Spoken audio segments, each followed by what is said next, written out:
Good evening, everybody, and welcome to Modern Day Debate. Tonight we're going to be debating, is the Earth flat or is it a globe? And to get us started out here, we have Roohif so back on Modern Day Debate. Thank you so much for being here, and the opening floor is yours. Thank you, Ryan. All right. So my main thesis for this whole debate is that flirfs wouldn't know curvature if it bit them on the dick. So in the white box there, hopefully Ryan's sharing my screen. There's an email there that I sent to both Brian and Plain Reality, asking them a couple of questions to get an idea of whether they would know what curvature looks like if they saw it. And that's two parts. One is the drop over distance. So I'm sure you've heard, 8 inches per mile squared of drop. How do we go about measuring that if it's there? And second, bottom up obstruction. I would like some geometry from Brian and Plain Reality as to why or how things could possibly be obstructed bottom up on a flat Earth. So I've given them a specific question. If I'm at 1,093 feet above sea level, looking 165 miles across the Canigou, how many feet of the mountain should be hidden if the Earth is flat? And how many should be hidden if the Earth is a globe? And then the bottom it says, if you don't have answers for either of these in the debate, prepare for a bollocking. And this email was sent 4 days ago. And I'll make a prediction that I will not get answers to either of these questions during the debate. All right, so how do we go about measuring the 8 inches per mile squared? Here is an example or a scenario where we're on a flat Earth, we're on a 5,000 foot mountain, and we're pointing our theodolite across to another 5,000 foot mountain that is 30 miles away. On a flat Earth, and if we ignore refraction just for now, what is the predicted angle that you'll measure? And that's pretty simple. You're on a flat plane. It's going to be 0 degrees, perfectly horizontal. That's pretty easy. But if we're on a globe that curves away at 8 inches per mile squared, again, ignoring refraction, then that mountain should have dropped 600 feet from your horizontal. So that's 8 inches times 30 miles squared, which is 900. So that equals 600 feet. And we can do some simple trigonometry with the tan function to work out what that angle should be on a globe, ignoring refraction. But if we include refraction, we have to include the typical empirically measured refractive gradient of the atmosphere, and that bends the light downwards. So it's more dense at the surface, less dense higher up, which bends it downwards. And because it bends it down, it lifts the apparent position of objects. And that amount of lift is around about 1/7 that of the effective Earth curvature. So instead of looking for 600 feet, we should expect to measure around 514 feet. And that's the angle we expect to measure on a globe. So we've got two predictions made by each model. Let's go out and test them and see which one matches reality. I've done that stacks of times. I've made dozens, if not hundreds of these measurements. And as long as you are well above the surface, away from the unstable density gradient very close to the surface, then these measurements match very closely to the globe prediction and nowhere near the FE prediction. So welcome to the globe for question 1. The second one is about bottom-up obstruction. So if, again, the two mountains, if I'm at the top of a 1,000-foot mountain and I'm looking at another 1,000-foot mountain that is 30 miles away, there is a 200-foot potato in the valley below. What is the maximum amount of the mountain that can be blocked by the potato? And there's a reason the potato is Dearth. I posed this exact question to Dearth in a Twitter space a few months back, and he said the tower, potato, would have to be 1,000 feet tall in order to block the mountain, right? And that makes, it's obvious. It's simple common sense, right? But Dearth puts out video after video of saying a 6-foot observer and a 3-foot wave can block a 250-foot cruise ship. And that's just rubbish. I need to see the geometry of flat Earth bottom-up obstruction, and I don't think I'm going to get it. And just going on bottom-up obstruction, my favorite flat Earth globe observation is Canigou. It's a mountain in the French Alps. And I've got all the data on the screen as the observer location and the target. So we're at about 1,000 feet, and it's about 9,000 feet tall, looking 165 miles or so. There is a great website called Udeuschel, which can give you a 3D render of what you should expect to see on a globe, and also what you should expect to see on a flat Earth. So on the left, you've got the little tippy tops of the mountain pointing over the horizon. And on the right, you've got an enormous mountain range where there's obviously no obstruction between you and the mountain. There's no reason, there's no geometrical reason to not see the shoreline of the mountain there. So the two predictions are those. And if we go and actually check the photo on the Canigou website, you'll see that it matches the globe prediction pretty much near perfectly. Yeah, and I think that is all. I'll hand it over to that sexy hunk of man meat, Lucas. All right. Well, yeah, we'll end the screen share there. Thank you so much, Roohif, and for your very kind introduction for Lucas there. But I will do some quick housekeeping. I will remind everybody that we are live at Modern Day Debate. So if you haven't already, hit the like button, subscribe to the channel. We really appreciate it. I'm not seeing your screen share started yet there, Lucas, entirely. This is working for me. Oh, there you go. It's up and running now. So, yeah, just remind everybody, hit the like button, hit the subscribe. And if you do have questions for any of our speakers on screen, we are going to read super chats at the end of the discussion today. So, yeah, let's carry into your opening. I'll reset the timer. And whenever you're ready, Lucas. Okay, just one sec. I'm having a bit of an issue with the screen share. Is it updating when I move to different slides here? Yes. Seems there's a bit of a delay, huh? Yeah, it's a little bit of a delay, but yeah, just but it Let is me just moving start the through. slideshow. Okay. Oh, there you go. It's up and running there. So yeah, that's full screen. All right, everybody, we're ready for Lucas. So thank you so much, Lucas. And yeah, whenever you're ready. Excellent. Roohif did an excellent job summarizing the optical evidence that we have in terms of how we measure curvature most directly. And I always encourage everyone to go out and do their own research and do those measurements themselves. You may be surprised what you find if you're on the flat Earth side, maybe not so surprised if you are on the globe side. My backup to his presentation is that curvature is indeed physical and geometric. And the epistemological foundation of this presentation is from William of Ockham, classic Occam's razor, which states plurality should never be posited without necessity, or the simplest explanation that explains all observations ought to be the one that is accepted. The first argument we'll make here is that we can calculate and visualize curvature in raw GPS data without any sort of presumed spherical geometry. So to define this point, quickly just talk through the Earth-centered, Earth-fixed coordinate system. This is just a Cartesian, so rectangular coordinate system. It's based with an origin at the equatorial plane, which is sort of the center, as it were, of the Earth. The measurement of your position is shown on the right with that purple ray that draws out to a single point, is entirely in reference to the center of the coordinate system. This is a flexible and useful description of position in kinematics, motion relative to the Earth, and it makes no assumptions here of spherical geometry whatsoever, as you see.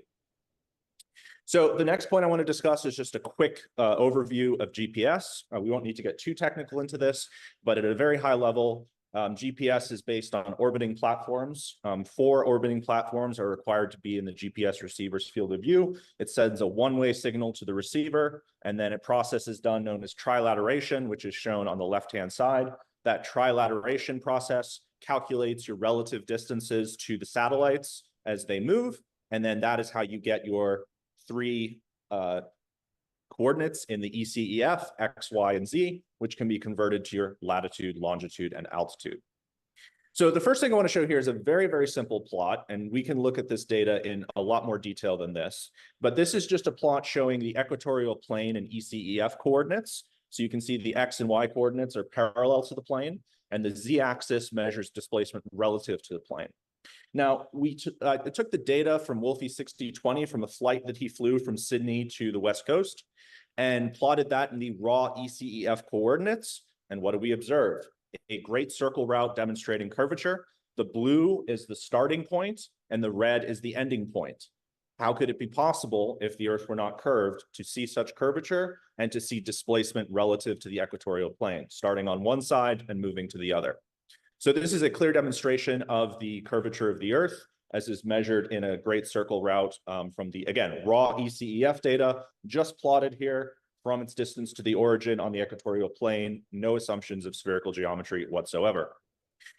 To be a bit more precise, what we can do is we can pull data from a place that anyone can go to and do a measurement themselves. And again, do your own research. Don't trust me, get a GPS, go to the bridge, see what you measure.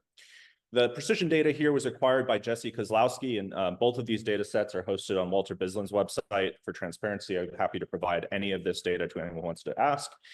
Basically, again, so what we do is we look at the Lake Pontchartrain Causeway of approximately 24 miles, and we plot in raw ECEF, which is what's shown in the middle, and I've aligned it to the axis of the causeway to show two things. The first one is clear curvature as we move from one side of the causeway to the other. The second is that there's actually oblateness. Notice that there's a variation in the radius that we measure, which can be measured by comparison back to the equatorial plane. And that radius varies as a function of distance. It is very close to the equatorial radius from the WGS84 model, but there is a variation. So this establishes two things. One, the Earth curve is physical. Two, the Earth does indeed have an ellipsoidal shape.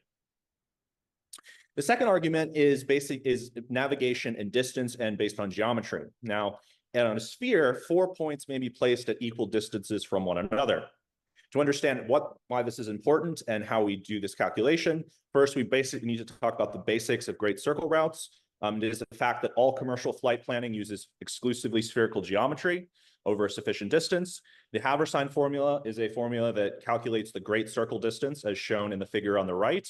For flight planning, only the minimal amount of fuel and a margin of error is brought onto the plane. The distances must be precise. If the Earth were not the shape that is used in the software, planes would not arrive where they need to go. And again, just to counter another point that may be brought up, this is from an actual flight manual of pilots. When pilots are trained, they are trained with a spherical Earth. So a very basic puzzle for the flat earthers is to bring up this very simple principle. We can place 4 equidistant points on a spherical Earth, as is shown in the sphere on the right, a roughly spherical approximation to the Earth. And I have posted these 4 points here. The challenge is, if the Earth is flat, where can you place these points so that they are still equidistant? We will assert that using a planar distance metric, this will be impossible due to basic trigonometry because of the Pythagorean theorem. The sides between the legs of the rectangle connecting the points on a plane will always be greater than the edges. We demonstrate here 4 equidistant points on the Earth. I've also here used the Haversine formula to using the calculated value of the radius, not the published value, but the value I calculated earlier, to verify that the points are indeed equidistant. The final point, which is a bit more technical, but we can talk about this in more detail, is that the operation of inertial navigation, this is the system that is used for all commercial autopilots, for shipping, for submarines, for a wide variety of applications, needs to account for the principle that on Earth, plumb lines are not parallel with distance. In fact, as you move over the Earth's surface is not flat. This is demonstrated by an inertial system which has no external reference, no optics, no external sensors, merely sensing the motion of the craft, whatever it is, the submarine, the airplane, whatever vehicle you have, relative to the Earth. And what we can show here, this will be a bit more technical, but in simple terms, the sensed acceleration, which is used to establish a plumb line or a vertical reference, is going to vary as you move on the Earth. There is a measured and varying angle that is non-zero between plumb lines as that aircraft moves on the Earth. How can that happen on a flat Earth? It cannot. This is also exclusive evidence of the globe. I believe that's my time.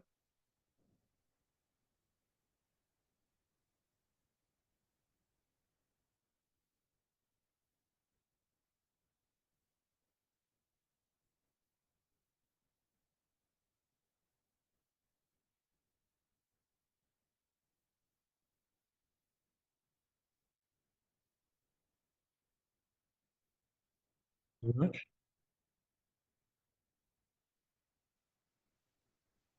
My screen's being shared now, is it?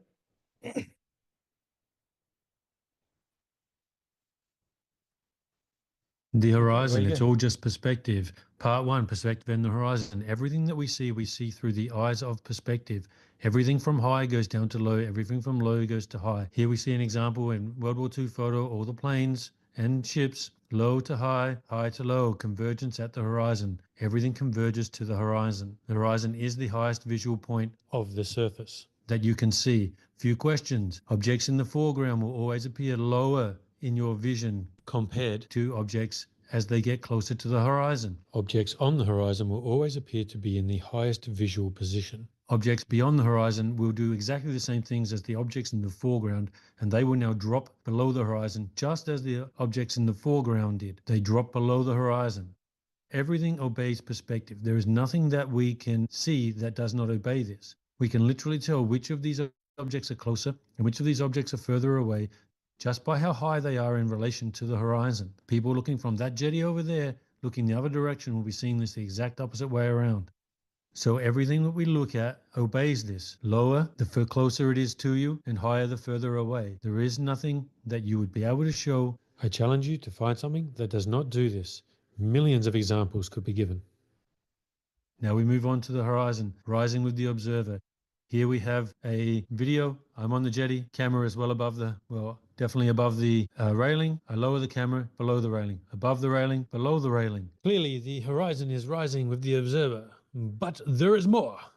Here we have ships. We can tell that the observer is above these ships, because if the observer was below the ships or in line with the ships, we would see it more like this. So we know that when we see this, the observer is above the ships. And here we have these ships here, and we can tell that the observer is probably somewhere around here, and the horizon is cutting straight through them all. Maybe the observer is here. Hard to tell exactly, but we know that the observer is not at base level, and we know that the observer is not above them. Here we have a much lower observation. And how do we know it's lower? Because we can see the horizon just through the ships there. Okay, here we know that the horizon or the observer is well above these ships as the horizon is well above them. Now we go to an even higher position. Now we are probably many thousands of feet above these ships, and we can see them all lined up all the way to the horizon in the distance. Objects disappearing below the horizon. We have two ships, a small sailing boat and a large general cargo ship. We notice they are both doing the same thing. Both ships are appearing to drop below the horizon the further they get from the horizon. I will now describe both observations using the same wording. As the ship goes beyond the horizon, we begin to lose the bottom of the ship. As it moves further away from the horizon, more of the ship appears to be dropping below the horizon, until eventually it will drop completely under the horizon. We see a perfect mimicking of what happens beyond the horizon happening in front of the horizon. They are the same thing. This is the main reason that ships disappear beyond the horizon. From there, we then need to take into account angular resolution and Rayleigh's criterion. Here we have a ship I filmed the other day. We see that it's clearly well below the horizon, and as it moves towards the horizon, we see the ship's hull become visible. Once it reaches the highest visual point, which is the horizon, it then starts to disappear into the inferior mirage. Here we have 2 different days, 2 different sailing boats. One's just past the horizon. It is well out of view now. It's starting to get right out of view. We can see that the buoy is right there at 3 miles away. In the bottom picture, when we go even closer to that, we see now that the horizon is well beyond that buoy, and the sailing boat in the background is not even actually on the horizon yet. That horizon is many miles past that buoy, whereas beforehand the buoy was right on the horizon. I have had mirror tests from this location here, from a 2-foot mirror to a 5-foot observer. So now we're going to do a quick comparison between these 2 observations. We notice here in the first one, the buoy is on the horizon. To now make them the same, we need to add some water and add a buoy. If we take the water away, notice how high the buoy appears to be? This is the difference that a closer horizon or a further away horizon can make. It has nothing to do with the actual land moving. It is the horizon itself moving. So now we're just going to quickly go back over some of those boats we were looking at earlier. I want you to picture a observer on the opposite side of the horizon, equal distance from the horizon, and equal observer height. This is how these observations would look to them. All of these boats and ships would either be completely covered or partially covered by the horizon for that observer looking back towards them. Part 4, the distance to the horizon changes. Remember, the horizon is the highest position that we can see the surface. Everything on the horizon will look higher visually than everything in front of the horizon and everything behind the horizon. As the horizon moves position, everything else adjusts accordingly. Here we have a comparison of 5 different days, and as the days go on, you notice the land becoming more revealed until eventually we can see down to the shore. It is the horizon that is moving, the land is not lifting or sinking. And here we have a comparison of 16 days where you see the buoy is at a different distance relative to the horizon. Now we have a rock wall at semaphore. The rock wall is 3.6 miles away. Here we see the horizon is many miles beyond the rock wall. You can see the rock wall is below the horizon.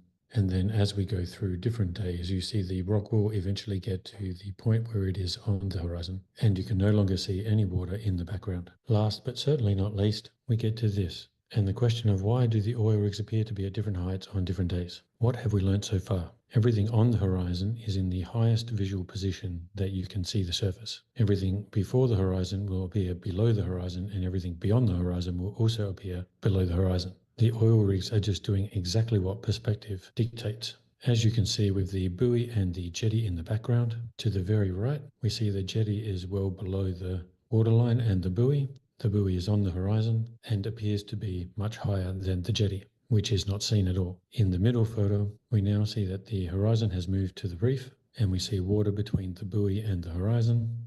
The buoy has now become lower below the jetty. And then to the very left, we see the jetty is now well above the buoy, and the buoy is now well below the jetty. Whereas in the top right-hand picture, the buoy was at this height in comparison to the jetty. These three observations show you exactly what's happening during this observation that Zanuck has provided. The oil rigs are not lifting up over a curve. We just have a horizon that has moved further distance, and then all objects need to obey perspective. And all that's left now is to sail into the sunset, and we are done. Thank you. Come again.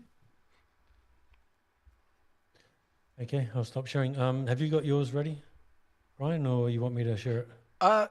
Yeah. So if you've received that from Brian and you want to continue to share on your side, I'll that's share totally it. fine. Oh, you're ready to share on your end? That's totally cool. Yeah, I So I'll believe just so. do a quick thank you so much, Plain Reality, for your introductory statement. Another little quick housekeeping. I'll remind everybody that all of our debates are updated and uploaded to podcast form within 24 hours. So wherever you like to watch and listen to, I should say, listen to your favorite podcasts, you can check out Modern Day Debate there and get caught up on all of the debates you may have missed. But yes, let's head on over to Brian for the last introductory statement. So Brian, the floor is yours. Okay, I wanted to say first that Roohif is looking for the mathematics to predict what we see in the distance. But you just seen my partner's awesome presentation, and he shows that everything is always constantly moving around. Period. There's no getting around it. I didn't bother to put any of that in my presentation because I knew he'd cover it, and he did. And if you use the diffraction limit, Rayleigh criterion, for a 6-foot observer looking out the distance, the horizon just coincidentally, I guess, calculates out to 3 miles. I guess that's just a coincidence, but using the viewing radius of light, using a similar radius as that of Earth curve, then it's all covered. There's a Heath Carmody has a refraction. He has a program he made for viewing over a flat plane. But I want to go ahead and share screen. And one other thing, yeah, he says that his predictions match the Earth curve predictions perfectly. Yeah, when you have 4.9 kilometers of refracted drop, yeah, anybody could make something match with that scenario. Let's see here. Tell me if I'm sharing. Not yet. Are you streaming like from a phone right now, or are you on a Now I'm on a computer? laptop. Okay, so yeah, right in the center, I'll just pause the timer there. Right in the center of our Zoom chat, if you just make our Zoom chat big, go to the bottom, just hover over our call, and there should be a little green icon that says screen share. Yeah. Clayton, do you think you could go ahead and share for me? Because I'm having trouble here. Yep, hold on. I hit the share. I did what you said, but Well, the cat's jumping on each other in the background is keeping us entertained for now while we wait to get this up and running. But I do have the timer paused, and Plain Reality is getting up the screen share. So there we go. It looks like you received the presentations. So Let me just get the timer back up and running here. So once again, a good opportunity for everybody in our live chat to hit that like button and share this out in those spaces that you like having these debates. Let's get to it. Is ground level at Mount Canigou. So you can see that this much of the mountain is obscured by water. It's almost like there's some sort of bulge there. So you heard it here first. All you Globers out there denying the hump, one of your top guys just explicitly told you there is a hump there. And why are you calling that ground level? Isn't that ground level at Canigou also, Roohif? And that one? Aren't these all ground level at Canigou? Why the blue one, bud? Oh, yeah, because of hump, right? So what I found is that to get to the bottom of Roohif logic is to go over the numbers he doesn't analyze and bring up. So let's look at them. So what does Roohif have to do to achieve this quote unquote hump? He has to drop the horizon down almost 5 kilometers. That's what they have to do. That's over twice as much refraction that the flat Earth observation would have it at. Roohif claims that blue line is the bottom of Canigou, and that's where it should be on a flat Earth. He's got it at 0.66, basically 0.67 degrees. Let me show you how perspective works, Roohif, and why your measurements wouldn't work in reality. We just call these clouds about 2 miles high. So you see that's 2 miles there. As we get closer to the mountain, the clouds drop down, that's 2 miles, and all the way off in the distance is also 2 miles. So let's say this cloud right here is sitting on the horizon. That's about how high it would be, 2 miles or around 2.7 kilometers. Let's see how Roohif's math matches reality. So we put in a 60-kilometer horizon and a 2.7 kilometer cloud height, and we get 2.5 degrees. So let's see how high this cloud would be at the horizon. We literally have to shrink the screen down to a miniature, and the cloud would be that high it's sitting over the horizon. Does that match reality? No, I don't think so.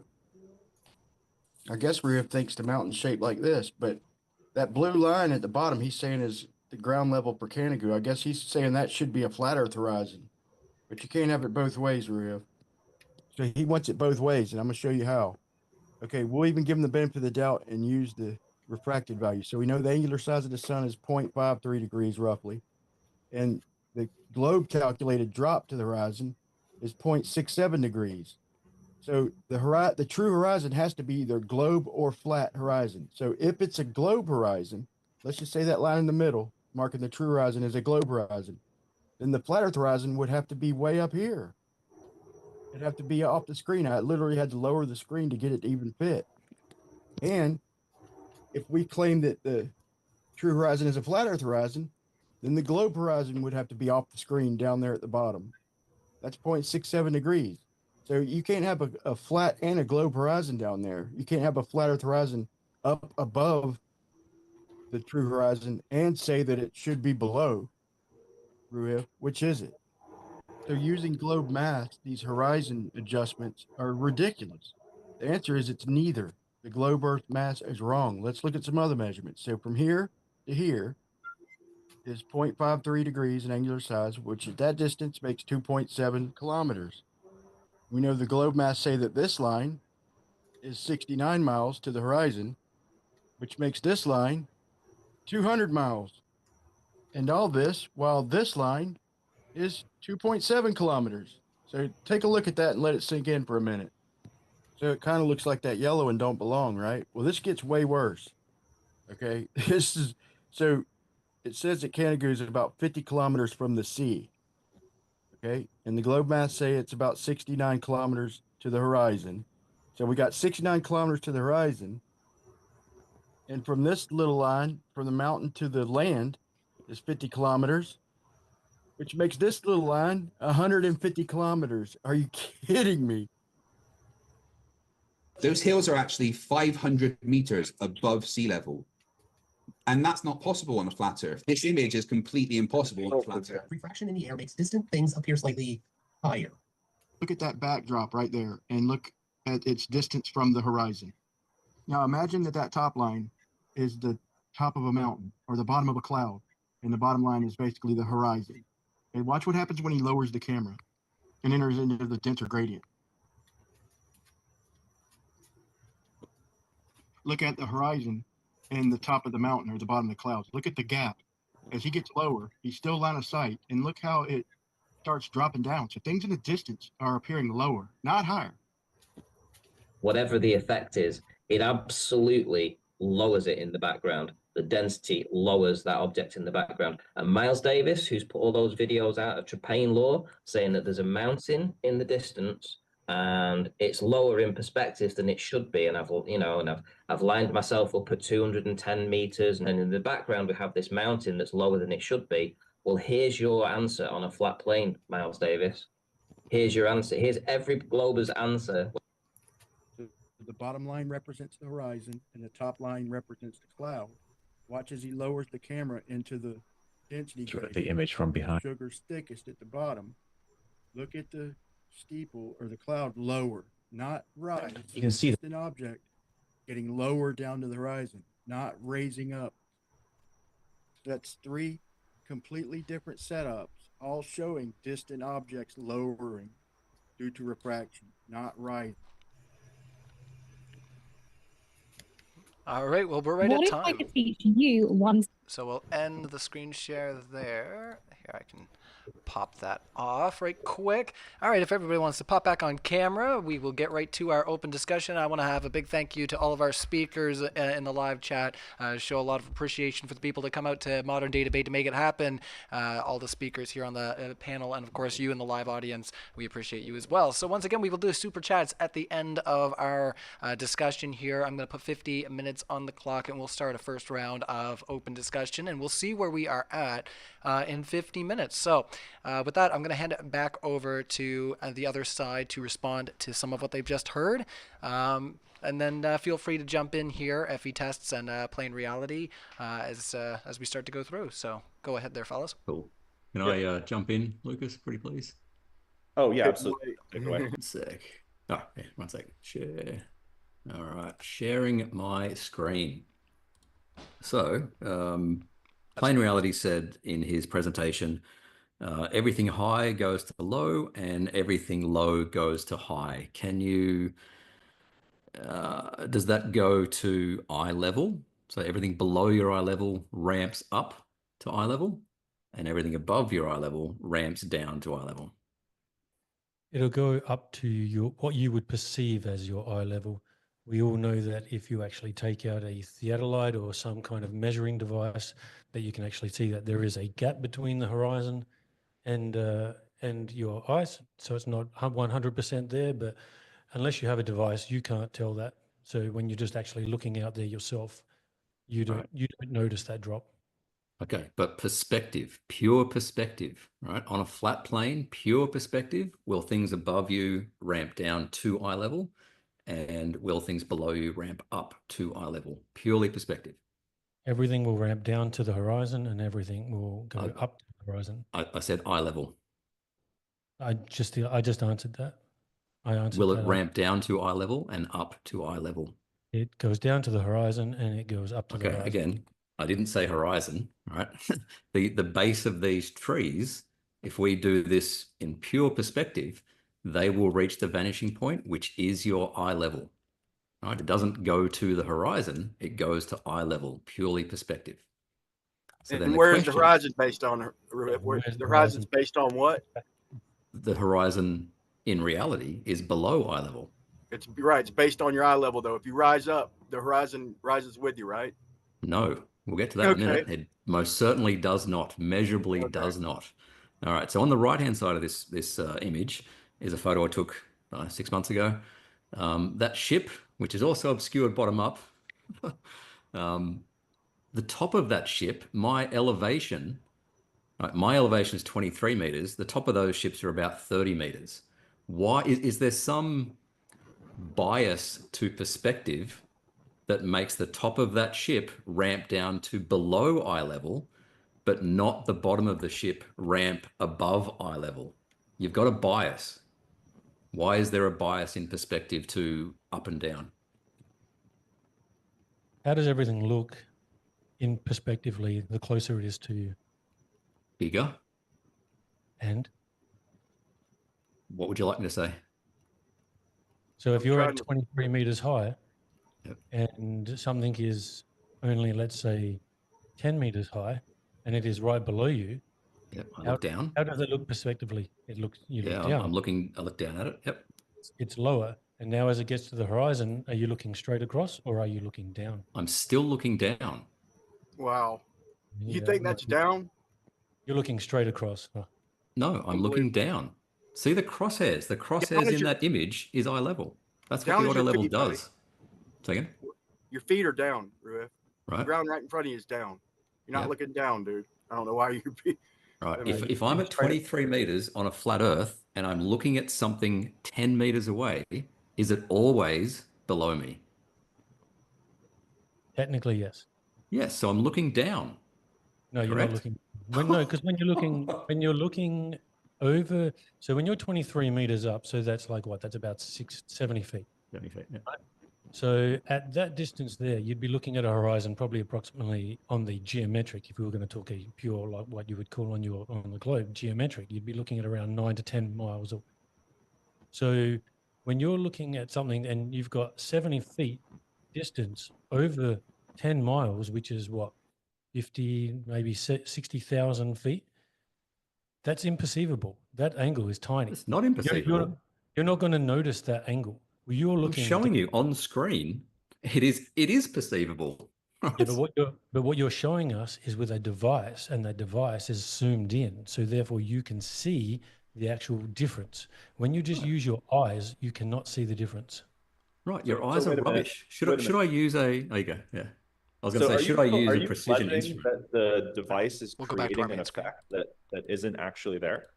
No, that's not what I'm saying. So I'm saying that with the device. So the drop below eye level would be there. You're just claiming that you can't distinguish it without a device. Yes, you can't distinguish it without a device. Roohif knows that's what he's saying. I don't understand what he's saying. Roohif, you keep saying down. What? Down is your feet, Roohif. Down is down right in front of you. Then how is that exclusive evidence of a flat Earth in any regard? I'm trying to. Well, we got to get past this simple little point. I was just now trying to be able to share screen, but I was going to show the Felix Baumgartner jump, where I marked the horizon in the capsule, hanging down, and it's hanging level. Okay, and I just left the line on the screen. He goes up 128,000 feet, and he opens the capsule, and the horizon is right there, just barely underneath where it was at ground level. And Roohif says it doesn't rise, but in this instance, it just happened to rise 128,000 feet. But usually it doesn't, I guess. I mean, let's address Felix. I have another demonstration, actually. Can I just address Felix for a second? Right. So Brian's talking about a shot taken when the capsule is on the ground and seeing where the horizon is in the from the capsule. Right. If you watch the footage when they take off, you will see the capsule take off at an angle such that it is pointing down. I haven't got it. What? Where I showed the horizon, Roohif, it's literally hanging. It's hanging from a crane. It's hanging from a crane the same way it's hanging from the balloon. It's the same rope. Yeah. But the photo you're talking when about he is takes on the ground. off, it might lean down. Maybe, but when he gets up out of his chair, it doesn't move. You don't see anything moving. It's stable. It's right. But how are you determining a lot of weight? How are you determining what is horizontal on like a hanging object? And I think that's the key point, because you sort of just conceded their plain reality that you're not alleging that a drop doesn't occur. You're just saying that you wouldn't be able to visually distinguish it, if I'm not strawmanning you. So what we're saying is, and I'm demonstrating here, you look at the screen share as well, this is a well-known phenomena that's covered in every aviation manual. The horizon drops below horizontal demonstrably. And this is shown to, by Totoro, who's on my server, Globe Gangsters, did this analysis of the footage from Wolfie, and the drop here precisely matches the expectation of the globe to fractions of a degree. So the horizon is going to be based. Oh, sorry, go ahead. No, you go ahead. I mean, the horizon is going to be based on the visibility of the day. And that Felix Baumgartner shot, it's crystal clear, so it's going to be up higher, close to the eye level. Okay, so in other words, if it's foggy and you're looking at the horizon way in the distance, see, we've spoiled y'all with P1000 in these long distance shots where y'all think we have P1000s for eyeballs. We don't. Okay, when the visibility of the day, the horizon is basically just an infinity point way out in the distance. When we zoom in, then we see things crystal clear. So what plain reality is describing is what we see with our eyes. And when we zoom in, he's doing a perfect description of that. But so I've asked before, and I want to see if any of y'all brought. I've challenged many globers. We've done these laser tests, and sometimes you don't see it. But when we catch side on or orthogonal views of the laser, we see that it's curving up, literally curving up. And Playing Reality showed that. I've showed it in my video, and he showed it on Globebusters a Sunday before last. Well, for starters, to even see the laser, it's got to curve down on a globe, right? So if it's got to curve down on a globe, and we step to the side and we see it curving upward, can any glober show me a laser from an orthogonal view bending up? Because that's what's got to be, Bending down. I mean, bending down. man. That's what's got to be happening on a globe to even see it in the first place, but to describe y'all's refraction. Right. If you're 6 feet off the water, what is a bending down laser going to look like to you? That's what I'm asking for. You Okay. would see it hit the water. You would see Can it you going pull To up hit the water, and what? What will it do when it hits the water? You will still reflect. see it bending down. Reflect. Right. You'll see two of them then. We've showed demonstrations of that too. When it's reflecting, it's pretty obvious because Right. then you get a reflection. So you're going to see any light, not know whether it's bounced off the surface or refracted or whatever, and just go, we see the laser. Is that your Right. way of getting around showing demonstrations? Like I said, we had 5 of them we put together. Every one we've showed, they bend up. Can you show me even one that bends down? Can you show me one that follows You're not going to the be able to see it. You're not going to be able to see it because it will still come to you. Plane, can You're you just going pull to say, them I up? see the laser. Yeah.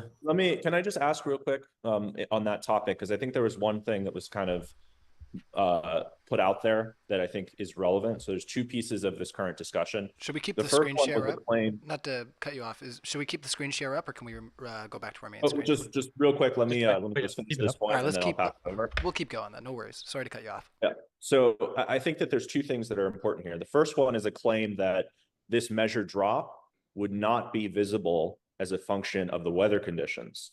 Then the second point that was raised was that there's a laser bending up visible in some of these laser tests near the surface. So I have 2 related follow-ups to that. The first question I have is, what is the effect of increasing altitude from the surface on refraction? And the second question I have is, what law of optics, what is the law, what do the laws of optics state causes refraction or the bending of light between 2 media? What the laws of refraction state is a change in medium. Okay. So what happens as we rise up? What happens? Okay. The humidity starts getting lower and lower. I think we can all agree with that. Okay. So water vapor or clouds and everything to do with has a lower density than the air. So we have a thicker, more humid medium. And the RF refraction chart for the U.S. standard atmosphere shows that it says it's a shame they don't use the humidity because it plays a way bigger part. So in other words, when you change mediums, that's Snell's law. That's what's going to show refraction, not just going through regular air horizontally. It's the change of medium that plays the bigger part. Okay, Change of density.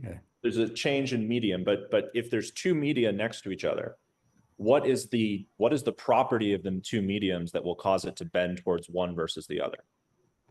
It will always bend towards which medium, demonstrably? Look, I'm good with all these things y'all are saying, but can you demonstrate any of it on screen? Yeah, absolutely. Can you answer the question though? According to Snell's law, if there's a boundary between 2 media, it's going to reflect toward the denser medium. Okay, great. And that's the claim. And then the second claim that you made was that the atmosphere gets denser as a function of altitude. No. What are you talking about? Density? Do you mean pressure or density? What are you talking about? What are you claiming? You're mistaking pressure with density. No, I'm confused. So it seems to me that what are you arguing specifically happens to refraction, the refractive index of air, assuming as we rise as a function above sea level? Well, my ultimate argument is that we can clearly demonstrate with your own guys' demonstration is that the things up above shrink down lower toward the horizon. I showed it in my presentation. So, I mean, dude, all these words are great, but if y'all could show something, that would be even better. I mean, I'm not saying that sarcastically, like you haven't anything to show or you can't. I mean, Yeah, I yeah. literally would like to see something doing what y'all claim it does, instead of just Okay. pointing and saying, look, Sure. see globe. Sure. Just going back to really, really basic. If I'm at 23 meters and there's a cargo ship in front of me, which is 30 meters tall, I'm looking up, right? That's simple perspective. On a flat Earth, no matter how far away that gets, I'm always looking 7 meters up, always. Okay, but that 7 meters, as you get further and further out, gets more and more. So what are you calling up? So are you saying like point? So if something's what are you Positive angle. if something's 1 mile above your eye, It doesn't Roohif, and I mean let's say 1 foot above your eye, and it's Yep. 20 miles away, the brightest light you could fathom, that you call that up? Yes, it's a positive angle.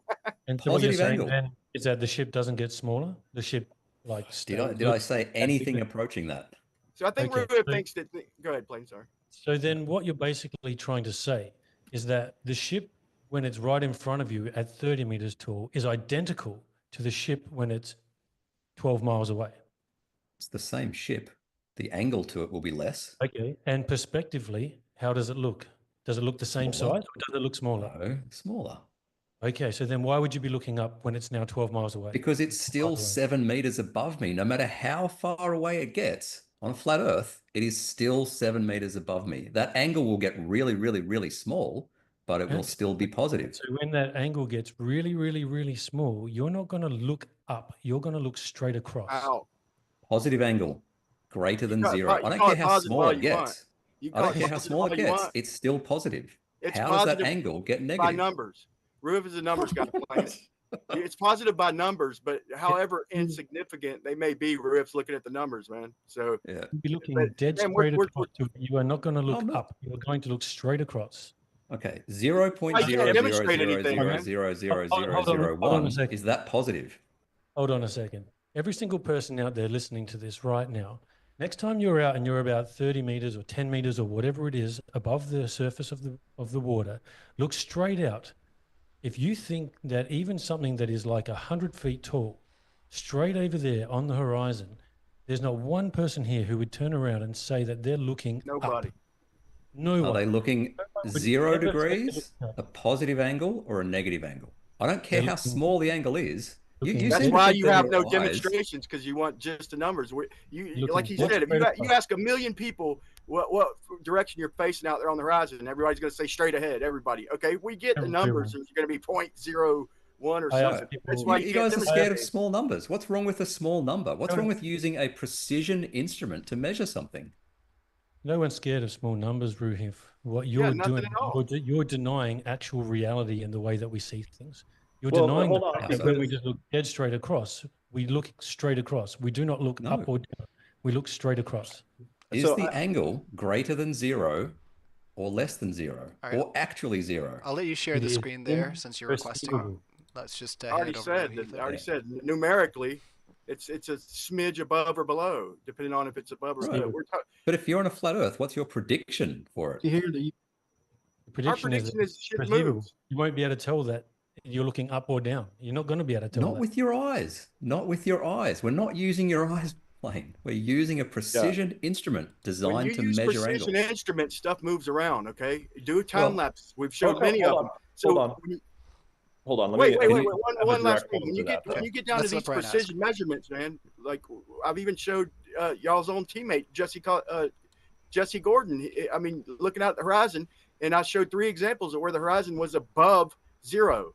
So, Right. What but was his anybody's height? going to say it straight out ahead. So, I mean, so when we get that technical, it's going to move around like crazy all over the place when you get that fine of measurements, man. What was his height? Observer height for those above. He had 3 different high level? heights. One of them was, I think, 26, and one of them was right by the ground, and the other was like in between. Doesn't matter, man. It's Yes, it found- does. Yes, It moves does. around, doesn't it? Well, Can hold you on. Can you share my There's- screen, please, Ryan? Yeah, Can your you share my screen's up screen? and running. We got to get past this, man. We got to get I past just had the no, sorry, saltwater Lucas is, gradient yeah. Is it demonstration up. I don't not? know Oh, if you this is wanted to- Lucas's. Sorry. Yeah, sorry. Yeah. I'll hand it back over to you, Roohif, in a sec. But Sorry if I about could that, just Roohif. say 2 things. The first one is, so this is a demonstration by Jesse of a saltwater gradient that he's created in a tank. And the point being, the light, you can see a laser and you can see the sunlight and it's always bending down towards the direction of the denser media. The second point is you made a claim that somehow this difference in horizon is explainable by refraction, but you haven't demonstrated that. And then the final point I wanted to bring up is that you seem to think that when we do measurements of something like, for example, drop over distance, that the optics just makes things go herky-jerky all over the place. But here's one set of measurements done from 1 to 27 miles. I fit a curve to these measurements in blue, and then I made a prediction on an entirely different set of measurements. Notice how there's no measurements that are inconsistent with the expectations on a globe Earth. What are your outliers? Adjusted for refraction. What are your outliers? What are my outliers? Yeah. What do you mean by outlier? Can you be Outliers, specific? your highest and lowest measurement there. How far apart? Let me pull. I can pull up the specifics for you, but they're You all don't even within. You don't even know. You're making claims and you don't even know. Well, I know I can bring it up. Do you want the specific numbers of the out? First of all, okay, Brian, let's go there then. Could you define what an outlier is for me, statistically? The highest and lowest, the ones that not what don't that's fit. not what The an ones that outlier don't is. fit. I'm just giving a common sense explanation. The outliers, well, the ones if that you don't wanna fit in use the a normal statistical- bundle. You want to use I a don't know why you ask a statistical question and then puke all over me, bro. The Okay, outliers fair are the ones that enough. don't fit in the normal bunch of measurements for just common Okay, so sense the total root mean squared error across all of the measurements in the first example was 1.14, and in the second example it was 67 feet. You know what root mean squared error is? Yeah, but you said 1.14 feet. Yes, and in the other one it was 67 feet. Feet what? And I can pull up my code right here, and I can tell you exactly what the distribution of the data I trust was. you, Mordwand. Just explain it. Explain what Yeah. you know. So there's you take the difference between the expectation and the measurement, right? And then you compute you take the difference and square it, and then you take the square root. And that is actually a measurement that is more sensitive to observations that are further than the mean. The reason I asked you about the statistical definition of an outlier is that outliers are defined relative to the standard deviation of the data distribution. In both of these cases, the furthest outliers, and I can tell you the exact numbers, I have them right here. So in the case of Shoebill's measurements, there was a total, the smallest one was 2.5 feet, and the smallest one was 3 feet. And let me get you the exact numbers for Jesse's. There was so in his Mount Baker measurements, which were 36 measurements to 75 miles, there was about a 200-foot spread total. And in, let's see his other one here, I can load that as well. A 200-foot split. Okay, so that's pretty minimal, man. I didn't mean to get bogged down on this. Oh, but, yeah, you're fine. I just understand what you're saying. But I think we're all in agreement. This is why I'm trying to get past this. I think we're all in agreement that things in the distance can appear to be lower. But I think we did a good enough job showing reality. We're not in agreement. Let me just show something quickly. So you don't agree that things appear lower in the distance? If something is taller than you on a flat Earth, it will always be taller than you. You're talking about strictly mathematically speaking, yet when you show Canigou, you've got 4.9 kilometers of refracted drop, dude. Okay, so you can't hold your model and allow all this freaking refracted drop and enlarge the radius of Earth mathematically, and then just hold us to strict mathematics, man. Is that fair? Is that fair, Roohif? We can talk about enlarging the radius of the Earth, but you guys keep making. What's your zoom level? Just before you go ahead and go into that example, I think there was a bit of a divergence there in opinion. I think Plain Reality, you were trying to jump in and say that you had not agreed with something. I don't know if it was something that Brian had said that you were trying to differentiate yourself from as far as like how he was presenting that idea, or I do want to give you a chance though. I'm not sure what you were injecting with there. No worries. I didn't want you to lose your chance there. So go ahead there, Roohif, if you want to carry into your example there. What zoom level are you at there, Roohif? It's about 1.5 degrees wide, I think. Tall, yeah. So whatever that equates to. Right, but that is a zoomed in picture we're looking at, right? Well, technically not zoom. It's a long focal length. Okay, so Yeah, the long focal equivalent length. zoomed in. Sure. Anyway, so Brian said everything is constantly moving around. And I agree that's true close to the surface, right? You've heard my refraction lecture 50 times, I'm sure, Brian, right? I have, Where but let me say, I said when you're talking about these specific measurements, when you're talking about his chart showed it. When we're talking, we were speaking about just the eye and what people would say if they're seeing something on the horizon, and they'd all say it's out in front of us. You mentioned way technical, the 0.01, and I said when you get that fine of measurements, then stuff is going to move, and then your Lucas literally demonstrated it right behind me claiming it, man. I don't know why. Let's get past these formalities, man. Let's get to the keep real world appealing to your demonstrations, man. eyes. Your eyes are rubbish, right? There was a demonstration that Rory did. Remember Rory over in Canary Islands, I think. He Sure. did this demonstration where he stood on one side of his lounge room, picked a point on the opposing wall where he thought eye level was, and then walked, kept his eye on that point and walked towards that point. And he was something like 2 or 3 inches off over, I don't know, 15 feet or something like that, right? Welcome to flat Your Earth. eyes are I'm just kidding, rubbish. dude. Your eyes are rubbish. No, but Yeah, your eyes are Why you rubbish. we're see the using world. Why would Euclidean we? geometry for all that, right? It's how you see Yeah. the world. Yeah, but Right. why would you use your eyes to eyeball and guess at something when you have a precision instrument? I don't understand why You that's missed the an point, issue. Roohif. You said when we get down to these technical small measurement, differentials, and that's when I say that stuff is going to move around when you get that technical. Look at my What screen. Blaine was describing was just with your eyes, and you denied it. I don't know why. Like he was describing what I mean. He's literally asked people like, "How would you describe that horizon out there? Would you describe looking up or down?" Ask a million Sure. people; they're all going to say it straight out. Okay. Now, when we get Again, these, dude, you why are we seem to getting be bogged down on this? dismissing. You're What do I gotta do? dismissing accuracy for just people going, "Oh, yeah, it looks pretty eye level to No, me." when we Right? get that accurate, you agree stuff does move around. But so you can't agree.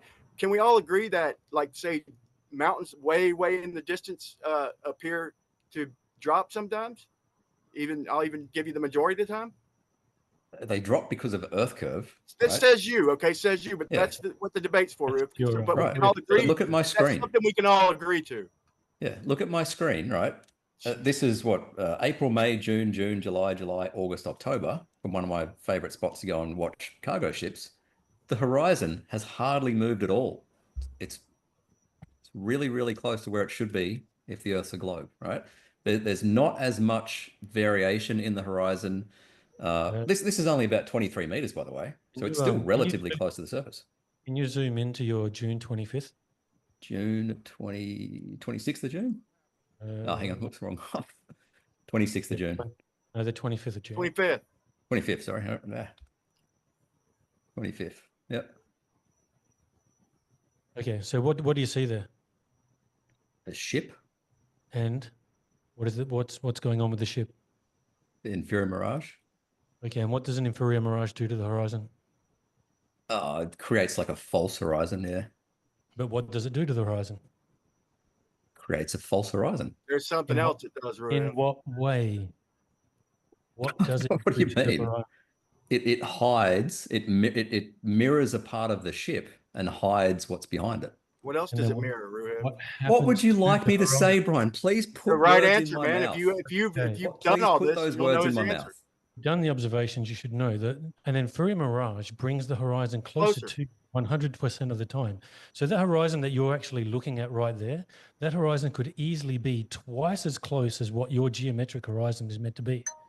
Right. I called it a false horizon, right? So it's not but the what- horizon moving what I'm closer. saying It is a is false horizon. No, the horizon has moved closer to you, right? Yeah, so now what you have is you have a horizon that is much closer to you, but appearing to be in the same position.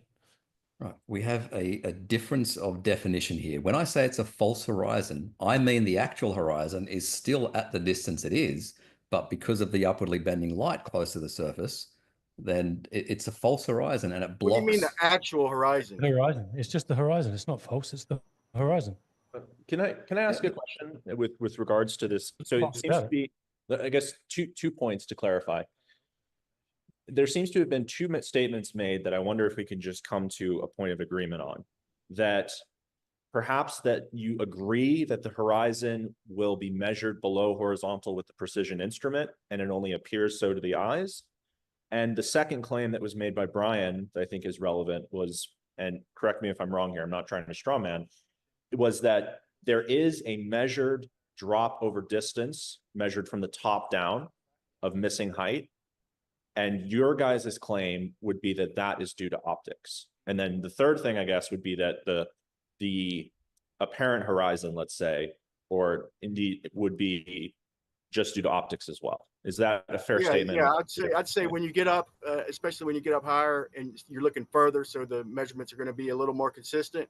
Yeah, way off in the distance, but my demonstrations in my presentation at the end, I showed 3 demonstrations from Globers where things are literally dropping down and that's the way you claim refraction's working. You claim that the air is denser toward the ground, so you claim light's refracting down. Even if I grant you that, I literally showed with the sugar water where it's denser at the bottom that things are appearing lower. Every single time you do that demonstration, you get down in the density gradient and things appear lower. There's no getting around it. I mean, I don't know why y'all are denying just basic reality.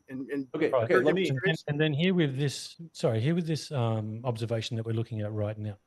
Now, from 70 feet, the supposed geometric, I'm just going to use the geometric horizon, would probably be more like about 9 miles away. Well, this horizon here that we're looking at right now could easily be more like only 4.5 miles away.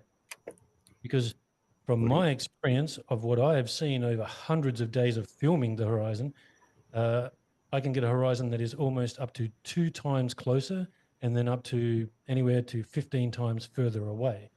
How did you measure it? Yeah, how did you measure it? But also, if you're 70 feet up... Because I can see the shore at 15 miles away, and I've been able to see the shore at 15 miles away from a 6-inch observer height. And then I've also been able to, from a 20-foot observer height, know that the horizon is in front of a buoy that I have, which is 3.6 miles away. And from a 20-foot observer height, the geometric horizon is 5.48 miles. So if I'm seeing the horizon in front of a buoy that is 3.6 miles away, I know that it is closer than 3.6 miles. If you're 70 feet up, how far did you say this horizon could be at a guess? You said like 5 miles, was it? Oh, well, I don't know the exact geometric, but I would be assuming it'd be close to around about 9 miles. So therefore, then that horizon could be between 4.5 to 5 miles away. But we can do some math, right? So if it's 70 feet up to 5280 divided by 5 miles, we can work out what angle down that should be. It's going to be it's going to be less than 0.1 degrees or like 0.2 degrees or something. Hey, can I share screen for a second now? Yeah. We're not arguing with the math, Roohif. Just so you know, you keep bringing up this math. We're not arguing. We understand you guys will never argue mathematics. We understand. Fair enough. Okay. That wasn't a compliment. We want to, I know, but we want to see, I know, but anything to get you to agree, bro. I'm willing to almost get on my knees and bow to get past this bullshit. Okay, show us some demonstrations. Don't just show us a picture and say, see globe, numbers, globe, numbers, reality globe. Show us demonstrations of these claims y'all are making with this refraction, all this stuff you need does to that make match the globe work. or not? So does everyone observation match the globe? So everyone here can now look at that very far distant boat. Does anyone here think for 1 second that they're looking down to that boat or straight across to that boat? Are you going to be looking down at it, or are you looking straight across at it? Can you determine that the top of that boat is above your eyes? You would need some. Again, I just say don't. Out there, Roohif, with your eyes, can you determine that is below your eyes or above your eyes? We have precision instruments for doing that. I don't give a shit about the precision instrument. Of course you don't. That's why you're a flat earther. You do not give a shit about geometry. These precision instruments are only made to be used like when it comes to leveling, no more than 50 meters. When it comes to precision leveling, I started to put that in my presentation. The president. What you don't want to admit. Good. What you don't want to admit to, Roohif, is that you are looking straight across at that. No, I'm not. So you conceded though earlier that when we look through such an instrument, we are seeing something real that is there, that is a drop and being below horizontal. And you are not claiming, unless I'm mistaken, are you claiming that reality changes when we look through an instrument. No. The measurement change. Like I get, dude. I already gave you an example of your own guy, Jesse Gordon, showing the horizon in Sequim, Washington, with cold, crystal clear air. Half of them are above level, and the other half are below level. I don't care about. You can make excuse, blah blah blah. Bro, it's going to move around. When you get an important question. Get away from the surface, Brian. That's my ending thing is when you get that technical with the measurements and you get these instruments, you're going to get varying. Measurements, period. Let me jump in on that real quick though, because so you say that there's a variability in the measurement. So are you familiar with the difference between a systematic and a random variation when it comes to measurement? Schoolless, man. Schoolless. You're the all right. I just curious. So if you're shooting at the range and you're consistently low on the target, that is a systematic variation. If you're shooting at the range and your spread is greater than what you expect, but it's all over the target, that is considered a random variation, roughly speaking. Analogy, it may not be one-to-one with ballistics, but are you alleging then in this case that these optical effects as it relates to the horizon and how far we can see are systematic or random in your world? I'd say it's totally random. I'd say, and here's the thing, in my demonstrations, let me ask you a question. In my demonstrations, would you agree that all three of them, when we lowered down into the density gradient, the way y'all claim refraction works, light bending down, would you agree that everything compressed down to the horizon as we lowered the camera? Would you agree with what you see with your eyes? What do you mean there by was a huge amount of compression? Yeah. Okay. Right. Yeah. And so it's lowering toward the horizon, right? As we go down, the horizon doesn't come up. Okay. In any of these examples, the objects go down. So that's demonstrable reality. I'll give you three examples. Can you give me one of light doing what y'all claim, of a laser bending down, or doing whatever it is y'all claim? Don't just show reality and say Steve Lowe. Down a fish tank, bending down over a terrestrial experiment, over the actual Earth, over long distance. Yeah, we've measured terrestrial refraction from time lapses. But have you got any demonstration of the light bending down? Yes. Yeah, they're just plain. They're just looking. They're showing measurements in reality. I can pull up the paper. I have a paper right here. Thanks. Gleam sent it to me actually. He's done hospital one. Shout out to Gleam. Hospital in Ohio. Yeah, the hospital one, right? Yeah. So you got one. I'm. So I mean, got it from a flat earther. This specifically though. So we have other demonstrations, but this gets to a core issue. Sorry, Plain Reality was trying to cut in. Sorry. Just with a quick question. Pictures of that hospital, supposedly. Mm-hmm. Okay, can you I can pull it up.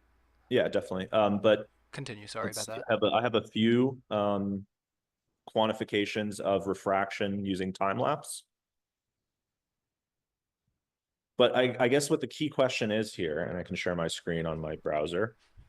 The key question is, do you also agree with Brian that this is a non-systematic effect?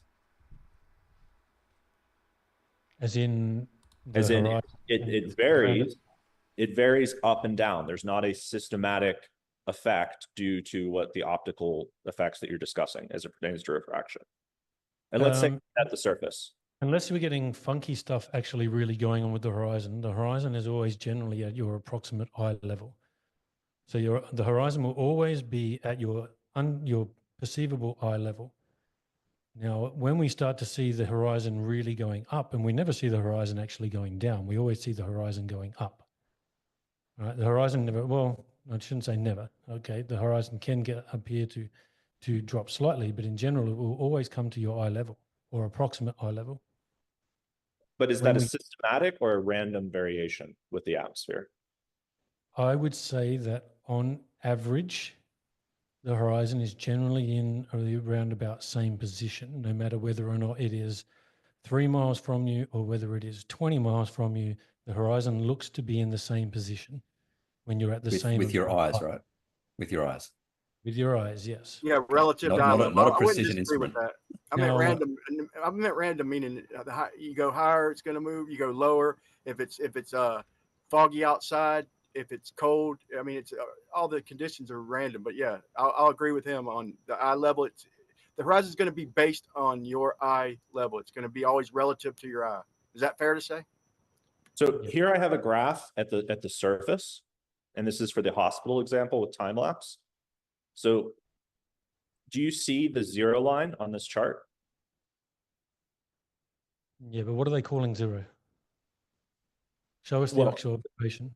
Okay, so they Is it the measure fourth it. line? But hold on. Why? But your standard of evidence is that it's roughly eye level. So why are you suddenly demanding precision in these measurements when you have not provided those? I'm not demanding precision. Nobody's I wanna see demanding the actual precision. observation. So hold on. But if There are this is photos in the paper, measured right? to be a fixed level, what objection do you have to the data as I'm presenting it? Do you think that we ought to use an instrument to measure these things precisely at a particular level? But what have they got zeroed off as a level? Like, Well, what, I that's mean, what we what have have, to ask. what have they got zeroed off as the 0 point? Well, that's what we They're got to just ask. eyeballing Right? it, right? They're just eyeballing it. Yeah. Do you think that they just gathered this data with their eyes? That's what I'm saying. Let us see the actual observation. Well, why do Yeah, you care? can y'all show us one where Like, you know the care distance what of the the actual horizon? observation is. Yeah, but why do you care? Because you don't seem to think that it's required to use precision tools to make these sorts of observations. Dude, you've got a model, bro. A model, okay? You've got this slider scale of refraction you can use to where you can see your own ass in a telescope if it was the right conditions. I'm not. Okay? I never said that. I never. But still, that's part of your model, okay? So maybe if you want got that, confused. Maybe you I'm got gonna refer you confused. to Heath Carmody, man. Maybe you got confused with the wrong Uranus there. But the So the do you point have being, the actual observation? you Do are you have the actual observation? Can we see the actual observation? Yeah, showing the photos and then go back to the graph, I think. Yeah. Just to satisfy. I just wanted to point out for the sake of the audience that your immediate thought when looking at this graph was where is the 0 line? But you have not provided a measurement of 0 line with any precision tool in any of your observations. I've already described, bro. I've already told you with your own guy for the 3rd time that when he went out there in crystal clear conditions, nice cool air, he showed horizons above 0 and below 0. So you keep going on and on, bro. Your own guy. What is the explanation of that, Brian? Oh my god! And I'm showing you here. Hang on. I'm showing Why you are here. we stuck Sorry, I'm on having issues with my screen share. Can you share this one, Roohif? My And Plane, can I can you talk to pull up Brian? them Right? lasers before we're done? Can you pull up them lasers, Plane? Well, what is the difference between lasers and the light from the lights of the hospital? I just want to see something in reality, man. This is in reality. I can provide the I'm link. Hold on, showing I'll charts just put and it. graphs.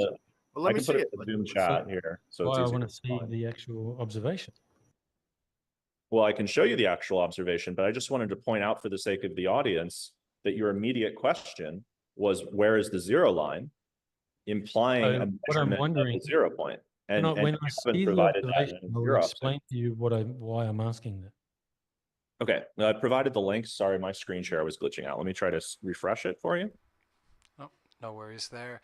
And yeah, I'll just let you know we got 10 minutes left of the open discussion, and then I'll check in with you guys if you need to take a break. So another 10 minutes, well, 9 minutes, I should say, about now of the open discussion. And then, like I said, I'll check in with you guys. And if you want to carry on, we will. If not, then get your super chats in, everybody, because we will move into super chats if our speakers feel like they've gotten to hammer out all that they want to on this occasion. So go ahead there, Lucas, whenever you're ready. Yeah, my screen share is just completely glitching out. You want me to do it? Hang on. Yeah. Okay. We're gonna get it from the other side. That's great. We're using the buddy system a bit tonight here, guys. So Playing Reality helped out Brian get his presentation up there and running. That's no problem. We try to keep it friendly and lively here at Modern Day Debate. We hope you're having fun as well in the live chat. Definitely, if you haven't participated in our poll yet, I have that up there so far, and I'll let our speakers know the result because we are up and running on the screen share there. So right now, the Earth is a globe. So right now we have 61% that have voted for the globe.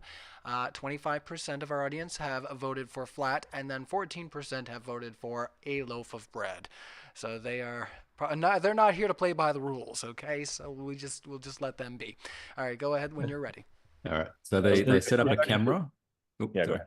They set up a camera in the Air Force Institute of Technology.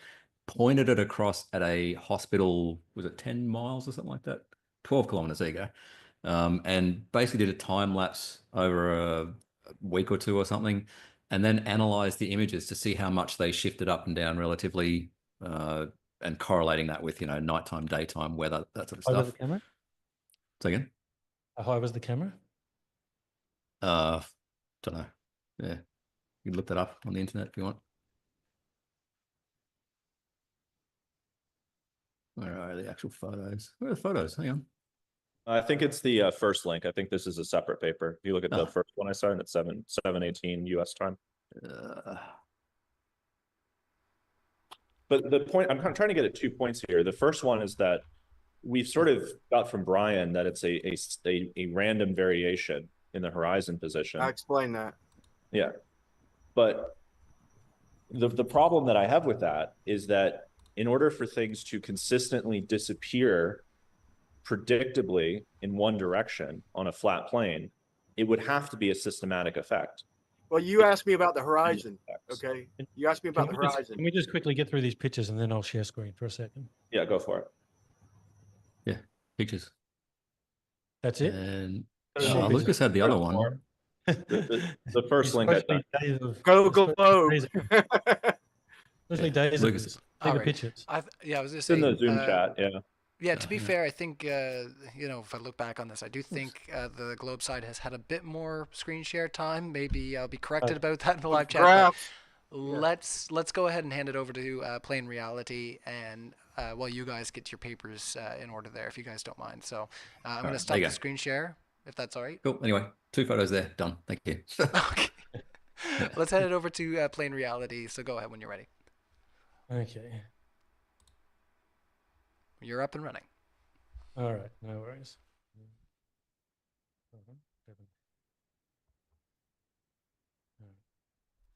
So, can you guys see all this? Is that sharing? No. You've gone very quiet. Yeah, I was just saying. Yeah, I see it. I see it, but I can barely hear you playing. Yeah, your Okay, mic is really low now. Can you hear me or not? Yep, there you are. Yeah. Sorry, I was away from the mic a little bit. What's going on here? Yeah, you might have to get a little more friendly with it. No worries. Yeah, we're looking at a black screen. Yeah, why are you being a Sharing a video? No. Oh, hold on. Okay. I know why it's a black screen. No because it's probably... No worries. We've had harder technical difficulties on Modern Day Debate. Oh yeah. A second, and then I will share again. Oh, because I'm in Zoom Workplace. How did I get into Zoom Workplace? Zoom Workplace? Different? No, it's the same thing now. It's all the same now. Just try doing a reshare there from the Zoom. My desktop is try again. Why is my desktop? I think that black screen's better than what they presented playing. There you are. Oh wow! Now you behave. We've been doing pretty good, right? Yeah, you're throwing all the shade. What's going on? No, it's all fun. Let's carry on there, guys. So yeah, you're up and running. It looks like it's working. Yep. Go ahead when you're ready. So let's have a look here. Now what we've got, see this little yellow buoy? Can you see that little yellow dot in the middle there? Yeah. Okay. Now let's have a look as we go through different days. See how the little yellow dot is now right on the horizon? Yep. Because we have that inferior mirage that's come closer to us, that's brought the horizon closer to us. See on this day, we have a lot of compression going on there. You know, everything got a little bit of stretching going on as well this day here. See that little yellow buoy, right? So now we'll flick back. We've got here the yellow buoy right on the horizon. It's always higher with that inferior mirage, ain't it? And the moment, because what's actually going on is because that horizon is now coming closer to you, and it is always going to be at your perceived eye level. Now what you're getting is you're getting everything in the distance being hidden at a much greater rate. Now I'm going to have to work my way towards the 19th of October, 19th of September. It's the 19th of September. Sorry. So as we flick through, we see that whenever the horizon is changing slightly to where this buoy is. See how we can't see the buoy at the moment? We can't see it. Look at how much is missing, right? No, actually, sorry, the buoy just rocked up on the 12th of October. So the buoy in this position on my other observation of the jetty that's been there the whole time. But see how we get this complete different amount of being revealed all the time. Okay, so this is actually the horizon moving. The horizon is moving position. At the moment, I can guarantee you that if I was to go to the 30th September, so let's get out of this one. Just as an example, I'll go to the 30th of September in here. All right. Look at that. Let's just flick down to the 30th of September. All right, guys. And what we're going to see is we're going to see that buoy really close to the horizon. Whoop, okay. 30th of September. Right. And now what we see is the buoy really close to the horizon. And whenever we have this horizon closer to us, it hides more in the distance. Okay, I can show you hundreds of examples of this. There's no way you'd ever be able to debunk this because you're not going to be able to get around the actual observation. Every single time the horizon is brought closer to you, it hides more in the distance. When the horizon is further from you, clearly we see further. Right? So I could go to any observation. Let's just go to another day here. Let's go to a day where we have, okay, so we can see here the horizon, the 27th of September. The horizon is definitely past that buoy now. It's not all the way to the shore on this day. So now let's get out of here. We'll go to the 27th of September, back in the other one. When you say debunk it, you haven't provided an explanation for how this happens on flat Earth. I asked for You're geometry asking at the for start. mathematics and all this stuff. He's showing you. I mean, how do you put numbers to that? With This all is you a do is this is a scale. geometry. I just showed you an example of putting numbers to it. There's And that making paper accurate measurements. Yeah, Right. and the other thing that I'm noting here is what they're doing is what you've got to think is that what's going on there is actually a reification fallacy, right? What day was it? reification fallacy. Please explain what a Yeah. reification Dude, fallacy is. Textbook. Well, because basically what they've done is they're assuming that they're on a globe, right? So therefore Exactly. then Well, where did they assume that? Not assuming that. Everything y'all claim, you're assuming it. You're saying, look, see. Okay, here, let's look go at back. this Let's go photo. back to my No, presentation. hold on, then. let me finish explaining for a second. So then if all of a sudden you can't see something, their assumption is that it is below the curve of the Earth. That's their assumption. Where Not an in the assumption. paper? Where in the It's paper? an explanation. Where in the paper that I mentioned that quantified the phenomena here? Were they measuring the obstruction of the building? And where were they assuming a globe? Be specific. They're already assuming the globe Where? just by being alive, right? Everyone already. Do you assume the globe? There's already an assumption of the globe. Are you telling me that not one of them believes in the globe? Where was your claim of an assumption of a globe relative to the study that was used to quantify exactly what you're talking about here and showed it to be a non-systematic effect? What you're doing is you're reifying what they did into a globe. I don't care about reifying. They're Answer the just question. showing- Where What they're did saying, they assume?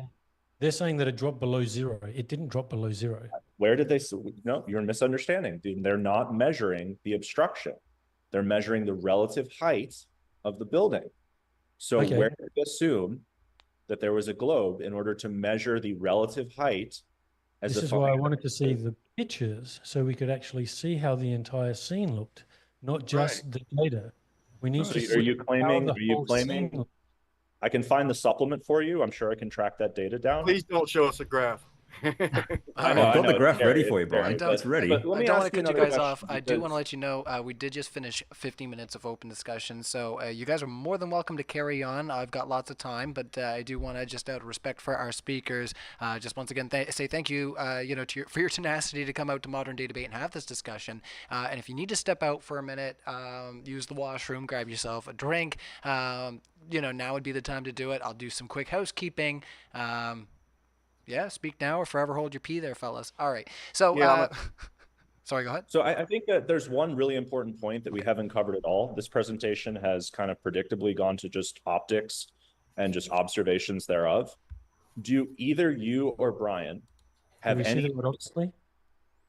Do either you or Brian have any substantive criticism to the three independent pieces of evidence that I presented, each of which falsify a flat Earth model? How And have you falsified anything, man? I mean, do you want me to remind you the wait, three? we've all agreed that stuff moves around in the Oh, distance. no, but we're not talking optics anymore.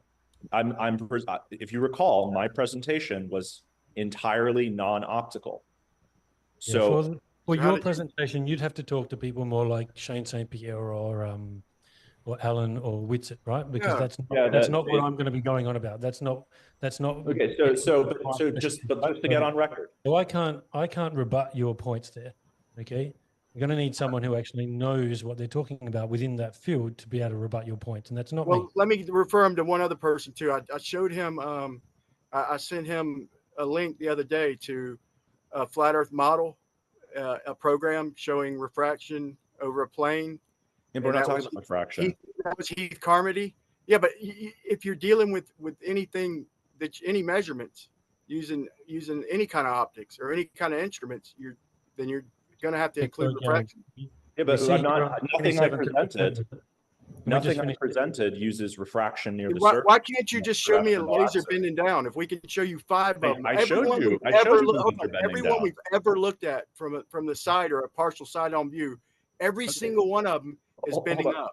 Can you please show me one bending down? Because to even prove any of this, you've got to show me. I showed you laser light bending up. I showed you that in the paper that we just referenced. But my point here back to is the that real I world. think it's important. So Plain Reality has confirmed he has no rebuttal to any of the 3 independent pieces of evidence that I presented that falsify flat Earth. Brian, do I didn't you say have there is falsified no flat rebuttal. Earth, man. I didn't If say you- that there is no rebuttal. I said that is you have not. not? Okay, anywhere near yes, my I position. didn't say that either, though. I don't think I said you do not have one. Brian, do you, You have a haven't falsified response? flat Earth, man. You have not Okay, falsified. do you flat have a Earth. response? Do you have a Back to our main response? screen. Would you like me to reshare Yeah, my my presentation? response is, please show I me just wanna- something in reality that falsifies flat Earth. You're just I showing did. graphs. I You know, did. how I did it showed falsify you. flat Earth? I showed you. You can drive across the Pontchartrain Causeway. You can collect GPS data. That's your and I've proof shown you. that you Yeah, can I've drive shown you. across the causeway. Hold on, let me finish. You Okay. drive across the Yeah, Taylor, causeway. You drive across the causeway. Do you agree that water finds its level? Water's flat, bro. No. Yeah, Do you, and the causeway's do you flat. agree? And the causeway's do you flat. agree? Do you agree that water finds its level? Demonstration's king, dude. Shout out to Taylor and the Why Pontchartrain. don't you want to answer this question? She shows a 24-mile flat bridge. Hold with a on. drone. But you're not answering my question. Do you I agree answered. that water Water's finds flat. its level? Water's No, flat. you didn't answer my question. Do you agree, yes or no, that water finds its level? I say that flat and level are synonyms. So Okay. is that a yes or a no? Water finds its flat. Yeah, it finds So its level. it's just odd that I can't get Yeah, you yeah. to- No, I'm just joking, dude. It finds its level. Go ahead. Okay. So therefore, if we drive across the causeway at an equal elevation, and I've subsetted the data to remove the bridges, we can redo the analysis with the bridges if you'd like. That's purely just to have a time series that is completely at equal elevation. If I drive across the causeway at equal elevation on a flat Earth, is it possible to measure a difference or is it possible that all of the points collected will be at a constant distance from the center of the equatorial plane? Center of the equatorial plane. What are you talking about? So these measurements you're referring to are coming from the center. Are they coming from the center of something, or are they just coming from timed light and time signals? They're Sure, let's bounce the equidistant screen share. from a single point, right? They're equidistant from a single point. How Single does that point happen on a flat in the Earth? middle of a plane, right? When you're ready. Doesn't matter where that single point is. It is in Does the it middle not? of the Doesn't Earth. it? No, You need Let me show you it again. Let me show you it again. You're So using there's- flat Yeah, Earth stop to sharing. try and Sorry. prove your I'll let- globe, bro. I gotta speak up on So that. there's 2 different things I'm showing here. The first You're one not is showing reality, bro. This is Come on, Mordwand. demonstrable These are reality. measurements in reality, Brian. They're measurements in reality. So Show us again, the bridge, man. so I have photos of the bridge. Okay, so you want to see the bridge? I'll show you the bridge. So 1 second. I can show you it on. This is just the analysis that I did personally. Okay, so you agree that these measurements you're showing are coming from signals that are timed, right? Timed light, not from the middle of Earth, right? So the way that it works, the ECEF coordinate frame is centered at the equatorial plane, and then you use Equatorial what? the equatorial plane. So you're literally using a plane to try and prove a globe. Welcome to flat Earth, bro. Okay, so Brian, so do you please accept? don't do Do you that, Brian. accept, Brian? Do you accept the equatorial, the coordinate system at the center of the equatorial plane as a valid system of measurement of I coordinates? accept that is a model that yeah, we can model it out like that. Obviously, okay, they've done it. Do you accept that GPS provides precision to sub-meter accuracy? Sure, but it doesn't prove the coordinate system. Okay, that's fine. Or the datum. So we're in agreement so far. Do you agree? And I'll change one word here. Do you agree that GPS is based on trilateration to moving platforms above the surface of the Earth? You say they're moving. How fast are they moving? Just out of the Doppler shift of the signal shows 8,000 miles per hour. So they're moving 8,000 miles per hour, because when I did the math, they should have been going like over 9,000 miles per hour, but that's a whole different discussion. Well, let's not get into the technical. So hold on. So these satellites are these satellites level? Satellites. Are these satellites level with each other? When I say level, I mean not curved. When you say level, do you mean not curved? So do you want to get into the specifics of the kinematics of the GPS constellation? Can you show me the data? Can you show me how the program? I mean, because this is classified information. We can't get our hands on the it's not classified information GPS. at all. I'm not talking about the signals, Roohif. I'm talking about the data, the base program. The ephemeris is fully public. It's the ephemeris that is computed. The signal is fully public. Can you ever answer a question directly? Open source. Yes, I'm answering your question. All of this is open source, Brian. You can. Okay, so are the satellites doing these measurements? Are they level with each other? Up above us. You said they're up above us, moving 8,000 miles per hour. Are they level with each other? They're in six orbital planes. Yeah. So wouldn't it depend on whether they're doing circuits and they're level above us? I'm trying to help over the equatorial plane, or if they're doing some kind of orbit and free falling like you claim. Wouldn't that matter? So do you want to talk about the kinematics of satellites, or do you want to talk, or do you want to agree? I just want you to answer my question, man. That's all. I'm asking. Teeth, dude. It's like pulling teeth. We can go there, but I don't think it's where you want to go. I'd rather talk about how are we going to gain ground, man, if you won't answer questions? Okay, all right, fine. So we can talk about the specifics of GPS and trilateration then. Oh, brother. All right. Okay. So here's why boats disappear, guys. Go ahead there. The same thing happens on our side of the horizon as what happens on the opposite side of the horizon. Show us the geometry. That was the email that I sent 4 days ago. Show the geometry of bottom-up obstruction. And I made a prediction. No one's going to show it. It is bottom-up obstruction. Bottom-up obstruction as the boat comes towards us is identical to the bottom-up obstruction as the boat goes away from us. So I want to clarify that. How do you know? I don't need to model it. I'm showing you. What's the explanation then? I give you 3 examples in my demo. The explanation is that I'm 20 foot above the surface. This sailing boat is probably closer to about 15 feet. As the sailing boat, when the sailing boat is on or very close to the horizon, it is now at my approximate eye level or slightly below, because it is just below the horizon. Now, as it gets closer to me, prospectively, the bottom of the boat is going to get lower and lower and lower. And as it does, it is also dropping below the horizon. Hold on. Can you just clarify what do you something? Mean how? What is blocking? There's two components here. No, it's not. There's two components here. There's two components here. All right, let's let plain reality appear lower. Everything that is close to you will appear lower, right? Yeah, as it goes further into the distance, it gets higher. Further into the distance, it gets higher. Now see how, So at what point does it then go down again? Is that going to happen forever, Roof? Can it keep getting higher and higher and higher? Or does it have to hit a point where it planes off? Sorry, I really want to let plain reality wrap up his point here with his screen share. So let's just let him. Let's give him some space to make his example here, and then for sure we'll hand you the floor to respond. So go ahead there, plain. Yeah, this isn't for Roohif. This is for everyone else watching. You can clearly see the way that the obstruction is happening, identical on my side of the horizon as what happens on the opposite side of the horizon.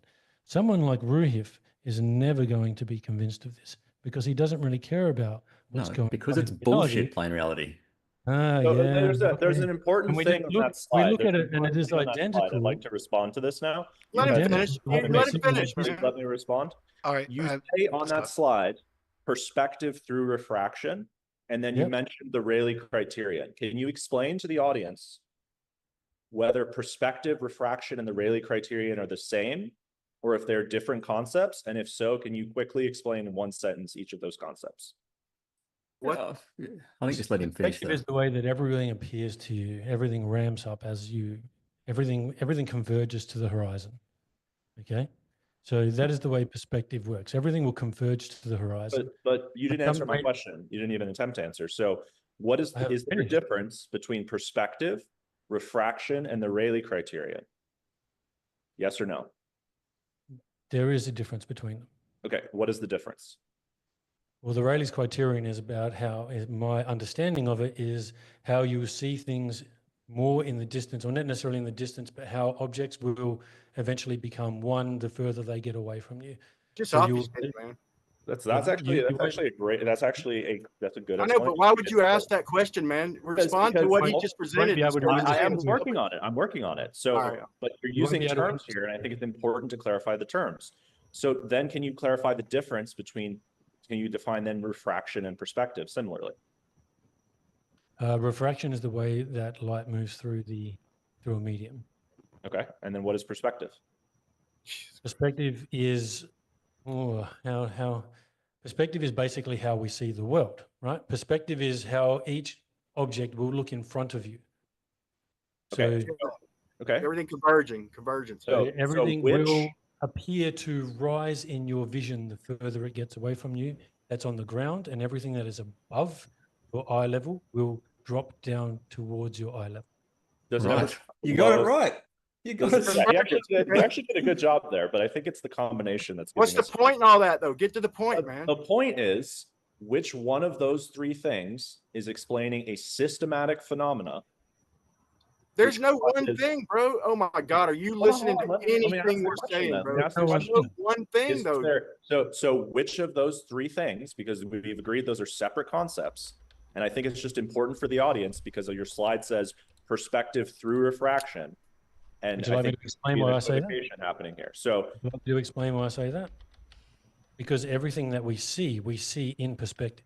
Everything is perspective. So is your claim that a combination? So here, on slide number 1, when we see that little point number 1, perspectively, that looks like it's higher in our vision. Number 10 is now the bottom of that boat is lower in our vision. That's perspective. Okay, right? So your claim is, so let's work through this specifically. So in order for an object to disappear differentially in one direction, perspective would have to be asymmetric, yes?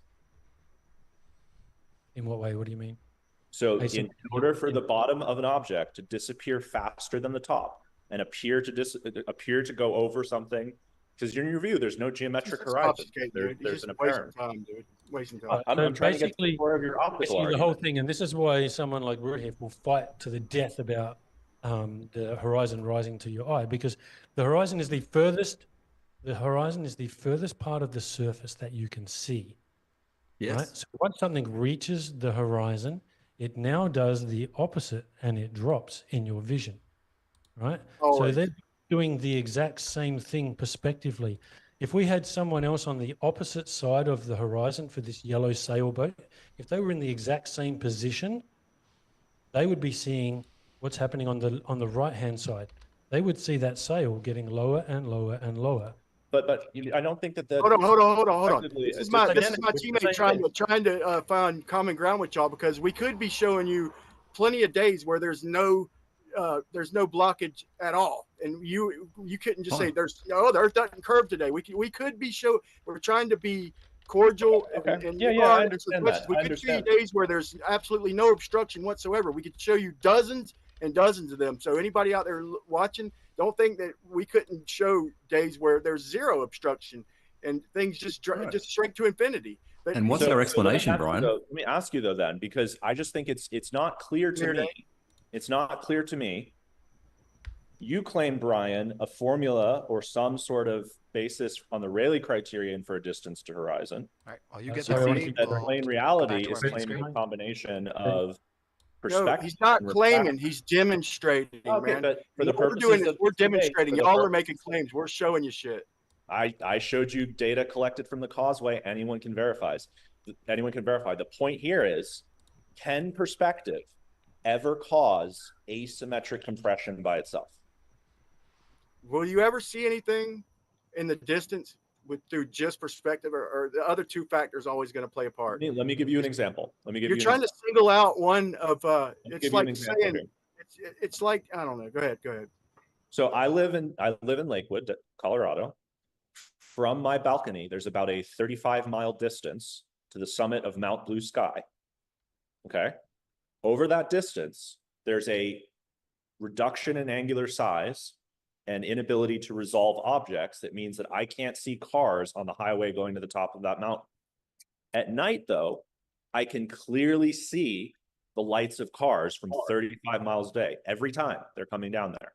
So my question to you is, what is the phenomena, and how can you quantify the phenomena that causes a systematic disappearance close to the ground that doesn't occur above the ground? So at night, no earth curve. Is that what you're saying, basically? At night? Oh, well, I'm looking from 5,000 feet, about 5,000 feet to 14,000 feet.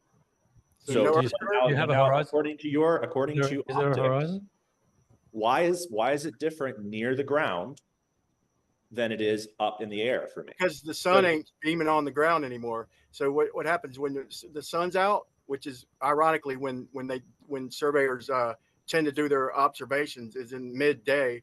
And so when we've demonstrated 1,000,000 times over, when the ground's hot, then you're going to have more refraction when you have a surface. We've done that by putting a light right in front of a camera, opening a garage door, letting in cold air, and watching basically the garage floor refract up and block the light right in front of people's face, just by letting in cold air. In other words, or you could heat up the surface. We've seen Globers try and act like they're demonstrating earth curve on their driveway by pouring water on a steaming hot driveway and saying, look, all of a sudden we see the bottom. Yeah, it was a driveway. You should have seen the bottom in the first place. They're just proving a flat earth. So when you got a hot surface, okay, you're going to have blockage. You're going to have more obstruction.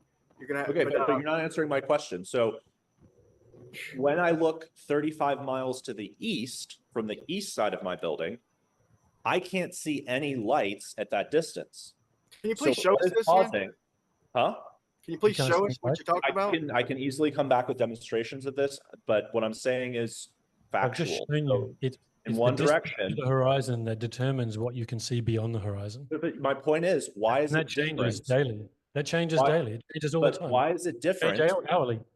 What phenomena, what physical law is causing a difference near the ground than what is observed above the ground? Why is it asymmetric? You have more refraction lower to the ground. So refraction is the cause of bottom-up obstruction? Yes. Refraction is the cause of where the horizon is in the first place. So there's a geometric and apparent. I just demonstrated. I just showed you that the horizon can be close to you or further from you. But what causes? Wait, Lucas. Lucas, is refraction the reason we see further on some days, like Black Swan Day? Is that why? There's a difference between the apparent and geometric horizon as a function of refraction, but that doesn't explain. Okay, so you're saying that that's why we see further on certain days is due to refraction. So we're telling you. Oh my God! You're trying to pin it down to one thing. That go ahead. So I'm saying that we observe a systematic effect that is bottom-up obstruction, that is asymmetric. The bottom disappears faster than the top. Well, I mean, it's asymmetric once it gets to the horizon. Anything once it gets to the horizon, then the drop rate is what I would say is probably accurate, right? So the actual drop rate happens, but the distance to that horizon changes drastically every day. It can change drastically from hour to hour, right? Yeah, so but you can literally have a horizon at 3 miles away. Yeah, okay, wait a minute. Listen to this. Yeah, go for it. Yeah, sorry. So when I just showed you those observations before, when we had, and I can show you that landmass, I can show it completely hidden, right? So on the day when that's completely hidden, if you have it, because that's about 150 feet to hide those houses and everything in that distance. If you had a ship and you put a ship right in there, like one of the biggest to big, about 130-foot tall ship, if that was sitting right next to that land, you would not see it at all. But then on the opposite day when I showed you, because it's inside the inferior mirage behind. For a day when there's no inferior mirage. Okay, What you is want me to the show what you is a day with blocking? same thing, refraction. It's the refracted horizon that's been brought closer to you. You want me to show you that to you? So So I want my an question Show you a day explanation with no inferior of mirage. I want So- an explanation of what is blocking the boat. yeah. The Show a horizon. I model think or that you said geometry. something You there. just answered There's what nothing is of the horizon that has allowing been us to brought see closer further. to you. Yeah. Do I have a line of sight from my eyes to the bottom of the boat? That's irrelevant, man. But that's Black irrelevant. Swan. It's irrelevant. All right. It's completely Come on, irrelevant, Brian. man. I think Dude, we're gonna Black hand. Swan. Let's hand the floor back over to Plain Reality. He's got his screen up and he's ready to. Well, let me just. present I'll show something you this here. quickly first, right? Oh. Because this was the actual boat observation. So here we So you've got a see mirage, right? there's a mirage in the background there. Sorry, I can't Yeah. turn it down. So Right. I'm asking for an explanation when there's no inferior mirage.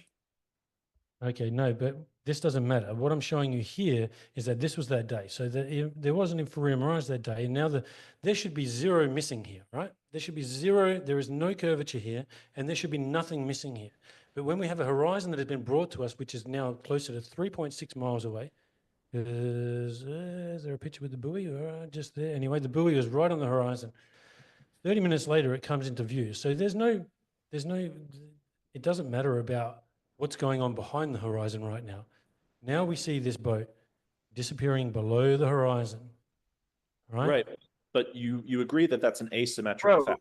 is what what's you said. hilarious is I literally just gave y'all an example, and I know y'all Asymmetric, both once seen it it, goes- where a light goes past the disappears in front of a horizon. camera, man, right in front of y'all's face, and y'all just say that it's all of a sudden relevant that it's line of sight over distance, man. And you also just agreed that we see further on some days, like Black Swan, the reverse of that, because of refraction. Okay, it's just ridiculous, man.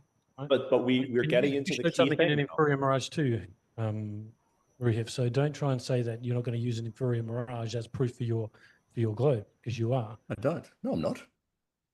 No, I acknowledge that inferior mirages can hide the bottom of things, but then you've got an inferior mirage. Or you should try and Well, they use quit asking observations. a question about asymmetry. Hang on. You should try and use observations that either don't have an inferior mirage or the size or the width of the inferior mirage is so small that it can't account for the amount of missing. Right? Completely acknowledge inferior mirages do hide things because there's a vanishing zone. And the Okay. question here, though, is what is causing a systematic asymmetric effect? Okay, on the garage We floor. have no inferior example. mirage on this day. I don't think you can hear me. Yeah. What is We have blocking no my inferior view of the mirage on shore? this day.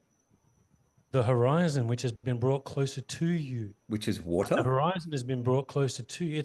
You have a horizon that is now being refracted in a closer position to you.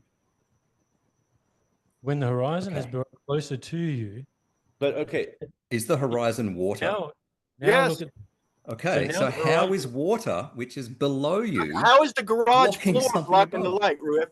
Because Example, the I literally, light- hold on, Plain. I just described to them a light right in front of a camera on a warehouse floor. Let in some cold air, it disappears. So the garage floor is blocking the light, Roohif. Why are Oh, you that asking could be an questions inferior like that? mirage. You're trying That's for a gotcha, probably- bro, and it's That's dishonest tactics. probably an inferior mirage. I haven't seen your footage, but it's probably an inferior mirage. You've seen Pebbles on the Pond do it. You've seen So Sky there's no Free do it. inferior And mirage Skyfisher? here. Yeah. Now we can see the shore at 15 miles away. Right, but when you can't see the shoreline, what is blocking it? We have refraction of the water in front, which has brought the horizon closer to you. Which way? Horizon? Upwards refraction or downwards refraction? It's upward refraction. Okay, so then where is the inferior mirage if it's upward refraction? You don't just have to have an inferior mirage for upward refraction. Yes, you do. No, you don't. Yes, No, you do. don't. No, you don't. Are Yes, you you kidding do. me? No, you All right, don't. let's let Brian in for a second here. So if you want to go Yeah, ahead there, so- Brian. We're giving examples, okay? Like I said, we've set the camera down on the warehouse floor right in front of a light. It's right in front of a camera. We've done this with boats over lakes. We've done it with flashlights over perfectly still Take a ponds. And we've seen these things disappear on flat surfaces. These guys have seen that. I don't know why. They're almost like wasting time. This Well, is I'm a, hearing that this is your thing that you wanted me to show, Brian. yeah, go ahead. Go ahead. You hear the U.S. standard atmospheric chart assumes that there is no water vapor, okay, which is unfortunate because water vapor gradients have the biggest effects on RF propagation. Yeah, It's- RF The real propagation, atmosphere not in the visual spectrum. is more variable than temperature or density. And this is what they have to do for their globe model to work, because light refracts up. You guys keep saying that light refracts up. Lasers bending upwards. Yeah. That's Once you get to microwave, we sorry. never see it bending down, which is what would have to happen on a globe for us to see them in the first place. But we always see them bending up. There's several examples. This alone destroys a globe. Please give me one demonstration of a laser bending down. I gave you lights bending down.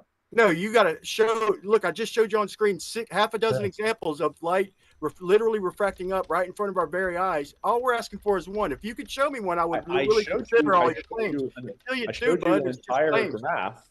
We I showed want you it on an entire the real graph of world. observations in Want which it exactly what you're requesting happened. No, that wasn't light bending down. It was That was something. That was something being obstructed. No, I it just wasn't. showed you a whole bunch of obstructed. You're misunderstanding what the graph said then, because this was showing a difference in the measured height due to optical effects in time lapse. I'm happy to go find the supplement. Right? I'm happy to go find the supplement. But here's the fundamental thing: you're claiming You need to that show there's us a baseline. There's a baseline geometry, because what you just said to Roohif is that the water is refracted, and that blocks your line of vision. Once again, he didn't claim it. He showed it, bro. He showed it. He hasn't given an explanation. He hasn't modeled it. Model it yourself, bro. You see his observation. I have. If you have upwardly bending light. Only a model is what's going to make reality reality. Is that what you're saying? Only a model can make reality reality? Let's say we go out into the world, into reality, right? And we look at it and go, is this flat or is it a globe? We have to make predictions from both of those models and match them to reality. The flat Earth predictions don't. Actual video does that. Well, I just showed you specific data and can quantify it. I can go back and apply the same technique and estimate the refraction in your own images. The question I have for you is there has to be an underlying, do objects tend to be obstructed bottom up? Let me say one last thing. And this was Cape Elizabeth, the main surveyor, globe surveyor, went out and recreated the Alberuni experiment over a couple weeks. And he did did all the measurements over the days, and the globe radius predicted, it was 27 million feet was supposed to be and he wound up getting 20 million. He was off by 7 million feet. And that's even worse. That's over 20%. So this is professional equipment. This is a surveyor who does it for a living. And he literally tried to recreate Alberuni, and so it wound up in between flat and globe, but he's using Euclidean geometry to show all this. He's using horizontal planes to do all this math. Alberuni is not a good method of getting the radius. You want precision measurements, and there they are. Your own guy showed that he's off over 20%. You act like these predictions match your globe perfect, and they 100% do not match your globe. You missed the point, Brian. I'm all for accuracy and precision. That method, Alberuni's method, is not a good method for determining the radius of the Earth. So angles to the horizon, that's what we've been discussing. You've been all chirping about angles to the horizon, and they're 0.01, and all of a sudden, just when I make a demonstration or when I make an example, you just throw it out. Now all of a sudden, who caris about it's not a good method for determining the radius. Now you don't care about the precise measurements of the horizon, bro? You misquoted me again, Brian. I said I'm all for accuracy and precision, but that method is not a good way to get the radius of the Earth. So the angles to the horizon are irrelevant when it comes to what we're seeing. Didn't say they were irrelevant. I said it's not a good way to get the radius. Mordwand, ask your partners the same questions. Ask them about the asymmetry questions. Ask them why. Ask them the same question you asked us. Our position is the reason that we agree that there's a variation in the apparent horizon, but the systematic effect that causes the asymmetry where the bottom disappears and then the top disappears is due to a physical curvature, which is geometric, which then manifests as an apparent horizon. I mean, you can what, but here comes the question. So, Brian, you said you had no rebuttal to these slides. Brian said that he accepted the basis of this coordinate system. This is the raw data from a flight, Cartesian. and I can show you many such flights. If you accept the validity of this coordinate system, you must then also accept that this plane moved from one side of the equatorial plane to the other in a Equatorial what? And it flew straight. Equatorial what though? No, it didn't fly. It flew in a curved arc. Was it at the same height the whole time? So it was no, actually, it didn't maintain a constant altitude, but once it reached a cruising altitude, it does. But the point being here, And the cruising see altitude was space. You see in three-dimensional space an aircraft taking a curved path relative to the coordinate system that I Brian didn't said see he any curve- accepted. Did you see the aircraft take a curved path? I'm pulling the GPS data. This data was collected by Jesse Kozlowski. Anybody can go and replicate this. So saying deflecting to did you see it or not is a bit Doesn't weak. prove anything though, man. That's right. Like, you I'm It gotta- sure absolutely that, does. Here's what it proves. Well, you got to So prove look- that the satellites over the equatorial plane. Once again, you need to do- I'm putting I don't need emphasis to. on the So word all I've plane. demonstrated so far. You got to need to demonstrate they're agree. curving around a globe. That's You- what the debate's about. you bud. agree. You need to debate Shane or Alan. on- I will, but we're having a debate right So, now. It's relevant yeah, to the well- conversation. So Yeah, we but what you're move doing- what around you're the doing equatorial is plane in a like curve. anything, right? You're trying to discuss something with, because I'm not going to be able to discuss that. So you're trying to discuss that and then saying that because I can't debunk it, then it's true. So you need to discuss it with someone who can actually talk about that subject. He's showing This is Cartesian physical- coordinates, man. He's showing Cartesian coordinates Physical and describing the equatorial plane. So Yeah. and how is that Brian, proving you agreed to the equatorial plane. Therefore, you must also agree in good faith that this track relative to the coordinate system of the equatorial plane is accurate, demonstrating a curvature of the Earth, which is also demonstrated just by plotting here the raw ECF coordinates of movement across the causeway of a GPS, which, by the way, calculates a radius, which is on average over the causeway 6,372 kilometers. calculates? Can you define plane, please? Yeah. Define here's- Brian, Do you want me to Please define don't, Brian. equatorial plane for No, you? dude, he's sitting there saying plane over and over, acting like, see, it's measuring it on a Okay, plane, it's moving curve. It's crazy. So do you Roohif, accept? you wanted a model, didn't you, Roohif? Didn't you want to see something Yes. that models it out? I would like you guys to take. You've we, seen plenty of globers take something like Blender, Yeah, hold- Povray, SketchUp, whatever. Can I share screen then? Yeah, show me absolutely, how but to just make a that- prediction using flat Earth that shows bottom-up obstruction.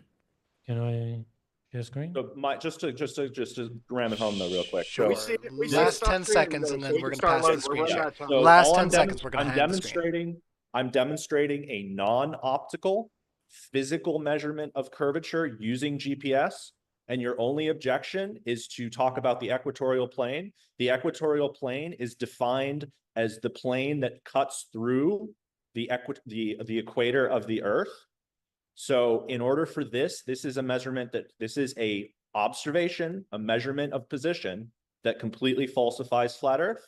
No, it And ain't. You're here's the using a Lake flat plane Pontchartrain to do one. these measurements, man. You're even in your usage of words, you're describing as doing flat plane measurements and saying No, somehow that not. proves the globe. That's crazy, This dude. is not a Hey, flat but let planar plane measurement, do that Brian. last screen share real quick, man. If you Look, you know that if you were talking to Alan about that, you would get a completely different response here. So Yeah, we would start talking about the lack of kinematic equivalence to the GPS subconstellation, which necessitates spherical geometry for the trilateration.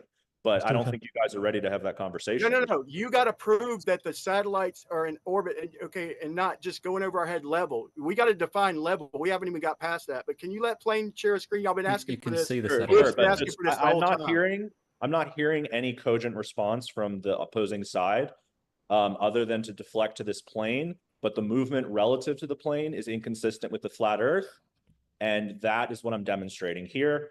The radius that is measured and the distance that is measured that varies by a very small amount as we move across the causeway would be impossible if the Earth were planar. I don't think you understand, bro. I could map my front yard. I could add a radius to my front yard, level it out perfectly, and do some signals over doing a circuit around it, and call my front yard a hemisphere. You're not proving nothing, bro. You're acting like you're proving something. I understand your point, but it's not proving a globe. Can you let Plane share it? Do that last Yeah, screen I get that you guys Let's- really don't want to talk about this, so we'll go back to the optics and we'll come back to it. I can't keep track of all these screen shares, guys. All right, go ahead.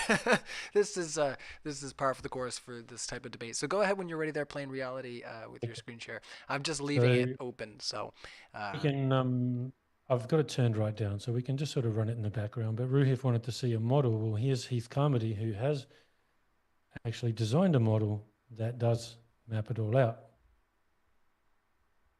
So he goes right through and shows all of this, and his actual model is designed on a flat Earth, is designed and shows everything over a flat plane. Does So it when show you- bottom-up obstruction? Yes. What do you think it's going to do? Finds it and shows it. Yes. Oh, oh Yeah. my God. That's what I said at the beginning of the Oh, debate. no. Now he's showing it Bottom-up to you. obstruction, Yeah, Upward using refraction, upwardly upward bending bend- light. which is Right. the way that light bends in the actual world. Which we No, it demonstrated. isn't.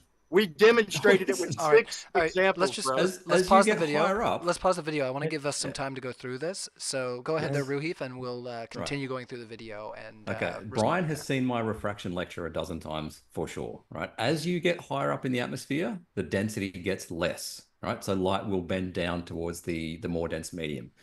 Light only bends up when you are very close to the surface, where there's like heat exchange or a strong humidity gradient, that sort of thing. If you have upwardly bending light, there may not be a path to the bottom of the lighthouse, whatever it is, and you will have an inferior mirage, right? It's a necessary consequence of having upwardly bending light. Them are claims. Yeah, it'd have to work like that on a globe. Yeah. So if you This is assume a you're flat on a Earth. globe, then you can make that claim and sit in your chair and act like it's certain. But that's just a claim, man. We showed Right. half a dozen examples of light doing exactly what he's showing on screen. All right, let's let Plain Reality back in here and continue with your video example. And like I said, let's pause as we need You're to. just basically making claims with no actual evidence. Okay. Of upwardly So bending just- light and downwardly bending light? Just mathematics. Do it over the real world. Oh, Do it I over think the you're real world. fundamentally missing the point of a model, right? We agree that you take these photos out in reality and they show what they show. The important thing is, what is the explanation for that? What is the model? Here's the model. Okay, so upwardly bending light, you'll have an inferior mirage. That's Backed not up showing with the mirage. demonstration. Yeah? Rue, if you wanted a model, there it is, man. And Yeah, now you're saying light doesn't do that when I literally pre-exampled it with 6 examples, man.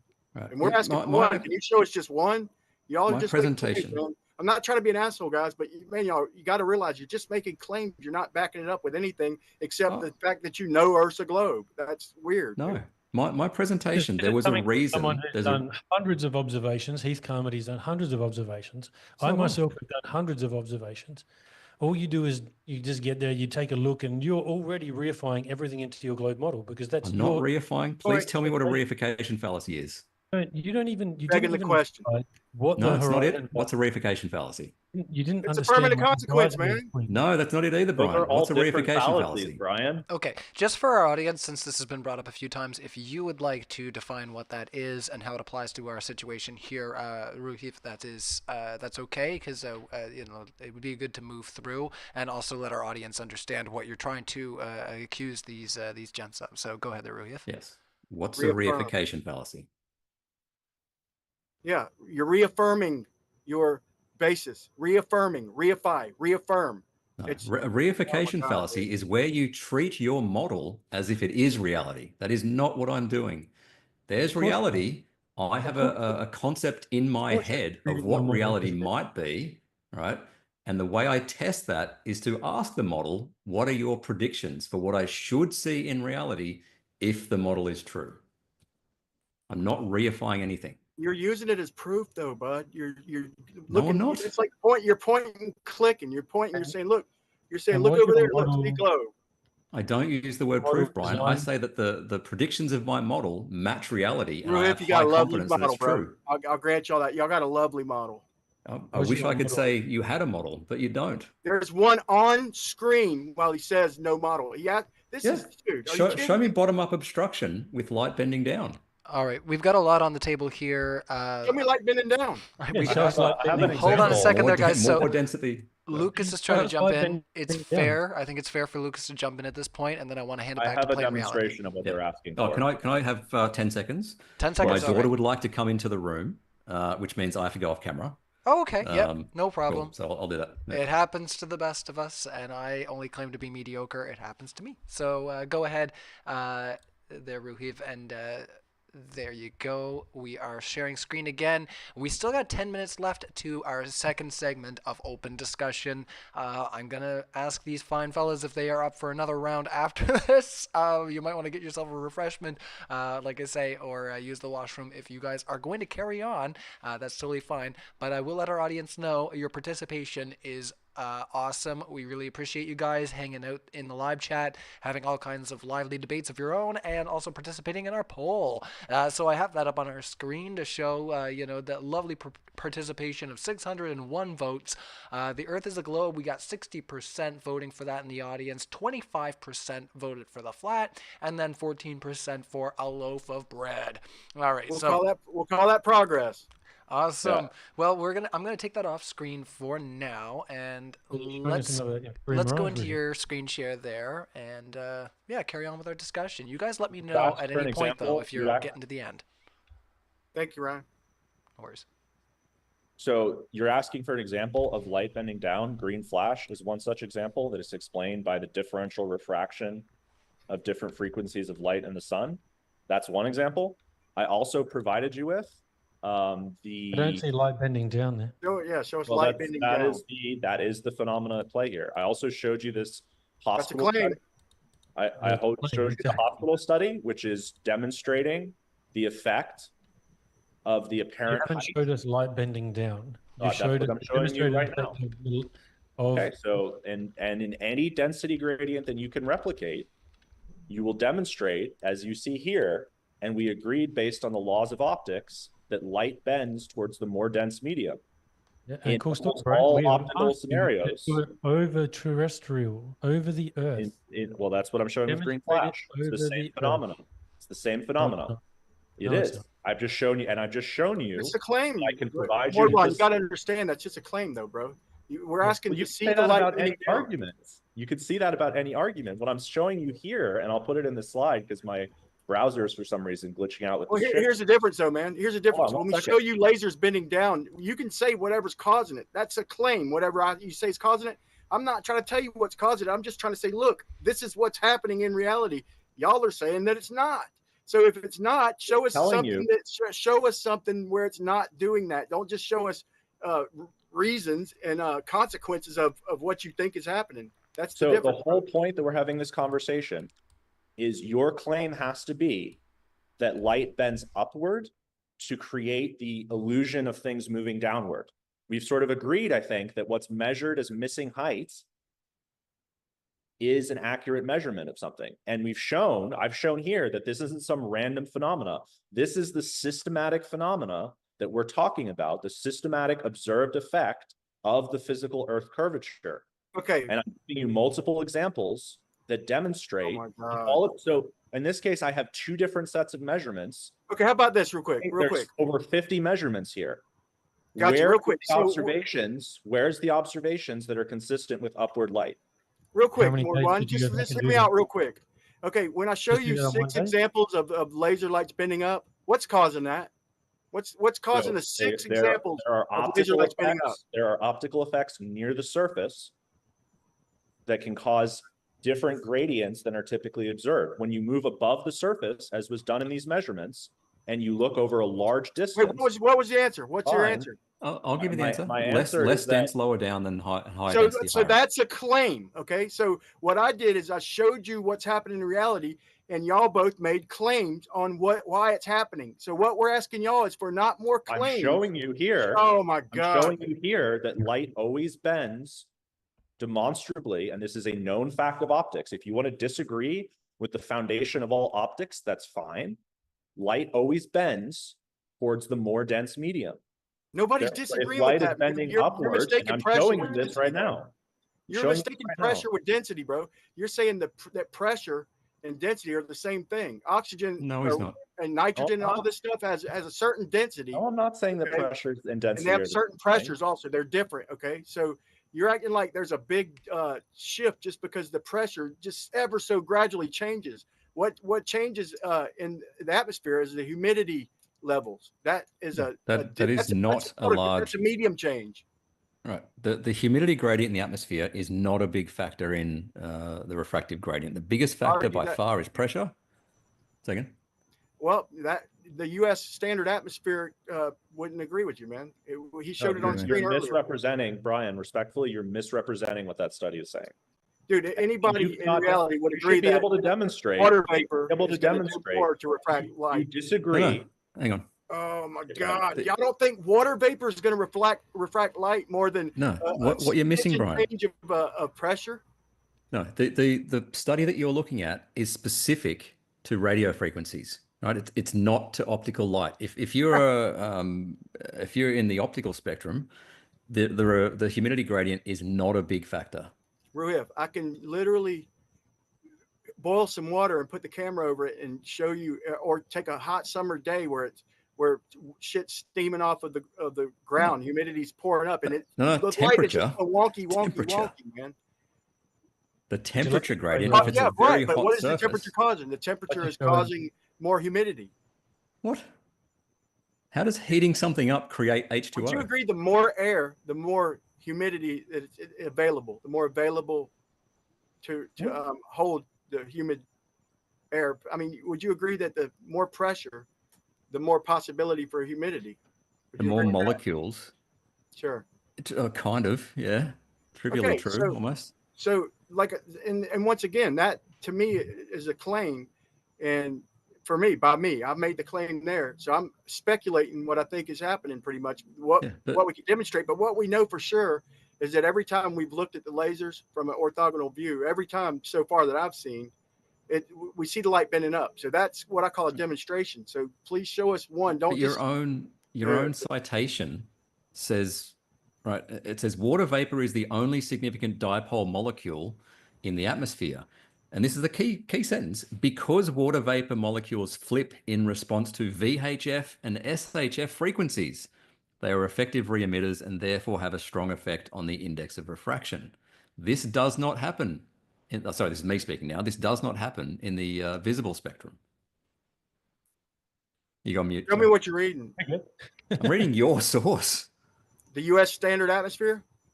Whatever your I like the way you put your own words in there, Roohif. Yeah, I know. I had to signal when I was speaking. So humidity doesn't. So humidity gradients don't affect visible light. That's what you just claimed. No, they do, but nowhere near enough as they do in microwave and radio. That's a claim.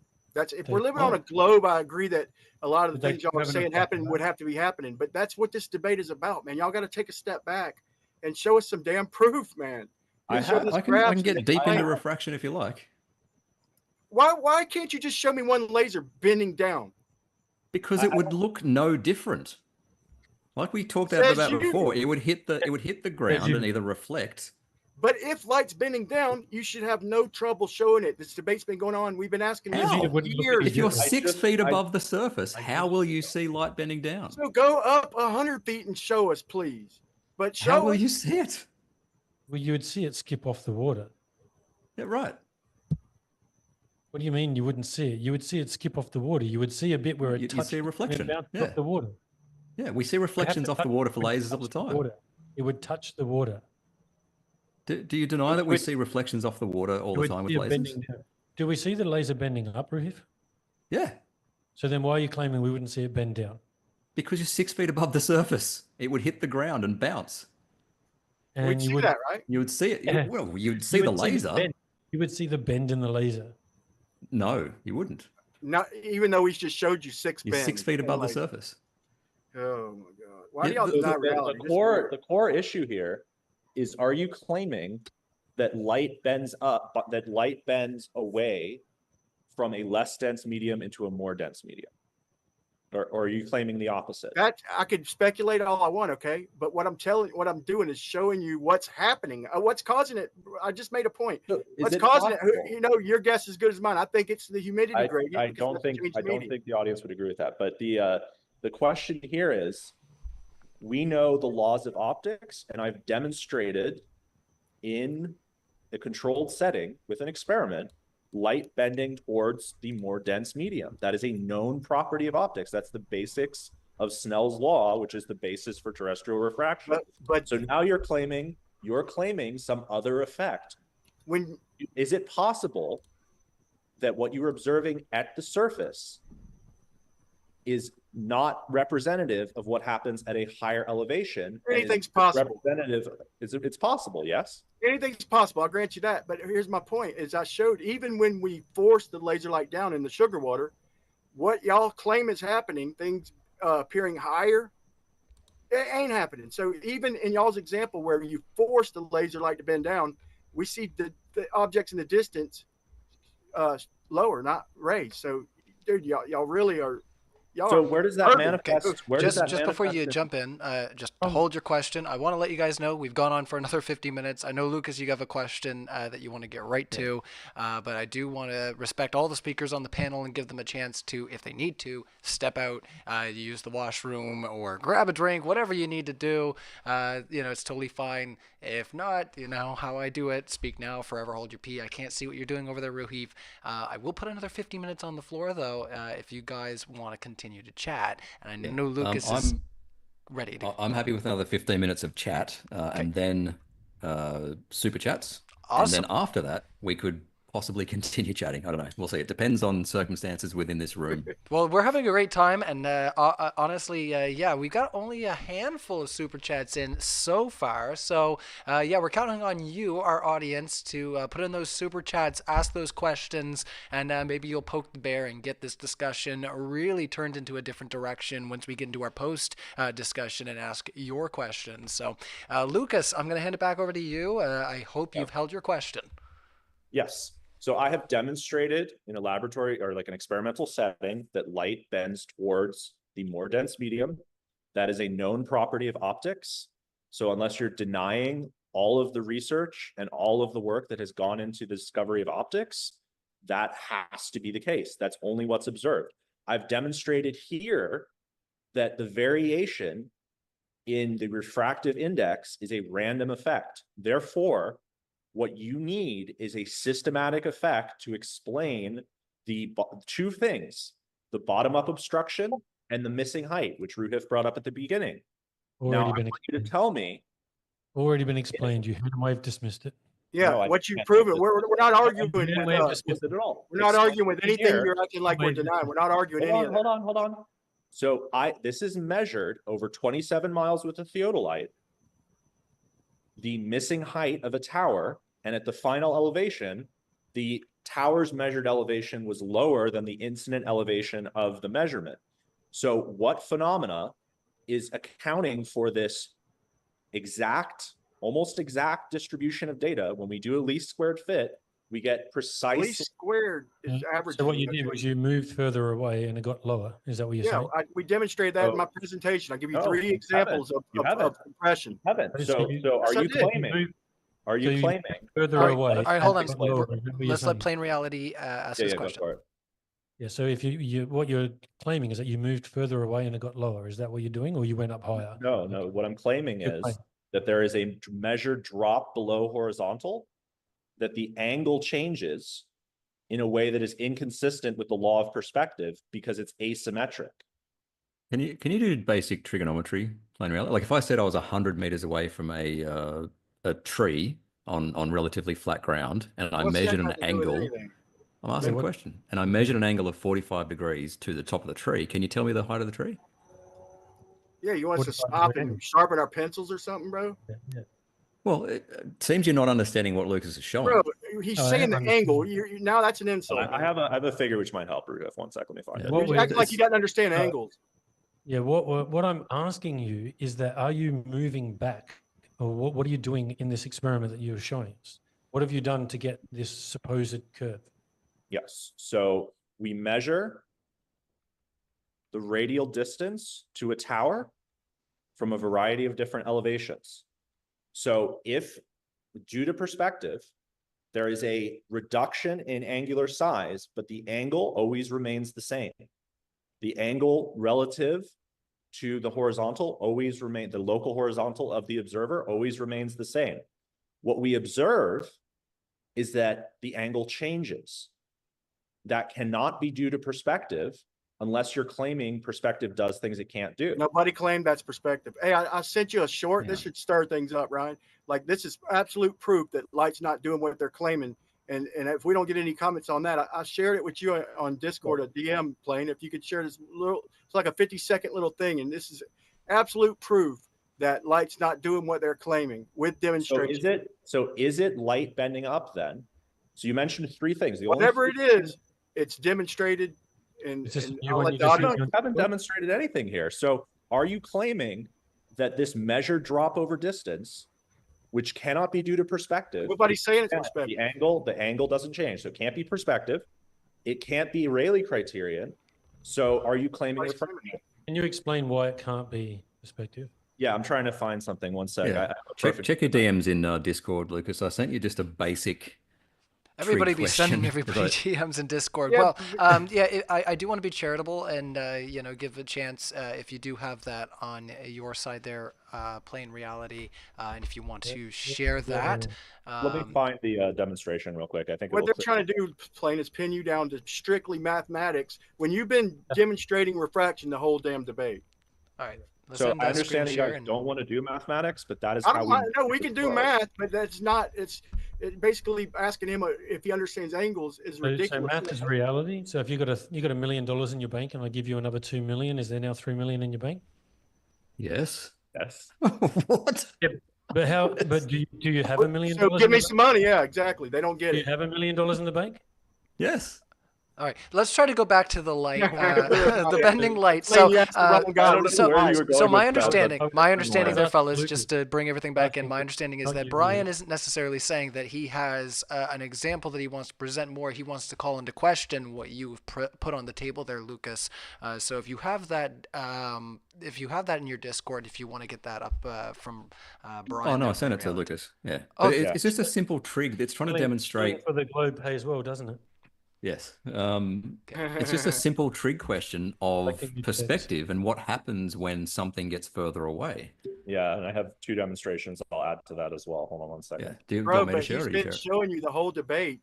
Look, he's not saying it's just purely perspective. Like, but really been showing you the whole debate. He's been showing you refraction and the phenomenon. I don't understand. Now you're trying to pin him down to pure perspective. That's weird. I'm asking you, what is the source of the systematic effect which is causing the bottom-up obstruction and the missing height? We've showed you the entire debate, and you're still asking the same haven't explained questions. Who cares if we can explain it? We've demonstrated it. We've demonstrated it. We can speculate and make claims like you guys all day. All right. Can I talk through this little? We are going a little bit in a circle at this point. So sorry, Yeah, we are going in a little bit of a circle on this one. So if we can try to wheel it back in. Roohif is doing a screen share. Like I said, I know that you guys are sending messages back and forth, and you guys have things that you're relying on the buddy system to get up and running. So definitely feel free to jump in and say, hey, can I share my screen? I don't want anybody to be over dominating, but Roohif, I think it's fair for you to go ahead and explain to our audience what you got going on here and how it applies to what we're talking. Yeah, so a simple use of trigonometry. We can measure along the ground 400 feet to the tree, and we can also measure that angle x. All right, this slides around the wrong way a little bit. Like we measure the angle and then work out the height rather than knowing the height, working out the angle. If I push that tree back to 800 feet, that angle gets lower, correct? It gets smaller. Obviously. Yep. Cool. Okay, that's cool. That's what I wanted to show. When we can predict that angle, if we know the height of the tree is 150 feet and we push it back 800 feet, can we predict that angle on a flat Earth? You can do it we can do the math, right? Or flat. You can, barring refraction, though. Right? Right. Yep. Don't worry about refraction right now, but can we predict that angle by knowing the height of the tree and the distance to it? Yes. Yes. Okay. What Lucas was showing a minute ago was the difference in height between what it should be on a flat Earth. It's missing height, and it's missing 6.5 inches per mile squared. But what we've been showing you the entire debate is things violating this pure trigonometry. Okay, we're not disagreeing with the trigonometry or the math. We get that. I don't know how many times we got to keep saying this. We're showing you things going wonky. We're showing you different days from the same position, things moving up, moving down, hourly, daily. Right. I mean, And what's my response, Brian? why do y'all keep trying to pin us down to pure mathematics? What's my response to things moving around a lot? My response is get away from the surface, get up high. Yeah. So get up high and show me something. Yeah, I've got stacks of measurements, stacks of measurements showing the drop. Show me stacks. Show me multiple days. Okay. I have many measurements. All of the measurements I provided in that graph. And what did I show you in the beginning? What happens, okay?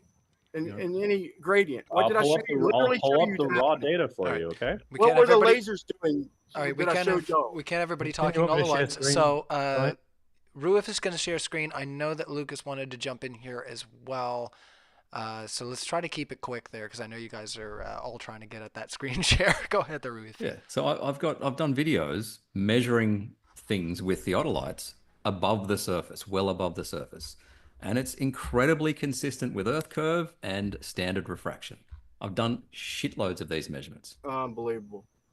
That one on the bottom right, the one on the bottom right, he had the best spread, the best angle, and he showed in a little over a mile, he literally held a tape measure from the benchmarks on top of the aqueduct down to the water and showed them rising up like 12 inches in a mile and a half. I've responded to that as well, Brian. I made a video about that as well. I've seen your response, and it's just epically desperate to put it. Let's let Lucas do his screen share. All right, so 12 inches with the best spread. That's all I got out of that. That sounds awful. All right, go ahead there, Lucas. Whenever you're ready. Let me find my. All right, so here's the core issue that you guys have to figure that we're kind of talking past each other on, and I think I just want to get clarification here. So the top is what happens due to perspective. Okay, so as we move into the distance, there is a law of perspective that describes that these sides shrink at the same rate. What I'm trying to point out to you guys is that in order for the bottom-up obstruction to occur, or for missing height, which is the measurement that we're talking about now, missing height here is the difference between this point C1 and this point C2. And there's a difference in angle that is measured. What we're saying is that is reality. Correct. 100%. We go and we measure, and this was all done at high incident elevations. I can provide you with the exact list of elevations if you'd like. And what do we find? The black dots are the observations. The blue line is what we fit with a model. I then went to a different set of data, completely different set of data, gathered at different locations and distances by different observers, including 2 flat earthers. Jay Tolan's measurement is in here. And I'm sorry, Bev's not a flat earther. I don't want to be bigoted, but he did a measurement as well that's included. And no worries. I'm just laughing at the live chat. Go ahead. What did we find? We found complete consistency between the 2 sets of measurements. And your guys is claimed, oh, it's random all over. No. Big deal, bro. So you're claiming Earth curving is causing that. Correct. We're claiming light. For that. We're saying light's changing angle. You're saying the ground is changing angle. We're saying light's changing angle. Now, what this debate is about is proving one or the other. We've demonstrated what's happening in reality. You're just saying it's Earth curve. That's all you're doing. Demonstrated here that this is a physical curvature of the surface over the Lake Pontchartrain Causeway. That's not cool. Did you like it? Everyone can have a look. Taylor on Twitter has actually filmed the entire thing, and it is dead straight all the way across. Dead straight. It's not. There is a measured curvature across. They don't like demonstration, Plain. This is a demonstration. This is real data collected by a real person, and it confirms a radius value that is consistent with the Earth and is not optical. I can also show you another demonstration that is very simple that you can verify geometrically. You can place 4 points on a spherical Earth that are equidistant. Here are the 4 points. Here's your demonstration. I can do that with my front yard, Mordwand. I can So add a radius value to my front yard and do the same thing. If they are a sufficient distance apart on the Earth, can you place 4 equidistant points on the surface of a planar Earth? Can you show that these 4 points would be equidistant on a plane using a planar distance? I can do it with my front yard, man. With these 4 points. I can mathematically add a radius value to my front yard. You can and mathematically demonstrate add my a front radius yard is value. a sphere, dude. Okay. What do you mean? I mean, I can add a radius value to my front yard or even a flat desk, okay, and prove to you mathematically that it is curved by adding a radius value. Do it. Okay? Where did it do it? Come back and show us. But the Oh other my question God, is, are y'all denying that? so the other question is, why Wait, do wait, wait. all- Are y'all why do- denying that? That I can So mathematically curve my saying, yard? what I'm saying is, I don't. If you're saying that you can then use the Habersign formula or something, you can. But then you're making an assumption of a sphere. You haven't addressed this point either. I'm the one assuming a sphere. That's great. All flight plans rely on great circle distances with the Habersign formula. And we could talk about all the wonky Habersign things formula that does happen. not prove a globe, bro. The Habersign is doing measurements from a coplanar spot in the center of a plane, okay, projecting up to a You're sphere. claiming, you're claiming That's a whole new territory, dude. So you're you claiming that the can't Habersign. Okay, let me ask you a simple question, Brian. Does the Habersign formula work to calculate distances accurately on Earth? It can. I don't see Okay, why it not. can. Okay, all right, great. Hey, Does does it prove it's a sphere though? No. Okay, so do you agree that the Habersign formula calculates distances on Earth? It Yes? can. Yes, you can. But Okay. you just jumping the gun and saying that that's claiming Earth's a sphere, that we were doing the measurements from the center of Earth. No, Okay. like I said, you're doing them from a coplanar. All your measurements in the Habersign are So coplanar. you're Coplanar claiming measurements, bro. So that's not proving that Earth is a sphere. you're claiming Can I share that. screen now? Well, hold on. Let me just finish this one point. So show right, me the 15 4 seconds. points on the Earth. No, he's not gonna let you screen share. No, I'm just No, kidding. I'll Go let ahead. you screen share. I'm just kidding, dude. Of course, we'll I let you just- screen share, so but let's I give him just- 15. Just curious that you would use a formula for distance and admit that it works on the Earth when that formula is based on spherical geometry, based on a subtended angle, and based on the radius of the Earth. So Based on measurements from a coplanar point on a plane. Go ahead when you're ready you there, have to playing demonstrate reality. that. I don't think that's the case. Do you understand the Habersign? I do understand that Habersign. Okay, Yeah. then you understand that all the 3 angles, the baselines, are coplanar. All right, let's let plain reality push this conversation into either new territory here is the or late punch push screen. this. Yeah, let's go ahead. This is a video from Taylor, and this is from Space Audits channel. I've seen this. Yeah, and as we see, the whole bridge is just straight. So is your Okay. argument here? Is your argument here again that it looks that way to you? All right, guys, happy Thursday. Today is actually Hey, Plain, can you share that short video that I DM'd you, please? Before Hang this on. Let's Oh, discuss hold on. Pontchartrain. Hold on. Pontchartrain. Fair enough. Is your claim that it looks flat to me, therefore it's flat? It doesn't just look flat. It is. Demonstration, man. Well, hold on. Is your claim that it looks flat, therefore it is flat? So you agree it does look flat then? Hold on. In that video, is that your claim? I just like I he's would just say showing that it looks flat, and it is flat. All right, let's let the. Yeah, but what evidence do you have? Well, he's got his screen share up now, so let's let plain reality explain what he's got in front of us right now. Oh man, that's the wrong one, man. Hang on. Got to go back to Pontchartrain. You can't just put shit up like that and then let it go, right? Yeah, that's What the wrong would one that anyway. look like? So that video that Taylor posted, what should that look like if it's a globe, and what should it look like on a flat Earth? Then we can compare the two.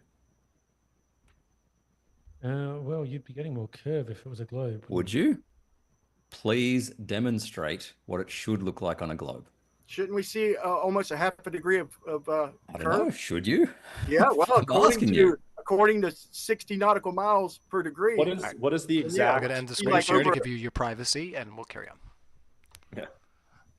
So because that video was looking. Oh, sorry, that video was looking side on at a bridge, showing only 3 or 4 miles at a time. How much curve would you expect to see looking side on 3 or 4 miles at a time? The answer we is would fuck all. expect it to drop as she panned. We would expect it to drop quite a bit. Quantify it, Either model way, it, dude. do Either something. way, whether it proves anything or not, y'all are saying that y'all proved it's curved. We Yes. showed you. We let the audience decide. He showed the actual bridge from an orthogonal view. So Right. y'all never demonstrate any curve orthogonally. Y'all act like we're living on a cylinder. Well, it's like you have a pool cue. How do you tell if a pool cue is curved? Do you look at it from the side, or do you look down along the pool cue? I have another demonstration though for what he's asking. Hold on one second.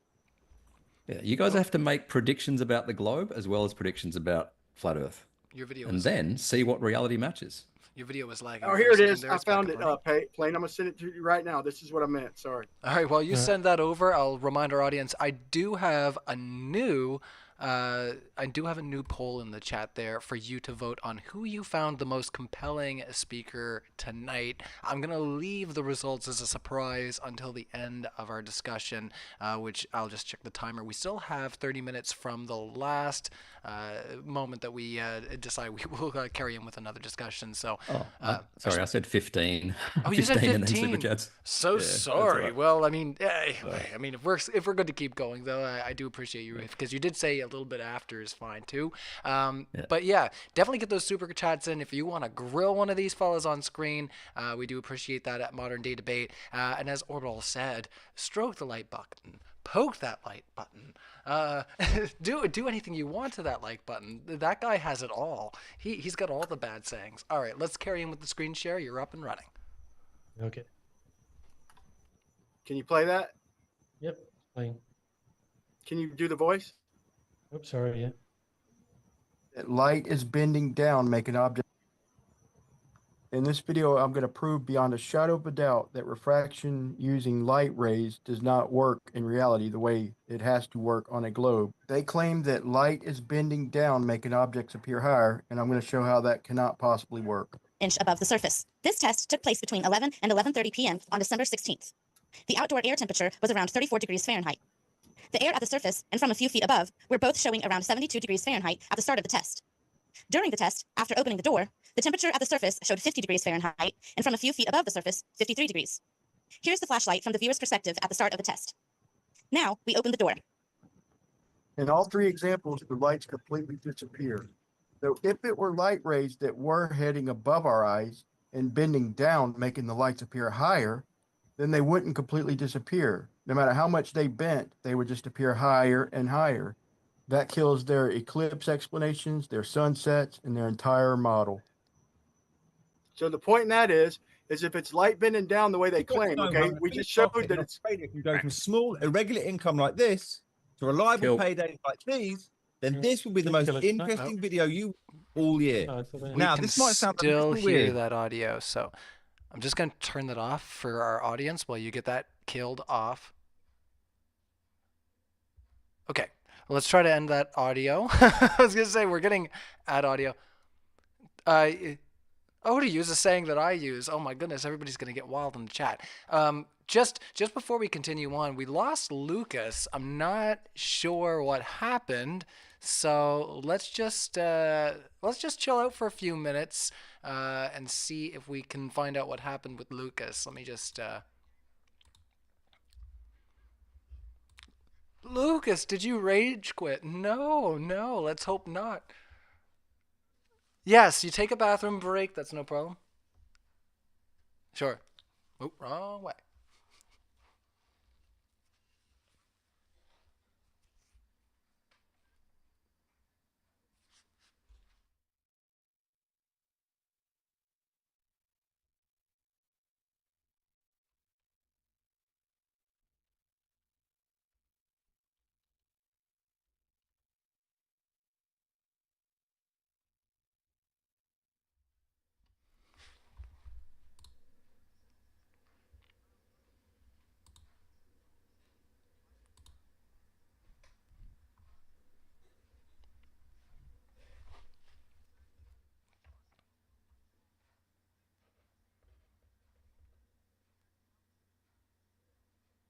All right.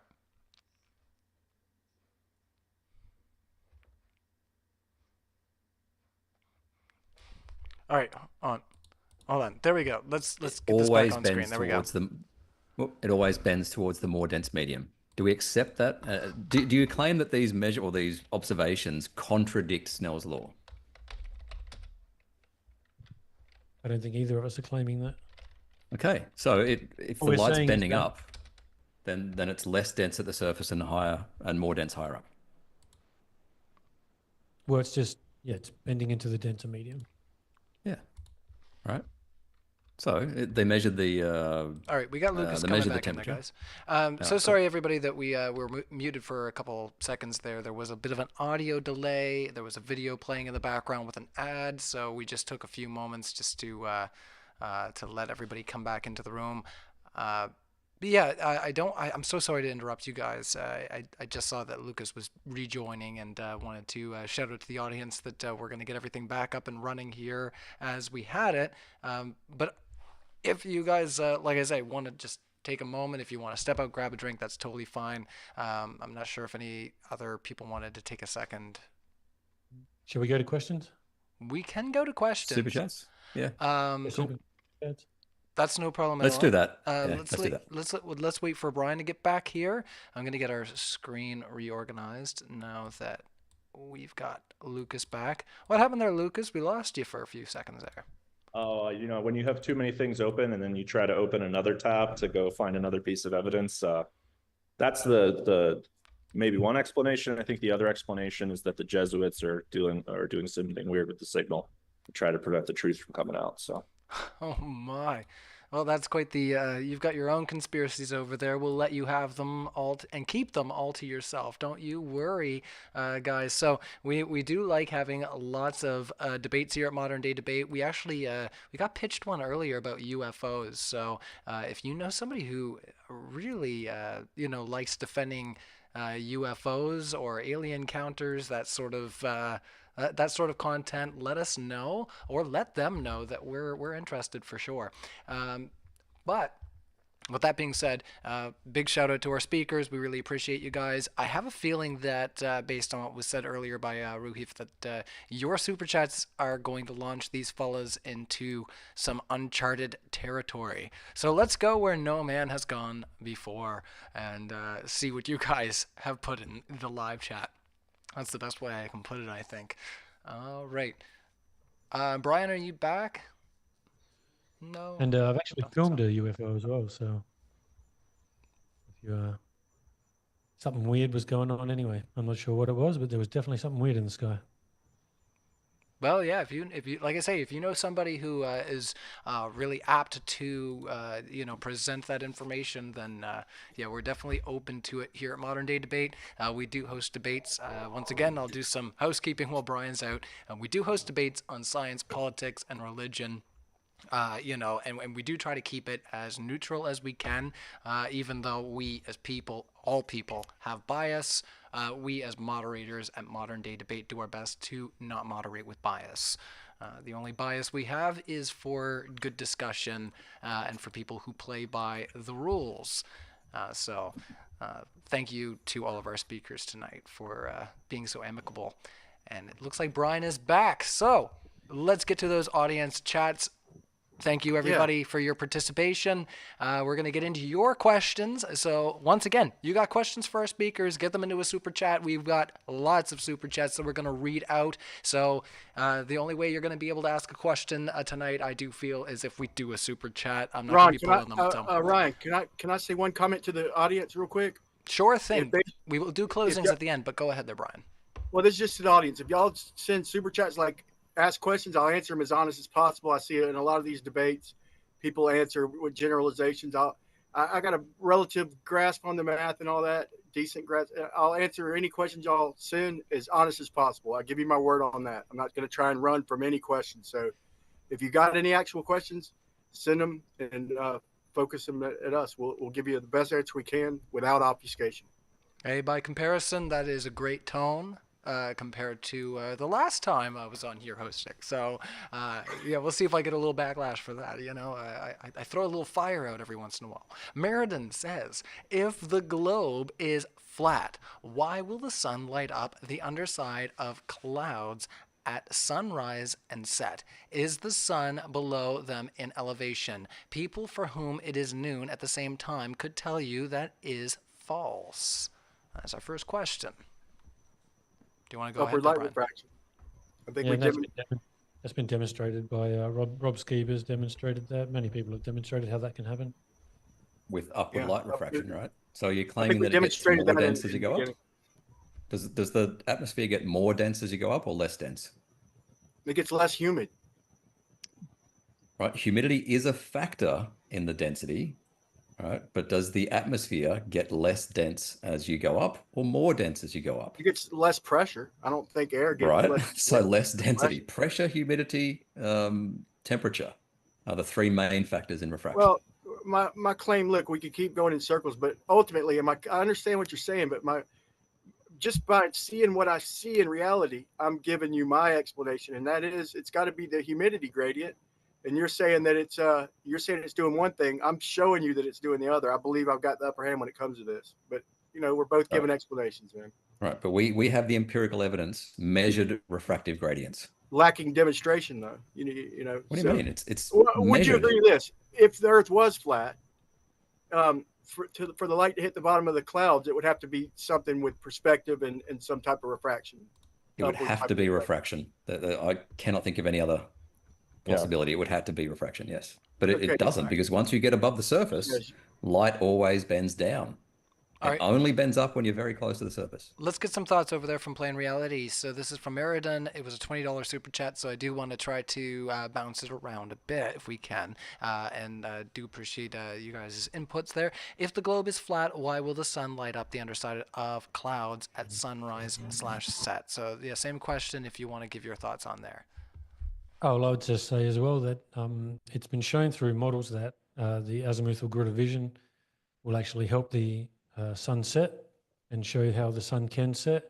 We can see the sun going through refractive layers the entire time, all the way through, right down until it gets to the horizon. So if the sun is appearing to drop below the horizon, meaning that the light is coming from that area anyway, it would then be shining light under the clouds. All right. Is the azimuthal grid of vision a physical thing? It's atmohemispheric. Right, but is it a physical dome that does something? Like it's a dome of vision. Right. So to me, that means a pointing system, like a coordinate system. How does a coordinate system change the path of light? Well, it doesn't matter. Like we demonstrated it. We've showed you literally. I mean, we've showed demonstrations of light, of just backing up a light with using a little magnification. There's a few different ways to do it in reality. And just magnification that's refraction. One of them. Yeah, exactly. Refraction, right? Yeah. So, I mean, I'm modeled out. No, I don't want to get into all that. But but what does this azimuthal grid of vision do something? Is it a physical thing? It's an explanation, man. That's all y'all have given all night. So okay, it makes zero sense to me because it sounds very much like you're just using an altitude azimuth direction pointing system. It is the air around us that creates it. Okay, so refraction, right? Demonstrably. It would be due to refraction, yes. Yeah, so upward refraction again. Again, once you get above the surface, light always refracts downwards. And I've answered that honestly. My rebuttal would be, if you look at any of these examples, hey, you wouldn't have the angle you think you'd have. Sorry, we're looking from the ground to the sun, right? We're not looking from the sun to the ground. Right. All right. So therefore we are on the ground, right? Yes. Okay. So one last thing. Through the layers. We're not looking from the sun down. The direction doesn't matter. The path between two objects through an atmosphere is the same. It's reversible. Doesn't matter whether you're looking from the ground to the sun or from the sun to the ground. One last thing, though. If I've shown many examples of the sun above the horizon, like up to about 4 or 5 degrees above the horizon, lighting the bottom of clouds. Now, if we're referring to a globe model, if the sun is 2 degrees above the horizon, above a tangent from my feet, and it's 93 million miles away, using the trig, that puts it 1.6 million miles above my feet. So even in a globe model, you're going to have a lot of trouble explaining these underlit clouds with a sun above the horizon. Even if it's a half a degree, you're talking about 800,000 feet above. I mean, 800,000 miles above my feet. So how could a sun that's half a degree above the horizon and it's 800,000 miles above my feet? How can it hit the bottom of a cloud if it's almost a million miles above that cloud in a globe model? Right. There are also First of all, numerous days where the sun doesn't go under the clouds, where we do not get that. Sure. That's a Clouds globe block the killer, sun. though. But the question for Brian, did you measure that 5 degrees? I don't even have to. I can call it 1/2 Just degree. fuck measurements. How about the Fuck fact doing any that, measurements. How about the fact I see the sun and I can at least call it 1/2 degree? The fact that it's above the horizon, I don't need exact numbers to know that the math on your globe says that it's going to be 1,000,000 miles above my feet, above that cloud. So I'll draw that for you later, Brian. Degrees, bro. If I want to call it Going 5 by a degrees, globe, we should always see the sunlight come under the clouds. All right, we got lots of super chats coming in there, guys. So we do appreciate you expounding on your thoughts there, and there'll be lots more to come. So yes, keep your questions coming in. We do appreciate them, and like I say, this is a great opportunity to unpack so many things that maybe we didn't get to touch on in the debate, and maybe the most important thing is just brimming at the tip of your tongue right now, and you want to get into a super chat. So we do appreciate all the support, and yeah, hopefully you find that you get satisfaction out of what our debaters provide you here. So as somebody said that there's somebody who's spamming with copy and paste comments in the chat. I've been looking it over. It doesn't look like it's copy and paste. I'll keep an eye on it there, RMFW, but I wouldn't worry about it too much. You know, sometimes if you give people too much attention, they'll just keep doing the thing that drives you crazy. So let's carry into the next question. Thunderstorm says, is an oblong shape closer to a rectangle than a sphere? Good question. What? An oblong shape closer to a sphere? Yeah, let's let Lucas in here. Lucas, you got some thoughts there? Yeah. Does that mean anything to you, Lucas? What was the question? Is an oblong shape closer to a rectangle than a sphere? You got some arms behind you there, Roohif, so I stopped your video. I mean, it would have to be like a prism, like a rectangular prism, because a sphere is 3-dimensional. Are they talking about so an ellipsoid has a major and minor axis, which determines how much it's flattened at the poles. So I think the question depends on how oblique the ellipse is. Man, give an actual answer, man. That's the honest answer. It depends, because technically you can get an ellipse, as in the case of the Earth. The Earth is ellipsoidal, but the difference between the major and the minor axis, as it were, or the degree of flattening, is very, very small. I mean, there's like a 30-kilometer difference between the poles and the equator. So in that case, it's closer to a sphere. But if you took it and flattened it much closer, much flatter, then that would, it would also depend on the shape of the rectangle, though. So we've got Mordwand to a flattening earther. He ain't a flat earther, man, but he's a flattening earther, man. Well, if you flatten the Earth, then you might have a chance of making the star trails and GPS work. But well, I got a model for that, man. That'll be next debate. I got a model for that. Roohif will love it. Now you can restart my video, Ryan, if you want. Oh, okay, sorry. Yeah, no worries. I thought you could start it again on your end. I just wasn't sure if that was not something you wanted on screen. So I thought it was Goro. She's back. Hold on. No worries. I know all about it. So thanks once again to everybody in our audience. We really appreciate you. And as you can tell, our speakers are apt for it. They're here to answer your questions, and we really appreciate them being here at Modern Day Debate. So yeah, once again, thank you, fellas. Hopefully we'll see you all again. JSS Tiger asks, to the flat earthers, if we have an, oh man, I'm going to say this bad, isosceles triangle with one angle equal to 96 degrees, what are the other two angles? Please remind me how to say this. It's been years. Come on now, help me out. That's correct. Isosceles doesn't narrow it down so much, man. If he said right triangle, I'd say that it couldn't be. You couldn't have an angle of 96 degrees. So the answer is you can't have a 96 degree angle in a right triangle. In an isosceles triangle, Brian. Come on. Yeah, but what he's asking for the other two. How am I going to give him that without any more information? Oh, come on, Brian. Isosceles means freaking. I mean, you're talking about obtuse angle, basically, right? No. Oh, isosceles triangle. Come on. Gotcha. Okay, so it's going to be hold on, it's going to be 37 or something like that. I got 42. 42. Yeah, it's 84 and a half. So Yes. you just got to subtract. What was the first angle? 96. You got to subtract that from 180 and then divide it by 2. That's your answer. You got it right. I'm proud of you. Oh, great. Yippee. Everybody's happy with that. Yeah, you want to carry on, everyone? I think keep going with super chats. I've got to go and we had a go moment shopping and take my son for his first ever driving lesson. Oh boy, well, good luck to you. Try not to get into an accident there. No, I wish you best of luck. Deji Moss says, "What kind of research? Kind of research do you, Plain Reality, and Brian have done?" This isn't written very well. What kind of research have you, Plain Reality, and Brian done?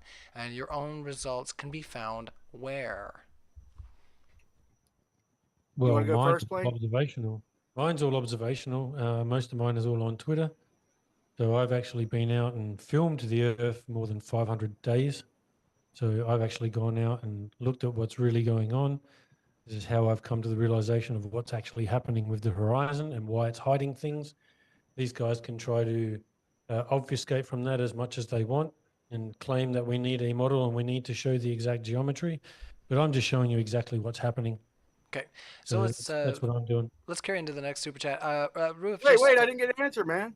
I didn't get an answer. Well, I was gonna say, if we are on limited time, I do want to try to move through a couple of them, but just to get a feel, Roohif, how much time do you have here to answer I'm these being questions? heckled via text. Oh, so like you're really being bothered right now. All right, I'm gonna set a 15-minute timer, and I'm gonna try to move through specifically the ones that are aimed towards you, so that you can mosey here and give you a chance to do what you need to do. So 15 minutes at the most is what I'll ask from you there. Cool. LJ asks, why doesn't Earth spin under a hovering helicopter? If you want to start us off on that one, Roohif. Sure.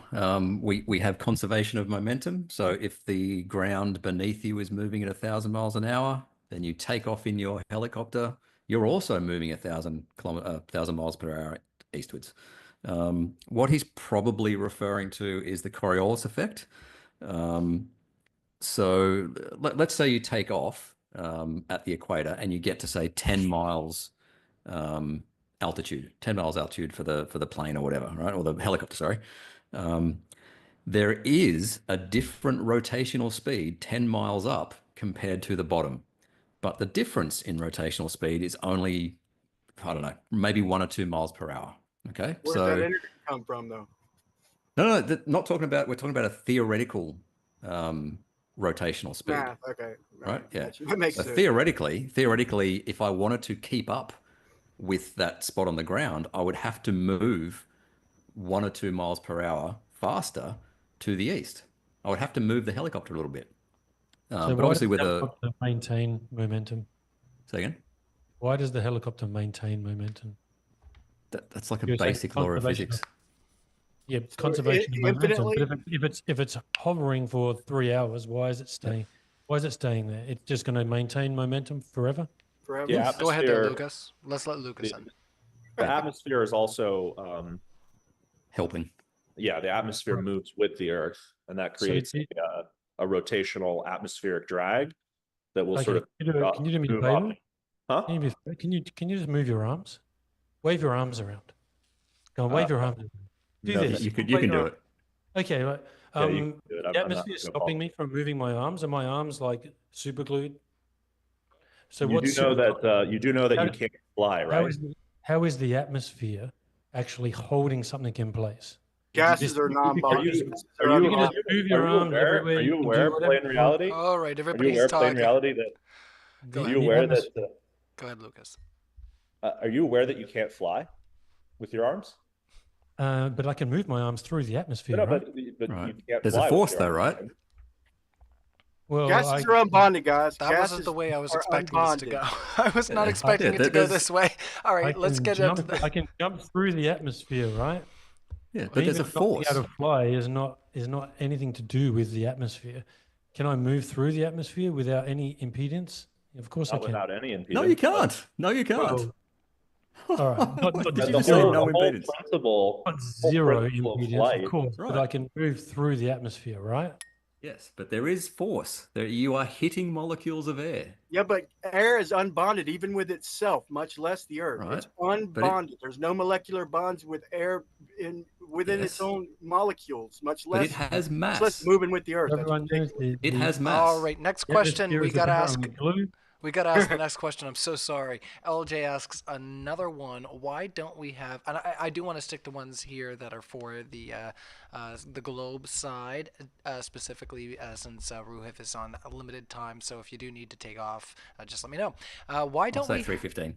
No worries. Why don't we have documented and recorded straight path 48-hour flights without any turns? Why can't we independently explore Antarctica? Ooh, that could get us Sorry, into a 48-hour some flight? new territory. Go ahead. I don't know of any flight that takes 48 hours. The most I know is about 19 hours. The route that a plane takes over the Earth tells you the shape of the Earth. I've done videos of this before as well. What was the other bit? That was about Antarctica. I can handle that one if you'd like. Yeah, Sure thing. And I will let you know, I got a message the other day from one of the debaters that we usually have on Modern Day Debate saying, and I had no idea about this, that this whole final experiment thing is a hoax. So if you wanted to make commentary on that, they want to do a debate on it. I don't know if our audience would be, up for that. But it's a big topic, Ryan. It is interesting now that I've come to know what is on the table and what's been presented. I do think it would be interesting to have a conversation on the validity as far as people on the other side, on the flat side, might see it, I should say. So because it's definitely being presented from I guess a mainstream view. I'm doing my best here. So go ahead there, Roohif, if you wanted to jump in. Lucas was going to talk about. Sorry. Go ahead there, Lucas. I'm so sorry. So the notion that you can't freely explore Antarctica, I don't think in general is true, because you are perfectly. There's two things. You can do it legit, and you can abide by the terms of the treaty. You can get permits to do your own independent expedition across Antarctica. The reality is that the vast majority of people on Earth are not prepared to undertake such a dangerous expedition, and the risk to rescuers to come and get you is extremely high. So you do have to apply for a permit. So Jarl Andhoy did an expedition. He did, yes. Court documents. Jarl Andhoy, they set anchor at Shelter Bay, and they were trying to recreate the not the McMurdo, but the other expedition, trying to recreate it for history and record it. They left two people on their boat. One of them was a brother of a Norwegian experienced sailors. And it came out in court that I think it was the Norwegian or Australian Navy had been closely monitoring them the whole time. As soon as they dropped anchor in Shelter Bay, they made them leave, and they made them pull anchor and leave during a storm. The brother and the other mate died out there. Experienced people wound up. They just said that they died. They're missing. So that these guys are still missing, and Jarl and them went back to try and find them. Anybody look up the court records and the attorney story for Jarl Andhoy if you want to know about what's legal in Antarctica. It's stricter than people think. Yeah, I'll add one thing about Antarctica. Oops, sorry. Yeah, I was going to say. Sorry. Okay. It costs money to climb Mount Everest as well. Probably the equivalent amount of money, and you need a permit. The end. Yeah. Instead of trying to save the guys or find them or put out a rescue, they're too busy trying to press charges on Captain Jarl. And he was the captain of the Berserker, and they did a lot of extreme stuff and everything. So they're about the only example I have. But man, that's a hell of a shitty story that this guy's brother is just dead, and the other guy's just dead. They're dead, and they're just trying to find and put Jarl in jail. Why don't y'all spend that effort to try and locate him? Y'all were tracking him the whole time till they threw anchor in Shelter Bay, but all of a sudden you lost track of them when they went out and died. What the F, man? So there could be some more going on. I'm just saying, I don't know for sure, but from that story, that's sad, man. Yeah, I mean, the reality is, though, that Andhoy did go to Antarctica twice without authorization. He did get in trouble for it after the fact, but nobody stopped him from doing so.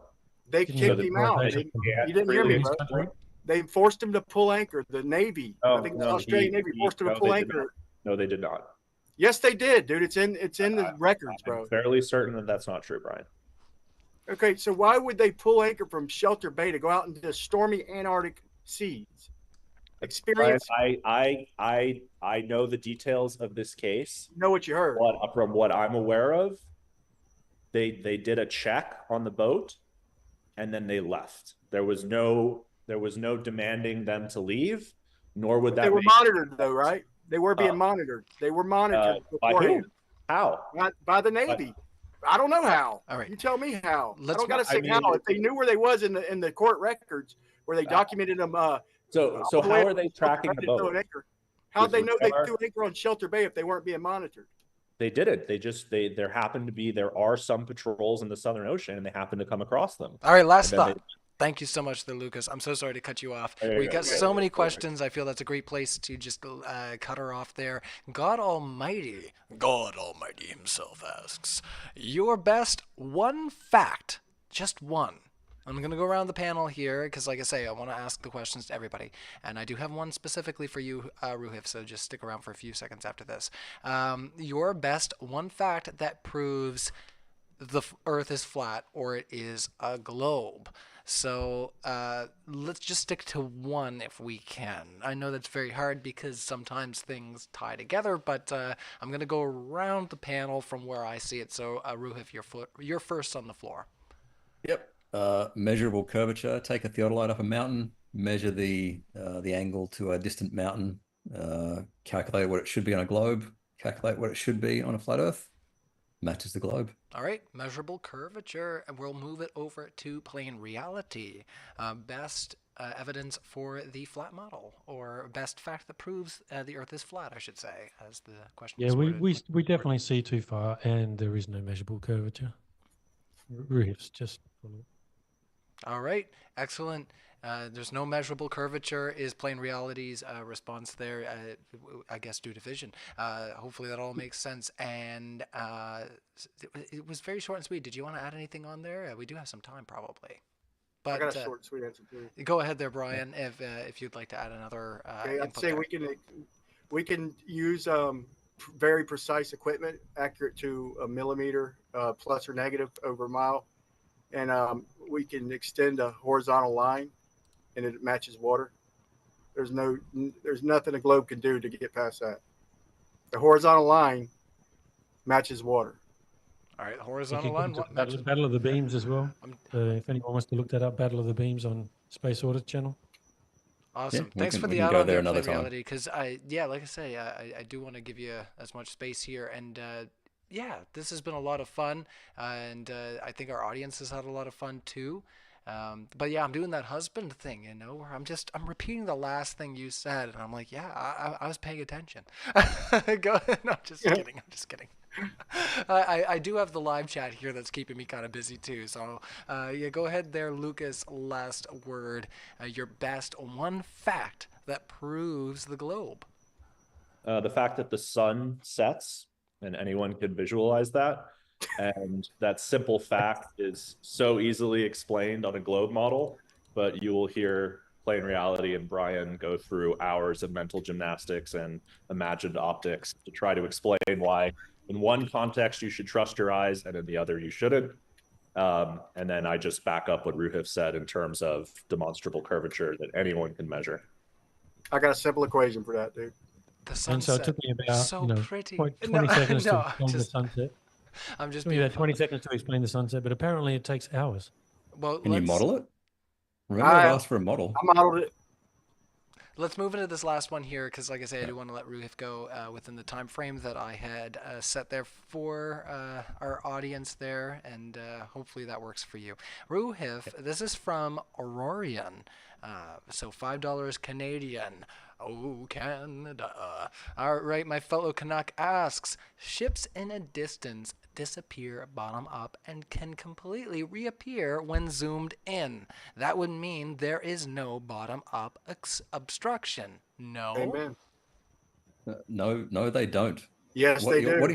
No, they don't. What that person's talking about is you just can't tell because you don't have the resolution whether it has gone over the horizon or not. You need to zoom in to determine that.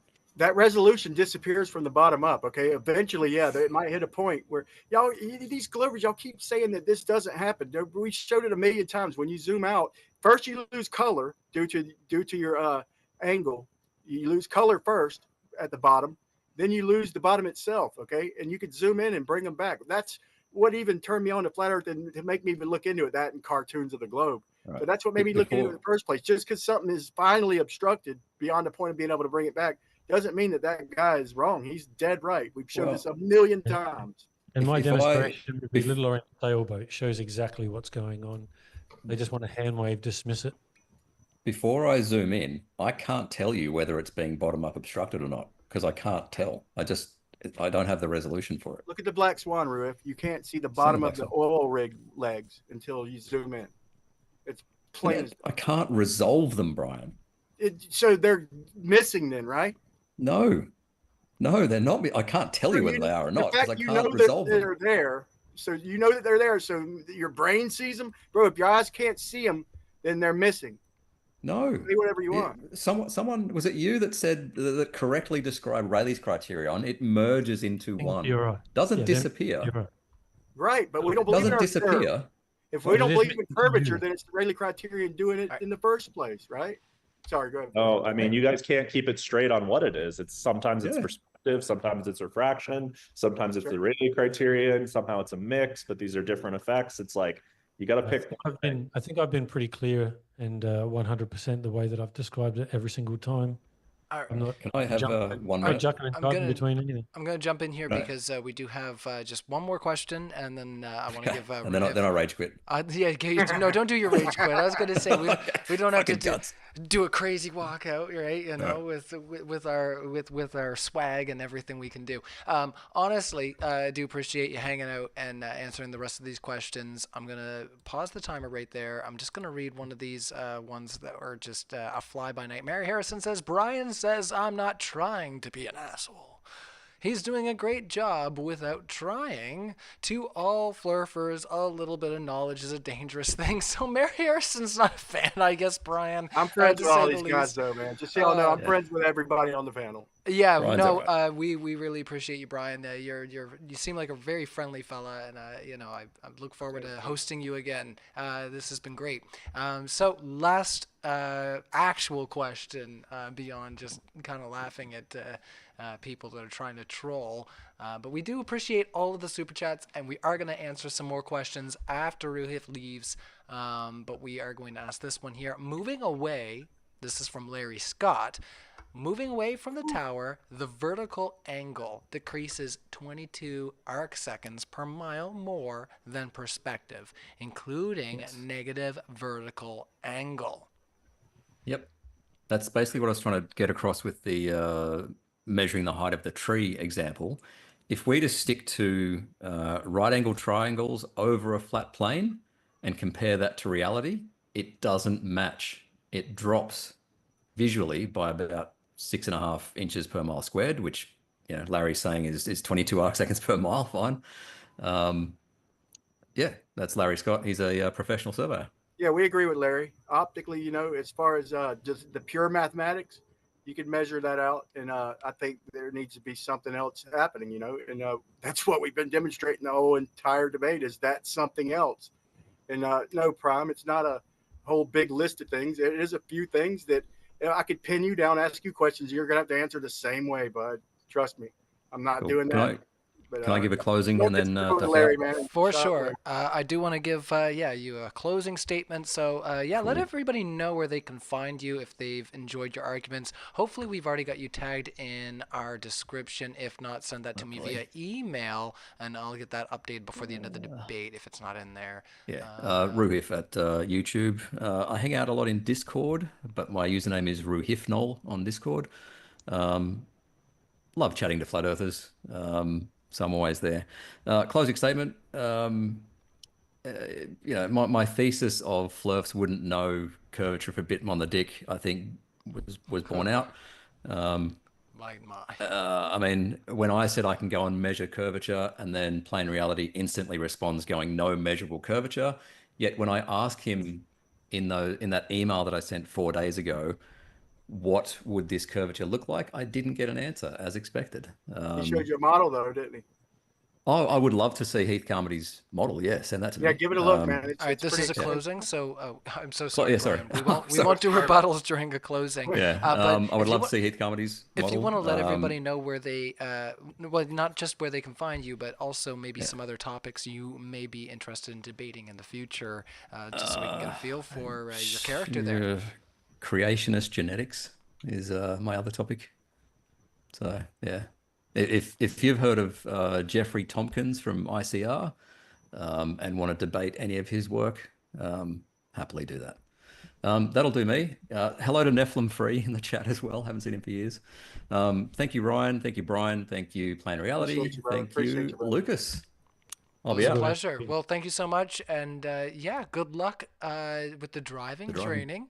Yeah, no, it'll be great. It'll be great. You seem like you'll be able to be you're a positive person. So good luck to you. Cheers, buddy. Thanks, I'd love to hear that one, man. I'd love to hear Roohif speaking non-mathematically, man. He's a precision type of guy, man, with math. We're trying to show him other stuff, but I'd love to hear him debate something like that. Well, I will say as well, just before we move into the rest of our super chats, my apologies, Lucas, that you'll be responsible for holding down the floor, I suppose, for your side going forward. I mean, we didn't really confirm that was going to be okay, but I can help you out here. I don't have a horse in this race. You know how it is. So the next question says. And I will everybody know, we're going back now. We're going to read all the super chats. So if you're like, Ryan, you didn't read my super chat, we're going back now, everybody. We're going back. Esteban Ilbaka says, plain reality. Even though, sorry, there's some typos. Ever thought about trying to avoid mirages and distortion? Remove the horizon as a variable. Everything drops from eye level, even targets at equal elevation. How does this happen on a flat Earth? It's a production of the distance. So we don't need the horizon to actually get the drop, but you will just get that same drop over distance. It's just an optical drop. It's got nothing to do with the Earth's curvature. The thing is that what has happened is they've basically just done, what's the word for it again? Reverse obfuscation, or begging the question. Well, yeah, it's reverse engineering, right? So obviously we see things drop in the distance, and what have they done? They've just reverse engineered it into a globe. That's all that's happened. All the measurements, everything they're doing, it's all just reverse engineering. All these measurements have been supplied for people on what's going to happen. It's just pure reverse engineering. Right, I applaud their model, man. I applaud their model and the work they put in, but I'm just trying to explain to them it's just a model. It's not proof. To try and use that model as proof of the world, that's where the fallacy comes into play. Did you have any response there, Lucas, to some of what you're hearing here, and then we'll give them the closing of this question? Yeah, I mean, so I'm going to use the washroom. Thank you so much. It's just odd that all optical measurements of curvature conform to the physical measurements of curvature, and you really haven't been able to respond to that in any substantive way through this debate. If it were the case that this was a purely optical phenomena, I mean, on one hand, Brian, I applaud your ability to recognize that these measurements were done properly and that there's not some sort of impropriety in the way the measurements were done. But it would seem to be odd that I've presented you with three independent pieces of evidence that are dependent, that point to a non-optical curvature. And I don't really, the last one we really haven't even addressed beyond the opening argument, but the GPS one, I mean, there really wasn't a response to that either, nor was there a response to the Haversine formula other to say something about coplanar measurements. But all of the physical operations of the world conform to the optically measured rate of curvature. So now you want to go back, okay? But in my behalf, in all fairness, now you're going back to optics, okay? And I'm not going to disagree with people that I trust making measurements and everything. Maybe they might be a little biased, but probably not. I think I could trust some of these measurements you're given. But my whole point is we're not arguing with these measurements. We're trying to demonstrate this debate is about flat or curve. Like I said, once again, something's bending. The angle of something's changing. You say it's the ground. We're saying it's light. We're not arguing with the facts, man. But like I said, I plotted the model and everything. They've done a lot of work to model the Earth the way it is. And I think with the Habersign, I think that's a whole nother discussion. Me and you, I think we could have a real good one on that, man. Yeah, I agree. And I would like to have more discussion on the GPS front as well, particularly as it pertains to like the equatorial plane and the ECEF coordinates. So that's a good one. Yeah. All right, next one from JSS Tiger says, do flat earthers have any pictures of Mount Everest from 500 miles away? Is that PhD Tony?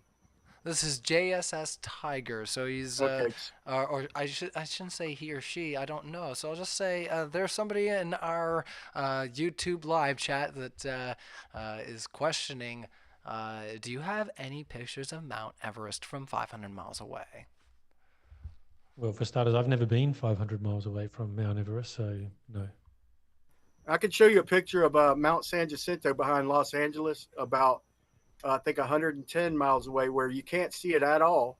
And you would think that there's the horizon, there's downtown Los Angeles and everything, there's the airport. And so there's nothing behind it, right? Then he breaks out in infrared, and all of a sudden, bam, there's a big giant mountain behind the whole landscape. And so there's no way, I mean, visibility on most days underneath a mile height is like freaking 20, 30 miles. It shrinks. I mean, it grows as you get a little higher, but dude, the atmosphere, there's turbidity, man. We can't see forever. We'd never see Everest. That's a crazy claim. But, you know, maybe you're new to this and everything, or your PhD, Tony. Many times, at only just 30 miles away, there's a stack of hills right behind everything I film, and I can't see them at all. They're completely gone. So that's only 30 miles away. So you want to see 500 miles? Well, thank you so much to Brian and Plain Reality for answering those questions there. And we've got another one coming in from Megalon saying, this is a ridiculous debate. All of the world's logistics and navigation systems rely on a spherical Earth. That's not right. Well, that's exactly backwards. They carry on. That is 100% correct. No, look at the NASA documents. They literally measure. We know you guys. We know you guys disagree on this, but they do carry on. They do carry on. I can't tell if you're saying Brian or Ryan. This is one of those times. Brian, you're gonna have it's all to measured. really It's all measured enunciate. flat. Look at all the NASA documents, and then it's mathematically transformed into a globe. All right, It's just one done second there, Brian. All the measurements are done over a flat, non-rotating plane. They carry on to say all of the world's enterprise database systems have a spherical Earth built into their coding. So there was an add-on here. But yeah, go ahead and continue there, Brian. I didn't want to cut you off. I just wanted to give you all the context. It's a mathematical model, man. Like I said, I applaud their model. They put a lot of work into it. I can model my front yard the same way by adding a radius. No big deal. You got it. So I just, go ahead. We can. I just wanted to respond to the NASA documents claim because, respectfully, Brian, I think that that's one that you shouldn't make. That is an actual reification fallacy. That is taking what is explicitly stated in those documents as a model used as an approximation of the Earth for the purpose of modeling short-term flight dynamics and taking that as if it applies to the Earth. All of the actual navigational instruments, flight planning entirely relies on a spherical Earth through the Habersign formula for great circle distances. The determination of initial heading requires gyrocompassing based on a rotating spherical Earth. When you get off the ground, the operation of an inertial navigation system, as I pointed out, entirely requires the adjustment of the vertical as you move over the curved surface of the Earth, because plumb lines are not all parallel. And in addition, GPS is a globe exclusive system. There is no kinematically equivalent solution to the GPS subconstellation that would work over any flat planar model. Not to mention the fact that the Doppler shift of the satellite and the pseudo range calculations indicate where the satellites are and how fast they're moving. So that statement that the original poster had made was completely correct. The nautical mile itself, which is the standard of all navigation, is derived from the arc of the Earth. Right. So we're using Euclidean. You just said it, the Habersign. Okay. So that's exactly what I said. We're using Euclidean geometry and straight lines to measure this shit. And then we're we're transforming it mathematically. You just agreed the Haber sign. No. They're using the Haber sign to fit their model. All right. No. Ain't The that what next you said? question, we got another question coming in here, guys, and it kind of keeps in the same vein. Esteban Nabaka says, why is the horizon affected by upwards refraction with no mirage, but the boat isn't?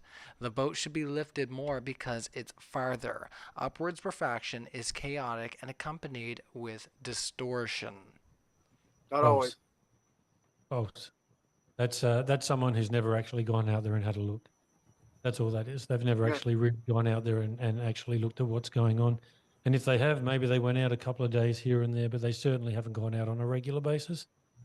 I'll say that in their defense too, Blaine. And in Glober's defense, or people who defend them, if they've actually got a good camera and went out and day after day and did these observations, they'd understand more what we're saying. And this is kind of an advanced debate. Like, this might be boring to some of the GP general population, but if people who are into the subject can appreciate a lot of the topics we brought up. But if they've done more of these observations, they'd understand what we're saying, and they'd probably understand better what we're showing. Because, dude, we all thought the Earth was a globe, man. And, I still reserve a little piece of me that says anything's possible, just to be perfectly honest. But, man, what I'm seeing is just conditions of the day. I'm not seeing curvature, man. I'm seeing obstruction on some days. Some days there's no obstruction on a good, clear day. No worries. All right, let's carry into the next one. Dr. Tapioca Weasel, who I think would probably also be apt to debate you there, either one of you, because, Dr. Tapioca Weasel's been on Modern Day Debate a few times and also participates in our live chat, so we do appreciate you there with all your contributions, and also your super chat, which says, Lucas, don't you agree uniqueness proves for defects like you Globers religiously believe are rare, and thus you can't mathematically produce or preclude a flat Earth? Tapioca Weasel, this one's all over the map. That was kind of an odd one. This is a little all over the map there, Dr. Tapioca. If you want to clarify what's going on. Diffeqs. Okay, he's talking about differential equations, I think. Uniqueness proofs for differential equations are rare, and thus you can't mathematically disprove a flat Earth. I guess I kind of see what he's saying, and perhaps I don't know if it's just a joke. Scientists aren't known for the ones that make a joke, but what I would say is that the basic, I could be wrong in this regard, but I don't think that the pseudo range calculations using a basic least squares to get a position fix to GPS are dependent on differential equations and uniqueness solutions to differential equations.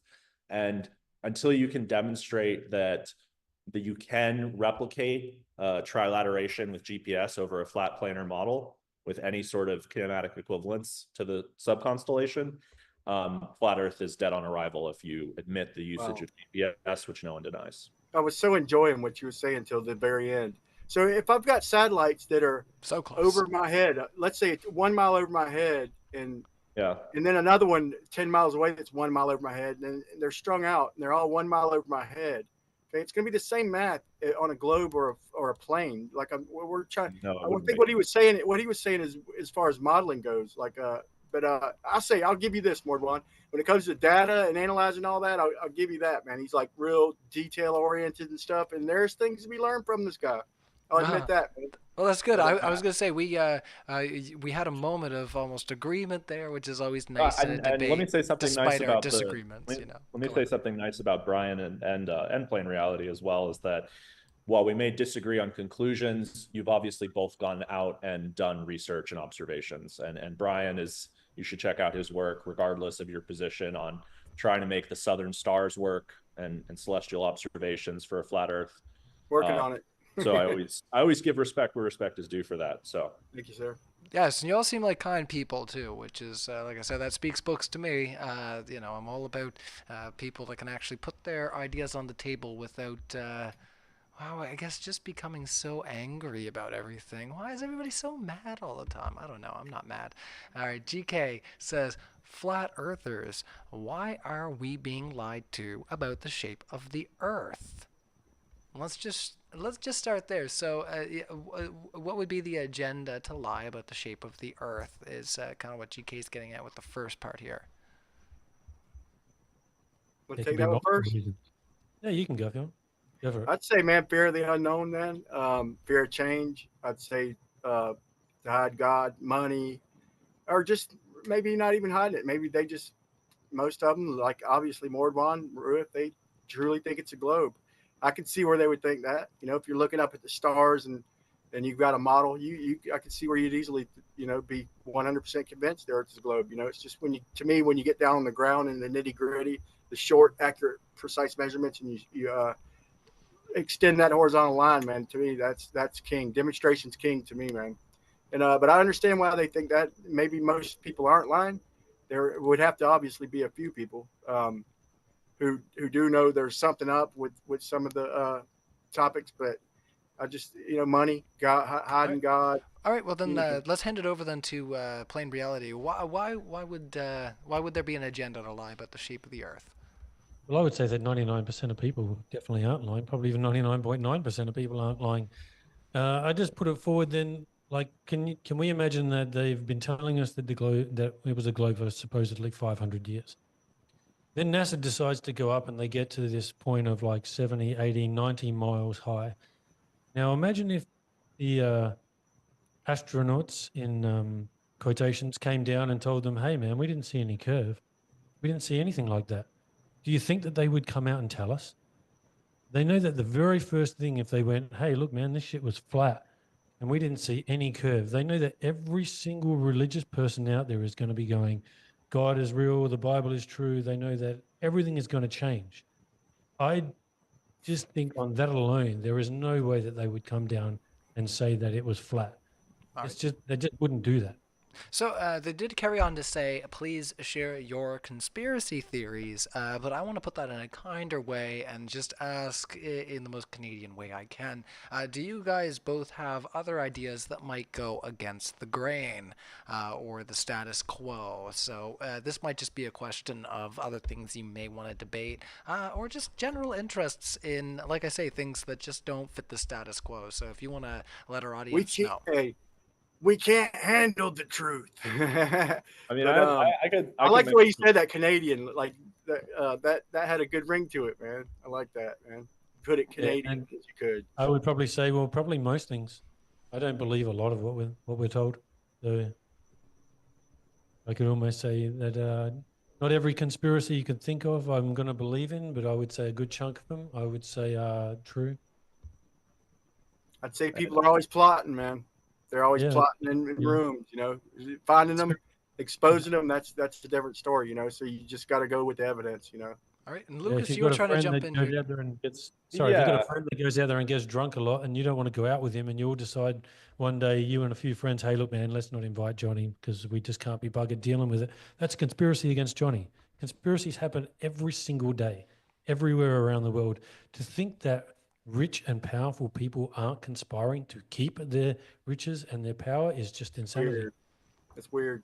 Did you have any commentary there? I know, Lucas, you were trying to jump in there maybe to rebuttal, but if you wanted to also maybe present something that you also might share that goes against the grain, like Epstein didn't kill himself, I don't know. I mean, I wouldn't necessarily consider myself a conspiracy theorist. I mean, there are demonstrable conspiracies of government, like the Iraq War or the Gulf of Tonkin incident, in which we know for sure the government has conspired to lie to the American people. There's the actions of the CIA with programs like MK Ultra, the Tuskegee syphilis study. There's plenty of reasons not to trust government and power. And I just wanted to say, as more of a general point of commentary, and I've always kind of maintained this talking to people on the opposite side of the globe flat debate, is that I think the biggest thing is that there's a reason that people have become skeptical or untrustful of institutions, and especially scientific institutions. And there's a lot of different reasons for that. And we could talk about, at length what the reasons are. But I think that the biggest thing for me is trying to identify like what legitimate criticisms people have of the current state of science as it relates to society. And then, try to like coach to people. And that's why I say to people, like, if I'm arguing for the globe, I don't expect you to, if you're like on the flat earth side, I don't expect you to trust NASA. I don't expect you to trust the government. I don't expect you to trust corporations. I just think that, people tend to start from a place of maybe like reasonable skepticism, and then they kind of go too far down the rabbit hole, and you can go out there and do the research yourself and find out about the shape of the earth. So that's a great answer, man. I wish your attitude would spread, and we could probably come to a conclusion as a whole a lot faster, because one of us is right or we're both wrong, or vice versa. You know what I'm saying? So there is an answer to this question, and I think if everybody had that attitude that you have, and even Roohif, and on some points we'd get a lot further in these conversations, man. But that's a good, fair answer, man. Yeah, and then you got to look at it like, okay, let's say if we're wrong, what has that done? It's done nothing really. At the end of the day, it's brought a few discussions. It probably brought a lot of people to actually look more into science. But if you guys are wrong, you're literally holding back. Like you're like, I don't even know how to explain it. Not the enemy, but there's so much going on then that if you guys are wrong, you're preventing everyone from actually. I can't even get these words out right. My brain. They're helpers. They're helping. They're what do you call it? They're enabling. Enabling. There you go. Yeah. Sorry, on an accident though. Not getting somebody like Mordwand, it'd be accidental, right? Sorry. He could be enabling accidentally, is what you're saying, like not even on purpose. All right. Well, let's get right into the next super chat. GK, I think we really unpacked for you there. Hopefully, you're satisfied with what you got out of our response for your super chat. And once again, a big thank you to everybody who's put in a super chat. If you have any other questions, keep them coming in. I want to check in with our speakers right quick too, though, and just ask. Brian's outside. I mean, I don't know. I'd be a little chilly if I was standing outside. Brian's doing great. I hear you, man. Awesome. Well, Plain Reality, how are you doing for time right now? I want to make sure I'm not abusing you fellas. Keeping too long. You're good at the moment. For the super chats and stuff, we'll just keep going. Awesome. All right, and same thing for you, Lucas. How are you feeling over there? Awesome. All right, everybody. So I will then once again extend the invitation. If you have questions, get them into the super chats. We're going to carry into the next one. I wouldn't want to ask for more questions if our speakers were in a hurry. But yeah, Brian, Plain Reality, and Lucas have all agreed to stay. We really appreciate you guys. You guys are superheroes. We appreciate it too, Ryan, man. This is great. No, you guys, like I said, you've set a new bar for me for these conversations, because it's been chill. This is what I like. Big Mikey J says. It should be. Yeah, no, honestly, you should be. Big Mikey J says, it is nice that MDD, oh man, let special needs people debate. You know what, Big Mikey, you have an open invitation to go pleasure yourself. Anyways, but next time they should debate. People comment as well. Yeah, exactly. We will read your super chat, but that's not a nice thing to say. Honestly, that's very real. Hey, don't worry, dude. They're getting there. Yeah, these guys are getting there, man. They'll catch up. But next time they should debate other special needs people. Well, I mean, gee, Big Mikey. Does he want to debate? That's just really unsavory. There's a reason there's a lot of people debating against us, though.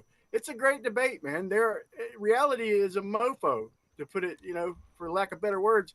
It's Mother Nature does not like to be pinned down, which is why this is a good debate, man. There are multiple examples you could give where there's, various explanations on the same freaking phenomenon. This is a great debate. This is the best debate there is, to me, by far.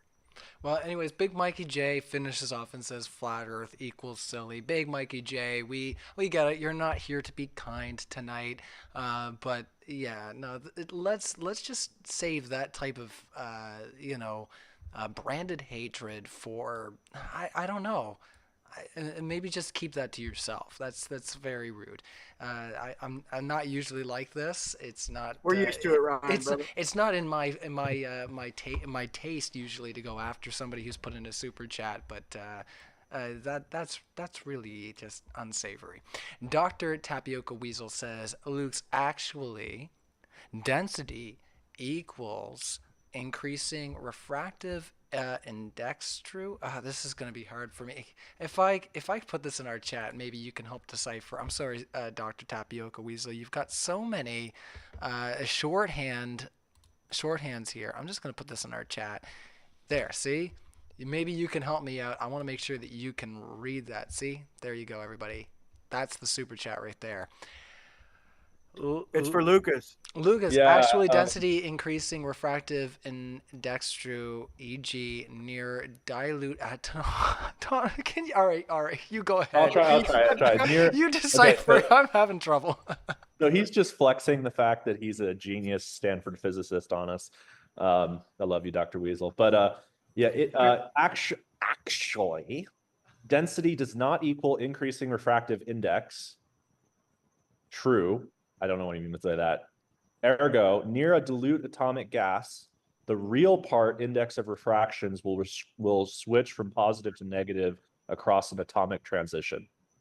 So this is about the propagation of light at the atomic level. So, Duh. yeah, it's a bit. I can't really explain it better than that. So that has to do with refraction, though, man. I think Plain's got to have a comment when it comes to that. He's done more than all of us put together, and I've done quite a bit as far as optical, research, basically, and demonstrations out there getting his hands dirty doing the work. What do you think, man? Yeah, mine's just atomically Plain. Mine's just all demonstration too. That comment doesn't necessarily make 100% sense to me. Neither do I, but we can't all be atomic physicists at Stanford, so. That sucks. A question put me in my place, man. And he's probably on my team, man. And a question made me feel stupid, man. That dude's got to be smart. Dr. Tapioca Weasel, well, you've got everybody in your corner. It sounds like pretty much, But Dr. Tapioca Weasel, you just reminded me too that we do have a Discord, because it's generally where I do talk to the doc, and try to organize these debates is through our Discord. So if you aren't a part of our Modern Day Debate Discord, I do recommend that you check it out. If you're really nervous about stepping into one of these spaces, it's a really good place to get your feet wet and maybe decide whether it's for you or not for you. It's better than coming on here and potentially being out of place, which I don't think anybody on our panel has been tonight. But I'm sure you can think of other occasions where you're just like, why is this person here? Hey, Ryan, do you have a channel where we could find more of your songs and shit, dude? Like the one that you play for the intro is freaking unbelievably awesome, dude. Like, you should put a page on Discord, man, where we could find some more of them, man. I appreciate that. I didn't play it tonight because there's I actually have to link the file. I can do that very quickly, but I do appreciate that. It's on my my YouTube, Ryan Thy Mod, but I'm mostly just playing music. I shouldn't Ryan say what? It's under Ryan Thy Mod. I actually made Ryan Thy Mod. Gotcha. I made this YouTube when I started Modern Day Debate, and I had this funny idea that because I was hosting a lot of religious debates, that I'd say Thy Mod, because maybe it would command me some unfounded respect. Thy Mod. Is that you in a band play? That's a band playing with you singing and everything, or is that you? What do you call it? Digitally. Now you're getting really out of the weeds. So right now I play with my old music teacher. So he's got a Juno Award, which is kind of like your Canadian Grammy, if you will. We go and play rock music, and I sing a bunch of Led Zeppelin. So anybody who goes over to my channel is probably just going to find a bunch of me singing Kashmir and Deep Purple and like I say, Led Zeppelin, Black Sabbath, the whole nine. I've got a pretty good take. A week before this festival we played, now that you've indulged me, I've got to tell the story. Yeah, I want to hear it. We learned a song by Black Sabbath called Heaven and Hell because I am a huge Dio fan, and I always loved this song. I love Dio too, man. It had this great lyric at the end, which is, they say that life's a carousel, spinning fast, you have to ride it well. The world is full of kings and queens who blind your eyes and steal your dreams. It's heaven and hell. And I always loved that. So, anybody who wants to check that out, you go ahead. But I don't push my YouTube too much because it's just, it's something I do because I purely love to rock. All right, so let's carry into the next super chat. But I appreciate the love there, Brian. Yeah, I'll put a message in the live chat, and if anybody wants Thank to you, check man. me out, that's great. Credit where credit's due, brother. Thanks, man. All right, so Hayden Sharir says, Globeside and audience, are you aware that the shadow of a ball onto another ball comes on and leaves as an oval shape, not circular like we see on the moon? True that. What says you, Celion Prime? So is this referring to lunar eclipses or to the phases Any of ball. Any ball. No, but this isn't clear to me because the shadow of the Earth on the moon only occurs during lunar eclipses. That's not the cause of lunar phases. Yeah, but still, can you answer? Like, have you ever tried? I mean, just grab a tennis ball and a golf ball or something like that. But to the point though, like a lunar, like when we look at a lunar eclipse, right? That's the only time that we see the shadow. So is that I'd be gathering into what we observe in a lunar eclipse? I'm not sure. In reality, we see a sine wave shadow or an oval shape it could appear as. Sine wave shadow. Yeah, I've done it several times, man. I've done it. I've got videos on it, and I've done it with lasers. The most parallel light I could get. I've literally walked a quarter mile down the road to try and see if the umbra penumbra would work in an old video, and it's tough, man. Like using a ball to cast shadow on another ball, it doesn't give you the shadows we see during the eclipse, man. Maybe there's a phenomenon, if there is what y'all say it is, maybe there is something that fixes that problem. But in reality, man, what I've seen personally is that it shows like a curvy type of, oval is a good way to describe the shadow. Yeah, I'd be interested in looking into that more. I think that you then have the question though on a flat Earth, like what causes lunar eclipses in general. But fair enough. All right, let's carry into the next super chat. And Big Mikey J, I didn't see any super chat come in, but if it is true that you've tried to say you're sorry for for your super chat, we accept your apology. We're not all good, Mike. We're not beholden here to holding on to grudges like that, but we do want to try to keep a certain level of decorum if we can. We will read every super chat, but you're gonna wear your super chat, for the rest of eternity. That's right. You're gonna wear it for the rest of eternity. This is your contribution to the conversation. You want to make it good, right? Hayden Schreier says, Globeside and audience, are you aware that that's the one we just read. Nominal says a 4-foot wave blocks 1/3 of a 12-foot boat from the bottom up at point blank range due to Earth's curve. Or not. I could cover up the moon with my thumb. It depends on where it's at and everything. And Yeah, and the waves are definitely covering things, right? So in the observation that I just showed before, which was on the 19th of September, and we saw a huge amount of the land in the background hidden, that was during a high tide and quite high waves. Now, if we only have a high tide and the ocean's flat, we don't get any disappearance at all. I can still see the shore, even though it's high tide. But when there's waves, and we obviously have some form of refraction going on there, and we have a closer horizon due to the waves and the refraction, then we're getting a lot hidden in the distance. So, and then the waves will create a lot more to be hidden. And if we have an inferior mirage and a lot of waves, it can block out the entire thing. So the waves definitely are doing something. All right. Thank you so much to our panel. It seems like we've reached a natural point of tipping, and we're going to carry into the next super chat. And once again, thank you to our panel. Let's try to keep the energy up because I know we've been going for a while, so it's kind of like, you want to bounce a little bit. We're getting through what is going to be a 4-hour stream. What a pile of champs you guys are. It's been a long time since we've had a stream this long on Modern Day Debate, so I want to also thank our audience as well for sticking it out and hanging out. Hey, we appreciate you for sticking it out, man.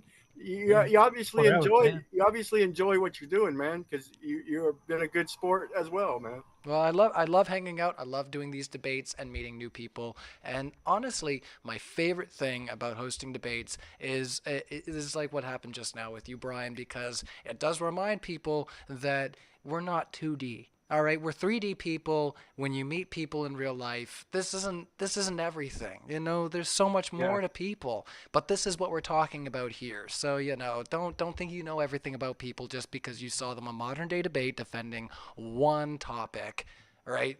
People have entire lives and have all kinds of other interests and special It's okay to things that they do. disagree, right? It's okay to disagree. It's awesome, and I do appreciate you guys once again. Mary Harrison, thank you for your super chat. Let's carry into another one here. Meriden says, if the sun is moving over our heads like an airplane, why does it always move at 15 degrees per hour, unlike an airplane, which would appear to move faster when overhead? Do you want to start? I encourage her to look up that 15 degrees an hour. It's not as cut and dry as you think. It's not even close.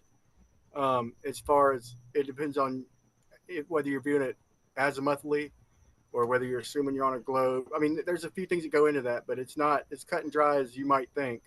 But look at perspective. I was going to put this into my demonstration. I'll try and make this quick.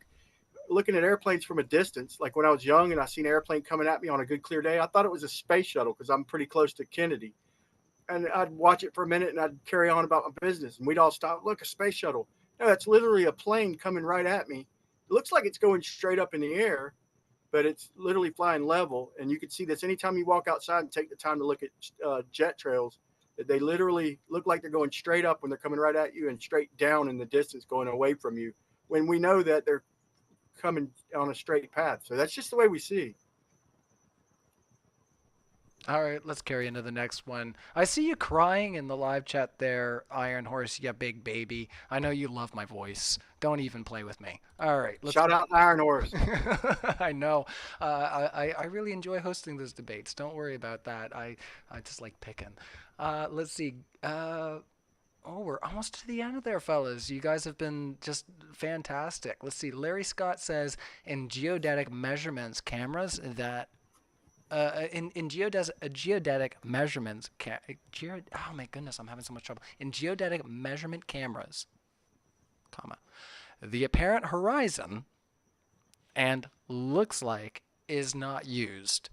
Okay, this was a bit of a roller coaster, but go ahead. Sure, man. Larry is a professional at what he does and everything, but I think he's a little biased, me personally. But he brings some fair arguments and everything. Yeah, obviously it's not used, Larry. I mean, look at what Plain Reality showed at the beginning and throughout. If they used that, that'd be ridiculous to try and use that as any kind of measurement as anything. You see, it moves around just depending on the conditions of the day. But it is even Plain, you got a comment on that, or go ahead, Mordwand. And the horizon is always apparent, so. Yeah, let's let the what do other you mean side respond right horizon? quick to what they heard. If you want to bounce that, go ahead there, Lucas. Yeah, I mean, it's just curious, and I think this is maybe it's a bit more technical, and it's something we could get into at a later time, which I extend the invitation to both of you to talk about it more. But I sort of to Larry's point, it's like when we're actually measuring angles and geodesy, we're using instruments. We're not just looking at it through the eye. But I think that it's even telling that the paper that I presented, and again, shout out to Gleam for sending that to me. Shows that we can actually quantify and measure these sorts of effects even with a camera using time lapse, as was done by the Air Force in this particular application with the hospital. So I think that there's opportunity to do more work in that area. And my point is, it is something that even at the surface where we have this sort of differential gradient and all these different factors that occur because we're so close to the surface of water in particular, it is still something that's quantifiable and measurable, and it doesn't give a systematic effect causing the bottom-up obstruction that we would see, right? It's an effect that is sort of random around a distribution, and my contention would be that the base of that distribution is like the base effect that something varies randomly around is geometric, which I think is also what Larry would get at. Go ahead, they're Plain Reality. It looks like you want to jump in there. Yeah, well, I mean, I just showed you exactly what's going on when things are disappearing. Like I showed, the exact same thing happens as something's coming towards you. And if you were 150 feet above the surface and you had something coming towards you, if that thing was only 50 feet, by the time it got to you, it would be 100 feet below you, but you would have seen it slowly, progressively coming towards you, getting lower and lower in your vision, and where the horizon would be cutting across it would be also getting lower or higher and higher on it until eventually it was dipping below the horizon, even though it's coming towards you. So it's the same effect when it goes beyond the horizon, just the same thing's happening. There's no difference between the two. And I've This is just new too. I've This is new demonstrated that and I've information. shown it to you. This is brand new stuff. No one's ever seen this before. No one's ever discussed it before. So of course I don't expect people to just accept it. But when you see actual demonstration of it, you have to start to believe your eyes a little bit, because it is what's happening. All right. Plain, have you ever seen the tippity top of the sails disappear without mirage? Like in all my observations, even with the big cruise ships, I've seen them shrink where we see obstruction on some days. Some flat earthers might want to ream me for this, but I'm just calling it how I see it. You know, I have had days where there's no obstruction at all, you know, on a good clear day. But like on days I've seen cruise ships go off, and I've never seen one fully disappear without refraction. Like they disappear into a nothing. They shrink. So if it was Earth curve, they should progressively start disappearing more and more the further they got. But they just hang on, like the tippity top seems to hang on and hang on and hang on until it disappears. Have you ever seen one completely disappear without shrinking to a dot without mirage or refraction? I know they always shrink. Obviously, they always shrink. But just, I mean, bottom up disappearance. Well, I mean, obviously, everything's always going to just disappear bottom up. But you know, I filmed just recently a ship where it was 31 miles away by the time it disappeared, but it never went. There was actually never a point where it disappeared bottom up. It just kept going until it just faded out. Crazy? Yeah. So there are definitely days where when you're filming, things are going so far into the distance that they just eventually haze out and you don't see They them haze anymore. out, man. I've never seen one, never a big one, just disappear bottom up while it was still sizable enough to see, or it was clear enough atmosphere to see through. It's always something else. I'm still waiting for a good demonstration of that top This down. is where there's the difference. So when you have a close horizon, you get a lot of magnification. So everything looks much larger than what it actually is. And when you have that close horizon, then everything will disappear at a much faster rate. When we have a horizon that's much further away from us. So if something's 15 miles, if the horizon's 15 miles away and it doesn't start to disappear until 15 miles, it's already shrunk to that angular size of something 15 miles away. But if it starts to disappear at 3 miles away, it's clearly going to be much larger, but when it's disappearing. So when it's disappearing at a much further distance, it's going to get smaller and smaller and smaller, like even smaller, because it's not going to fully disappear until beyond 25, 30 miles away. Yeah, if it's a 1/r² function, you'd think it would be a progressively like going bottom up faster and faster. It doesn't. That's not what we see in reality. I would recommend that Mordwand look into that. Like take the time to actually see it, time it out, and see if it follows the 1/r². I'd say that more regular that does happen, but there definitely are days where you just see it just go off into the distance and then it just disappears. Well, I think what would be good is a study, you know, that might be useful scientifically as well as to advance this discussion would be perhaps to quantify more of the conditions that are involved when we see this sort of optical effects. And I think the key thing here that we need to, just in the sake of intellectual honesty, is to say that nobody is denying that an apparent horizon at the surface that varies is a function of optical phenomena. What we disagree on is that we perceive that as a non-systematic effect that can go in both directions. And, you know, I have, you know, data that I've shown from that paper, but I don't necessarily know that data from a paper and things of that nature are all that compelling to flat earthers. But I sort of wonder if it would be a useful exercise, and I've thought about doing this with the Chicago Dunes, for example, or any such place that's famous for long distance observations, and essentially take a camera and just record it, you know, as sort of you've done, Plain Truth, but try to estimate the refractive conditions at the time and then quantify the actual amount of bottom-up obstruction. We've challenged y'all for that forever, like to make predictions. We get the post-dictions and everything. We get the modeling. Okay, I'll give you all that. It makes sense. And dude, I wish you could have been a little more agreeative in any kind of way earlier while Roohif was here. We could have got probably a little further. But say, I challenge you personally, or somebody you know and trust to predict.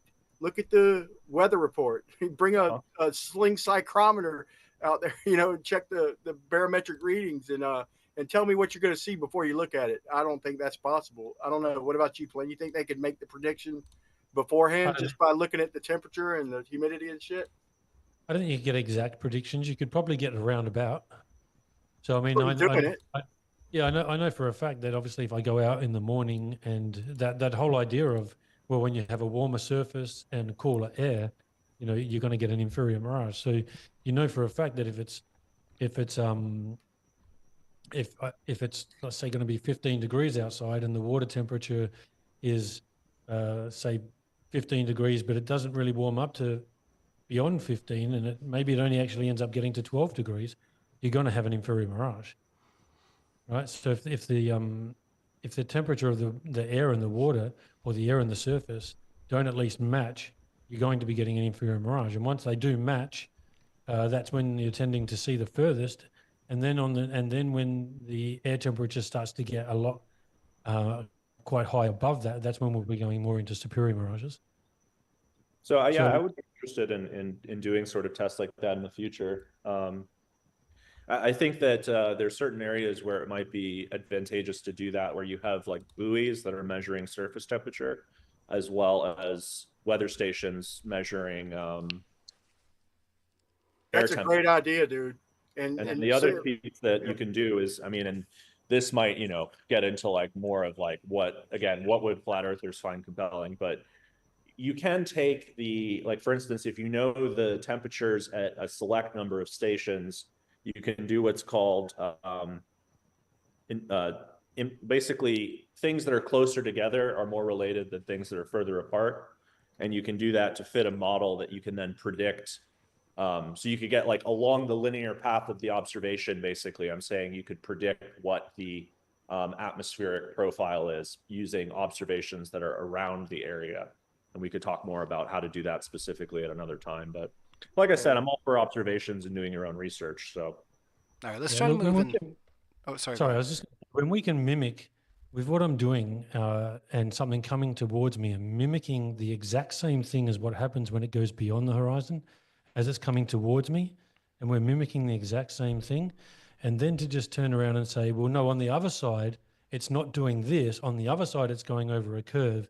But on this side, it's just behaving perspective, and it does what it does. It gets lower in your vision. It's going to drop below the horizon and do all these things. But on the other side, so you're on the other side of that horizon, no, that's Earth curve. But on this side, it's all perspective. But on that side, it's Earth curve. I think that's a little bit arrogant. All right. Well, I appreciate that, and let's try to get these last ones banged out of the park here. I feel like I'm getting gaslit slightly here, fellas, in the live chat. Mary Harrison says, to all flurps, a little bit of knowledge is a dangerous thing. Re-comment about the asshole not read. I thought it was okay, as Brian said it first on screen. Excuse me, but I was going to say... we don't enjoy it, we're just used to it. Well, 1 second there, Brian. They're saying I didn't read that comment. I'm pretty sure just before I let Roohif leave, I said, hey, I just have a comment that's more of an insult, and I read that one from you, Mary. You read it from Mike. I'm pretty sure if you want to go back, you'll hear the comment of me saying it, and I don't even pad it. You even said a-hole. We're 4 hours in. I'll say asshole. It's not a big deal. What's with all the censoring there, Mayor Harrison? All right. I am friends with Mordwand and Roohif. We get a little passionate. That's all. We get a little passionate. I try to match the energy levels and my confidence levels, and I think we're all just doing our best, man. I don't think you're on our side. We're questioning reality. I don't think there's nothing wrong with that. I don't think you should be nearly as hard on yourself, Brian, as this person is being on you. You've been fantastic, and I appreciate your energy, honestly. So I guarantee you, both of my opponents would sit down and drink a beer with me, though, Mary. Just so you know, we're cheers to that. We've had history. Awesome. Well, you heard that, Mary Harrison. I don't think anybody has been an a-hole, as you have censored yourself. But let's carry into the last super chat, and this is the last one, fellas. It doesn't seem like they're in a hurry to run out of here anytime soon. So I will let our audience know you're the lifeblood of our conversation right now. If you have a question, get it in now. If not, we are going to wrap up within the next probably 5 minutes. So it's up to you, live chat. If you got questions, get them in. Malmoria says, God told me the Earth is a globe. Whoa! Whoa! Cool story. Whoa! So how about that? Yeah. What are you guys going to do about this? God told them direct. I don't know what you can do about it. God knows better than my auto level, man. But I have to double check. No worries. Did you have any commentary? So I think what Malmorius, I do want to try to, or Malmorius, I'm not sure how to say your name, but I do think what they're trying to get at is this idea that some people that have been on the channel usually say that there is biblical support for flat Earth. So is that something that you guys follow? Are you coming at it from somewhat of a religious stance, or or I should say a theological stance, or is it more of a rebuke of the science? Me personally, I don't debate it from a religious stance. But I do enjoy listening to people. They were more experienced, like Pastor Dean and others. Mm-hmm. But I like to use the facts that we know, and it does say in the Bible, question, to seek knowledge, basically. And but I think it's obviously the Bible's obviously a flat Earth book. Does that prove it's flat? Not in my opinion, Yeah, I agree. I agree with what you said. I would just stand by that as well. No worries. I don't come at it from a religious side. Yeah, I haven't heard any of that, so I did want to clear that up for our super chatter. It sounds specifically like, yeah, these fellows are coming at this in earnest. In an earnest, discussive way, so we really appreciate that. Malmorius says, look at me, I feel like Jordan Peterson. I'm just making up words. Oh my goodness. I can't believe people think the Earth is a globe. It's getting there. Like, how did I ever think that, man? Like, oh my God, when you realize even the fact that it might be flat and you start looking at the globe arguments at first, you're like, oh my God, it's so embarrassing that I ever just accepted without even questioning that when I see a sunset, I'm falling over backwards at the speed of sound, faster than the speed of sound. Like, I just accepted that nonchalant. So even if there turns out to be a globe, the fact I was so easy to accept these ridiculous arguments on their face anyway, that it's almost embarrassing. Like kind of accepting the idea of the atmosphere somehow being a glue holding a helicopter in place for hours upon hours. Yeah, the glue. Personal like incredulity, but that's, you can talk about the aerodynamics of how that happens, but I understand that it is unintuitive. Let me be fair about that. But I think that if we could maybe get to working past that. But I mean, the reality for me, I can prove that the atmosphere glues something in place. You can't prove that. Absolutely, you can. I doubt that. I mean, the key thing is that the atmosphere has viscosity and friction. And you can demonstrate the effect of a moving medium on anything that is embedded within the medium. Winds and other things are defined relative to the motion of the atmosphere. So if you work up from first principles of physics, it's quite straightforward to actually show that the Earth atmosphere will maintain its angular momentum and stick to the Earth as it rotates due to the friction and viscosity. Yeah, but that doesn't mean that a object would be held into it in position. Now, what if also then you had wind that was going against that? That was going because it's the key thing is that it's not wind. And the helicopter still hovered just in one spot. Well, no, the wind would push the helicopter relative to the medium. Wind is defined. That's the key thing that people miss in that argument. Wind is not equivalent to force exerted by air. Wind is a specific kind of movement of air that's defined relative to the rotation of the medium. So any wind is embedded within the rotation of the medium, which I get that it's difficult to appreciate that, but it's as if you have like a current of water, and then you can have like eddies within the water, right? The eddy, as it moves, has a different sort of angular momentum, but it's moving within an overall stream. And that's I understand that argument. I don't necessarily agree with it, but I understand it. They like to use like playing ping pong on a boat or something, like, so the boat is gonna. I mean, I don't want to get all into it, but I understand y'all's argument. I don't necessarily agree with it, but but plain, they got an explanation for everything. Don't I think they understand that don't. argument. I just don't agree with it either. Most of them make sense. Some of them don't. I'm not. That's a whole debate right there. The Coriolis and all that. That's 2 shows, if I'm being honest. 2 shows. Well, we can always get that organized. But I will say, just right quick before we get to the last comment, and once again, I'll remind our audience, if you have any other questions, get them in now, because we are going to close out our discussion. I'm just going to put this over my face because you don't care about my face too much. It's just all right. By the way, Brian, I'll let you know just before I read our panel. Because you've inspired me once again. I'll try to get my music back on the channel. That positivity gets me going. I play all the guitar solos as well. So when I started on Modern Day Debate, when I started on Modern Day Debate, I would start out the show by playing with a backing track, and I would play an intro song, and then I'd put my guitar down and intro the show. Unfortunately, that was really annoying for the people on our Zoom chat because it was really laggy and crappy. So I stopped doing it and just put up some performances of me and my old friend when we wrote music. But no, I thought I'd let you know that just because that's fun. I have a question, says Memorius. Well, you get your question in, and we're going to ask it. Let's put this... oh no, it's moved. Hold on. Let's see if I can get it back in position here. I can't do it, guys. All right, let me just read the poll. Who is the most compelling speaker on our panel tonight? So far, Roohif is winning with 33%. Following after, you got a few boos here. I will say, depending on the night, our audience that turned out today was more on the Globe side, as you can tell. Obviously. Roohif got 33%. Lucas has 31%, so only 2% Whoa! behind. Then after that, we got Plain Reality at 20%. Good job there. And Brian, you've got 17%.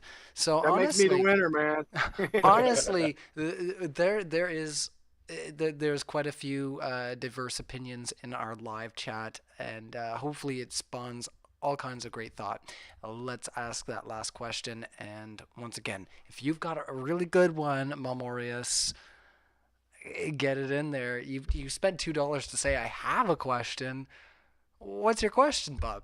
All right. Mary Harrison says, apologies, I must have stepped out. Yes, you must have stepped out. If you want to watch me read your super chat saying that Brian was being an She's ass. reasonable, though. She's reasonable. She humbled herself.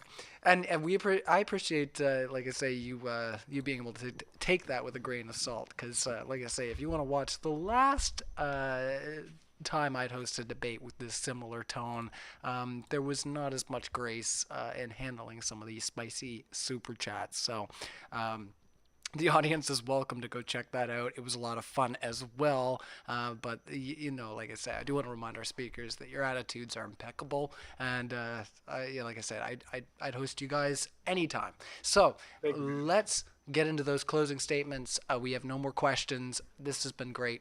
1 minute on the floor. Let's go in the reverse order. As always, Brian, 1 minute on the floor. Thoughts on tonight's discussion, where everybody can find you, and other things you might want to debate.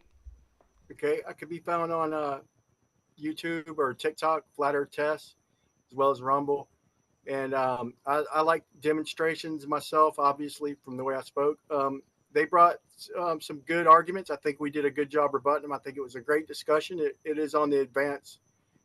It's kind of further along in the debate, what we discussed tonight. It's not sunsets and just plain basic FE 101, but I think this is where the argument's leading to. I appreciate you for hosting us, man. I think it's always a pleasure, man. I just appreciate it. And Plain, I appreciate you and posting my stuff for me and everything. And hopefully we put on a good show and answer all the questions, man. So thank you, man. Absolutely. Well, you're very welcome. It's been a pleasure to host you, Brian.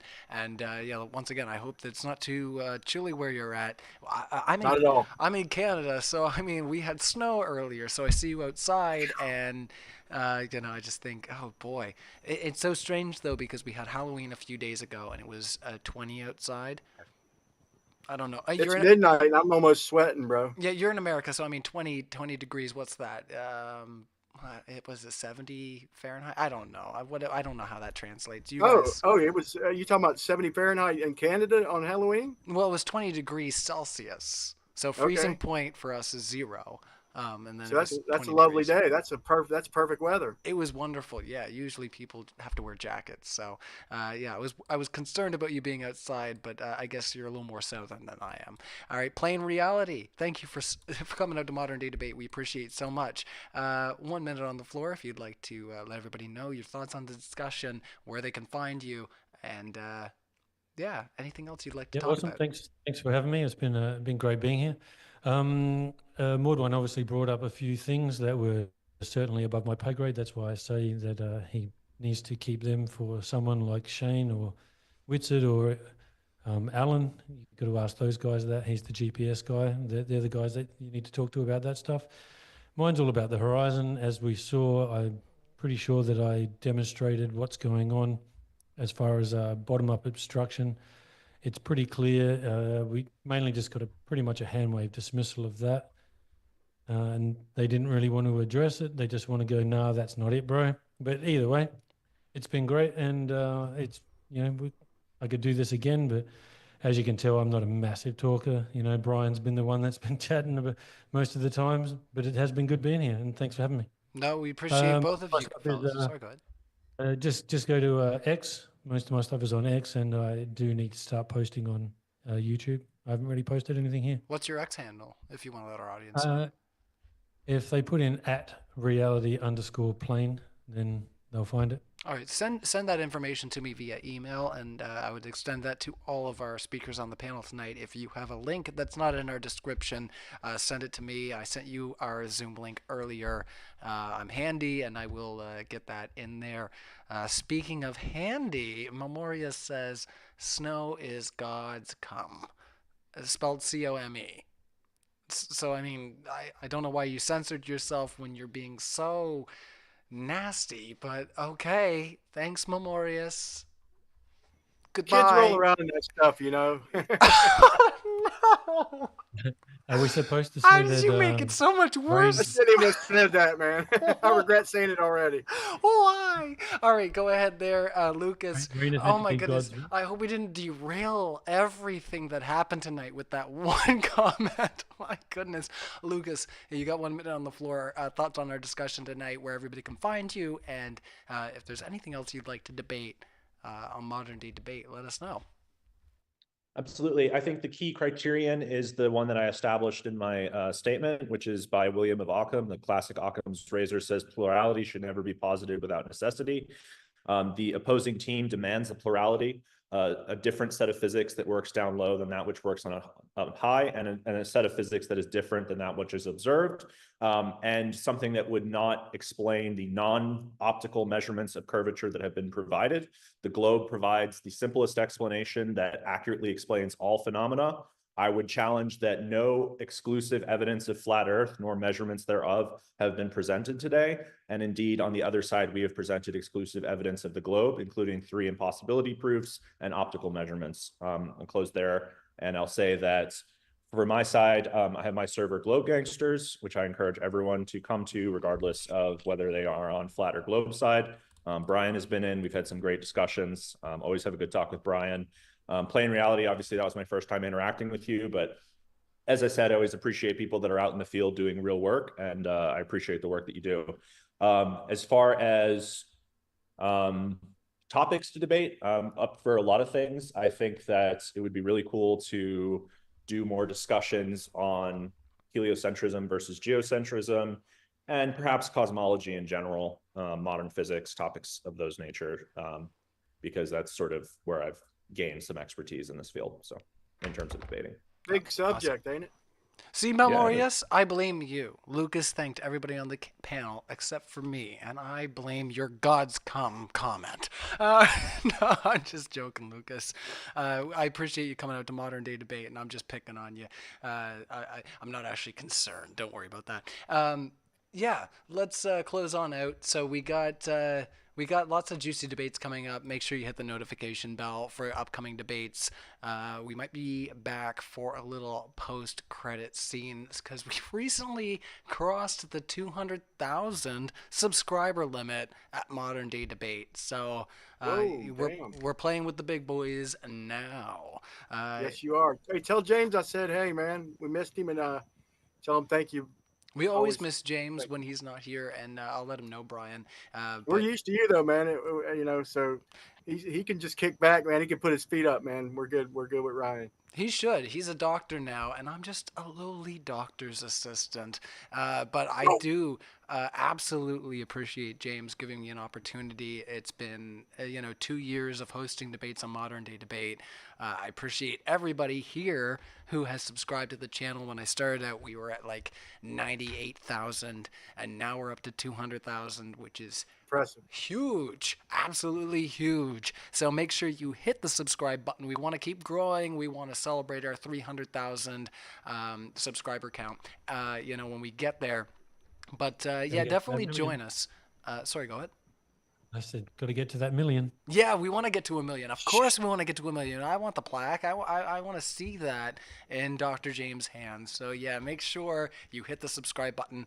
I think I'm going to talk to James after tonight and see about doing a thank you stream, because even though me and James talk to each other all the time, I don't think our audience has ever actually seen us engage with each other on stream. There's been other channels where we've hung out, but we've always just kind of been rocking in our own lanes because we're so busy. So like I'm always usually here because James is busy, and if he's here, it's because I'm usually busy. So it's probably smart for y'all to safeguard y'all's thoughts, some of them to a certain extent anyway, man, to maintain the neutrality, man. I mean, the way y'all come neutral, man, is awesome, dude. Awesome. And you know what? The other thing too, I mean, as far as what people might know about what James has said on the internet, he knows that we have opposite, ways of thinking. So it does keep things, I think, pretty tame on Modern Day Debate, because that's all the better. We are of different, we're of different worldviews. So it definitely, I think, keeps things even on Modern Day Debate. And we both have the same idea of, if there's good ideas, we want them to be exposed. And if there's bad ideas, we want them on the table too, right? And if people can't expose those modern day, then that's why I put the quotes on, because some people will say, well, this is an older debate. And it's like, well, no, because this is the modern day debate for this topic. So we're putting that on the table, because if you really think these individuals are wrong, you want to stay on top of what their modern day debate is. Yep. Or otherwise you're going to get lost. Either way, I'm going to close it out there. So thank you everybody for coming out, and we'll see you next time. Cheers. Peace out, people. Peace out. Great talking.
Wasting time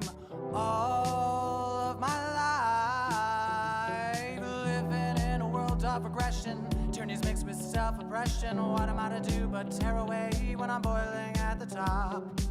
Try to find a way to fight the fire, smart to rap from the minds of liars. You call the shots as you bow your heads, and the marching never stops.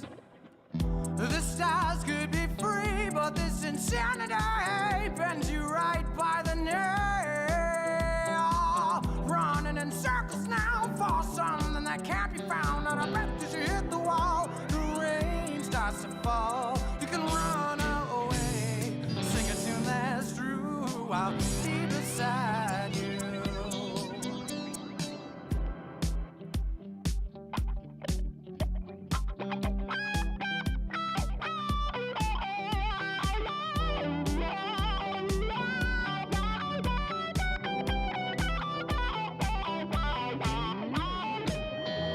Who's the one that holds you down? Push through there in your way, anything to make you stay. Cut the strings before your life starts to decay. From tears of blood, regrets of laughter, turn around as your heart beat faster. Your hollow shape as the faith begins to drop. Shelter can find your thoughts of suicide. It's hanging down by the fray. Running in circles now for something that can't be found, and there's no time for today.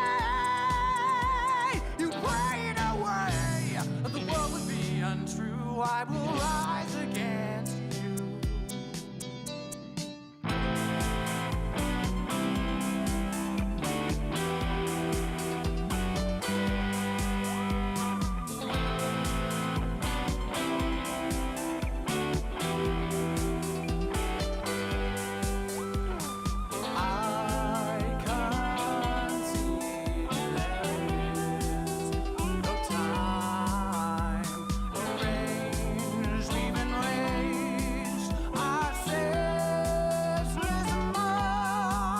Until they're gone, nothing can matter at all.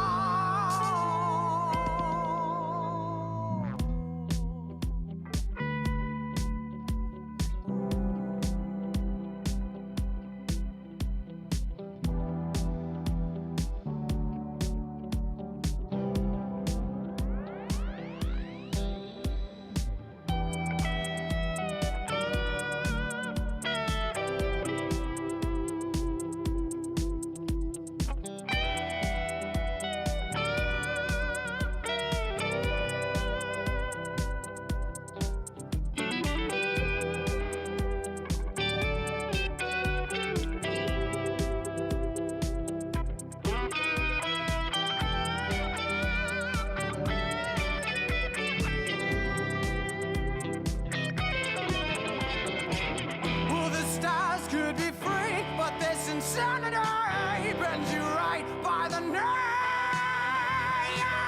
Running in circles now for something that can't be found. Out of breath, smashed the wall. The water consumed all. You prayed away that the world would be untrue as it rose against you.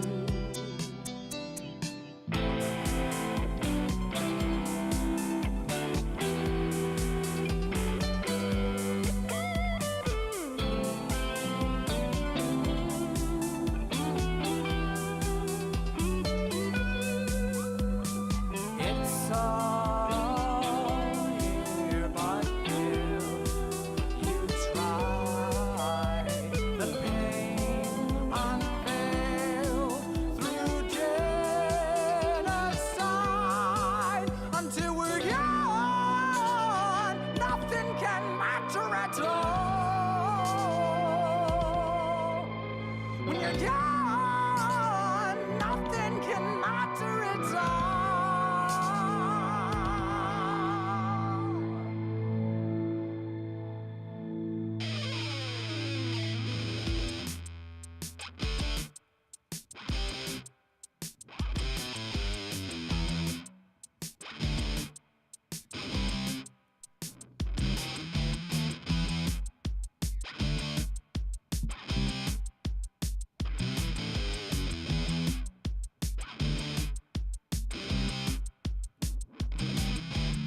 Did you think it would always be for free? Now sit back, watch it burn, burn, burn for all eternity.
Holy lightning.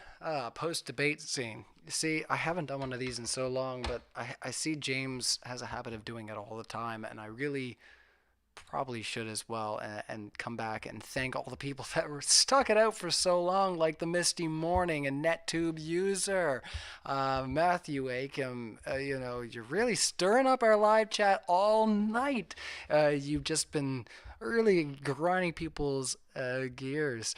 Don't worry about him, Matthew Pip. I'm Rick. Thanks for hanging out. Iron Horse as well. I'm sorry that I missed what was going on, Mr.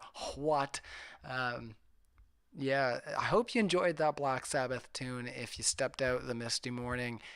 If not, yeah, definitely I would recommend anybody who has a brain or two neurons to smash together to go check out Children of the Sea by Black Sabbath. What a great tune.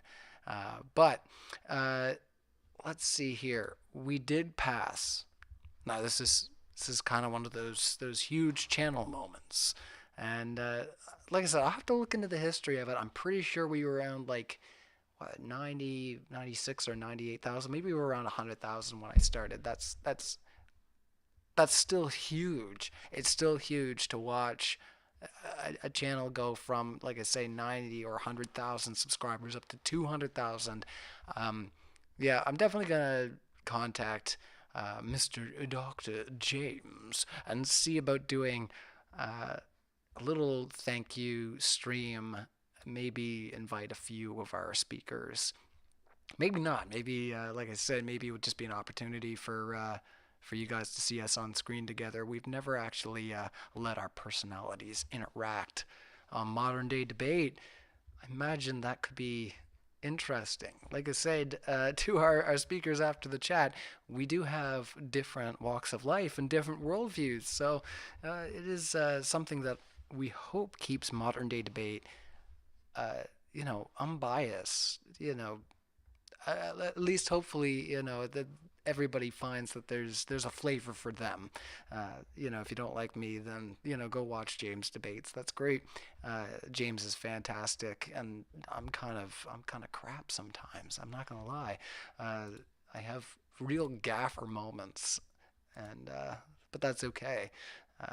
I never did anything on YouTube, or really, I just really got into playing live rock music, when I started doing Modern Day Debate, just kind of coming out of my shell. So, like I say, it was a totally different experience, and yeah, you guys have been fantastic. Majoritively, there's been a few people that have been just rays of sunshine and lollipops, and that's totally fine. But yeah, we do want to make sure that we extend a big thank you out to the over 200,000 people who have subscribed to the Modern Day Debate.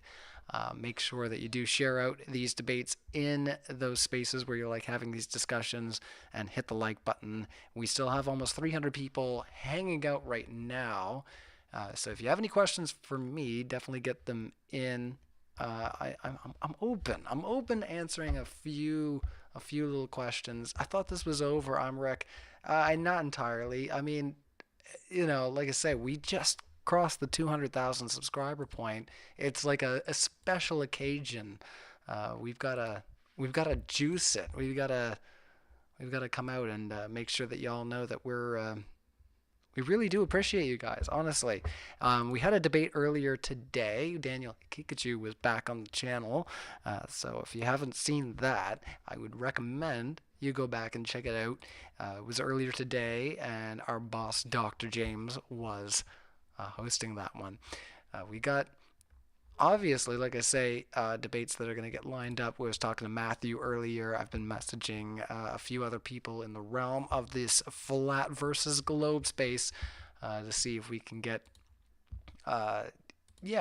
some of these fellas we had on screen tonight engaging with some of the people you've seen on Modern Day Debate, like MC Toon and Craig. But I'll work on that for sure. Let me just get back to our chat right quick. Let's just check my email. Making sure we're all copacetic.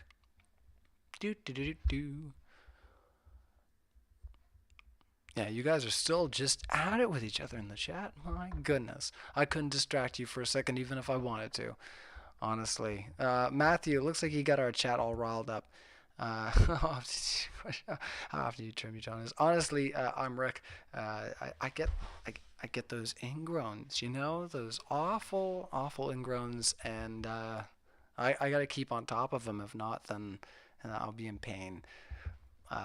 Probably have to have surgery eventually when I'm old and can't keep on top of my toenail health.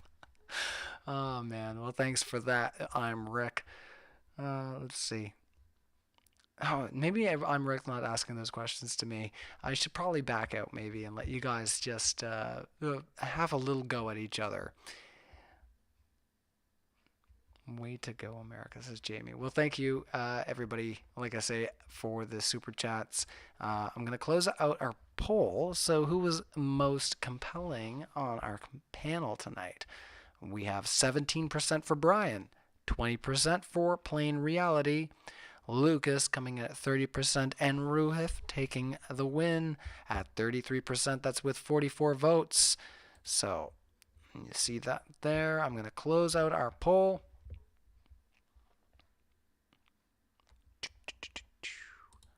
Awesome. There. Now our live chat should be able to see that afterwards. Oh, wait. I just have to go back to the other YouTube channel. There we go. All right. That's closed out. So, once again, I want to remind everybody, hit the like button.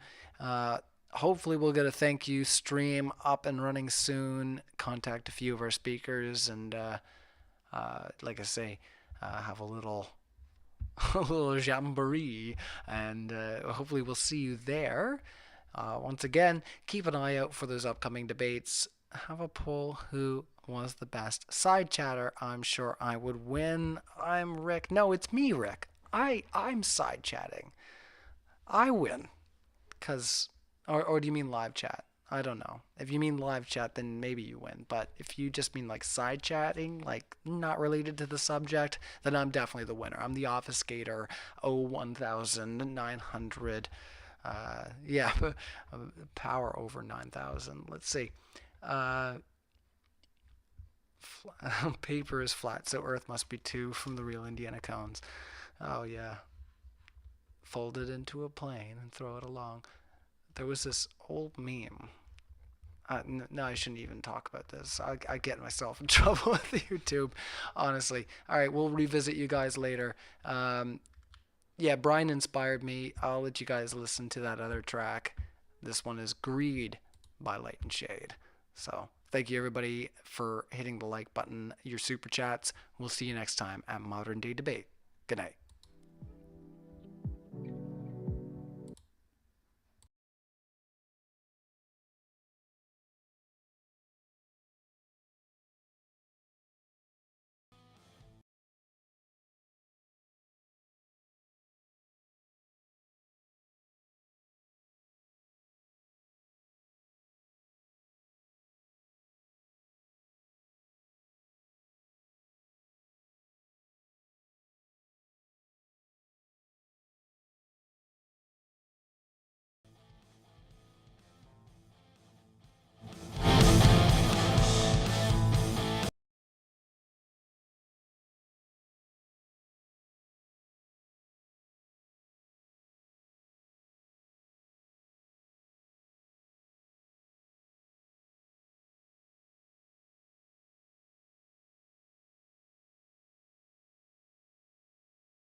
No matter what you think of me, it's only half of what I am. I'm the greatest, I'll set you free to say.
flat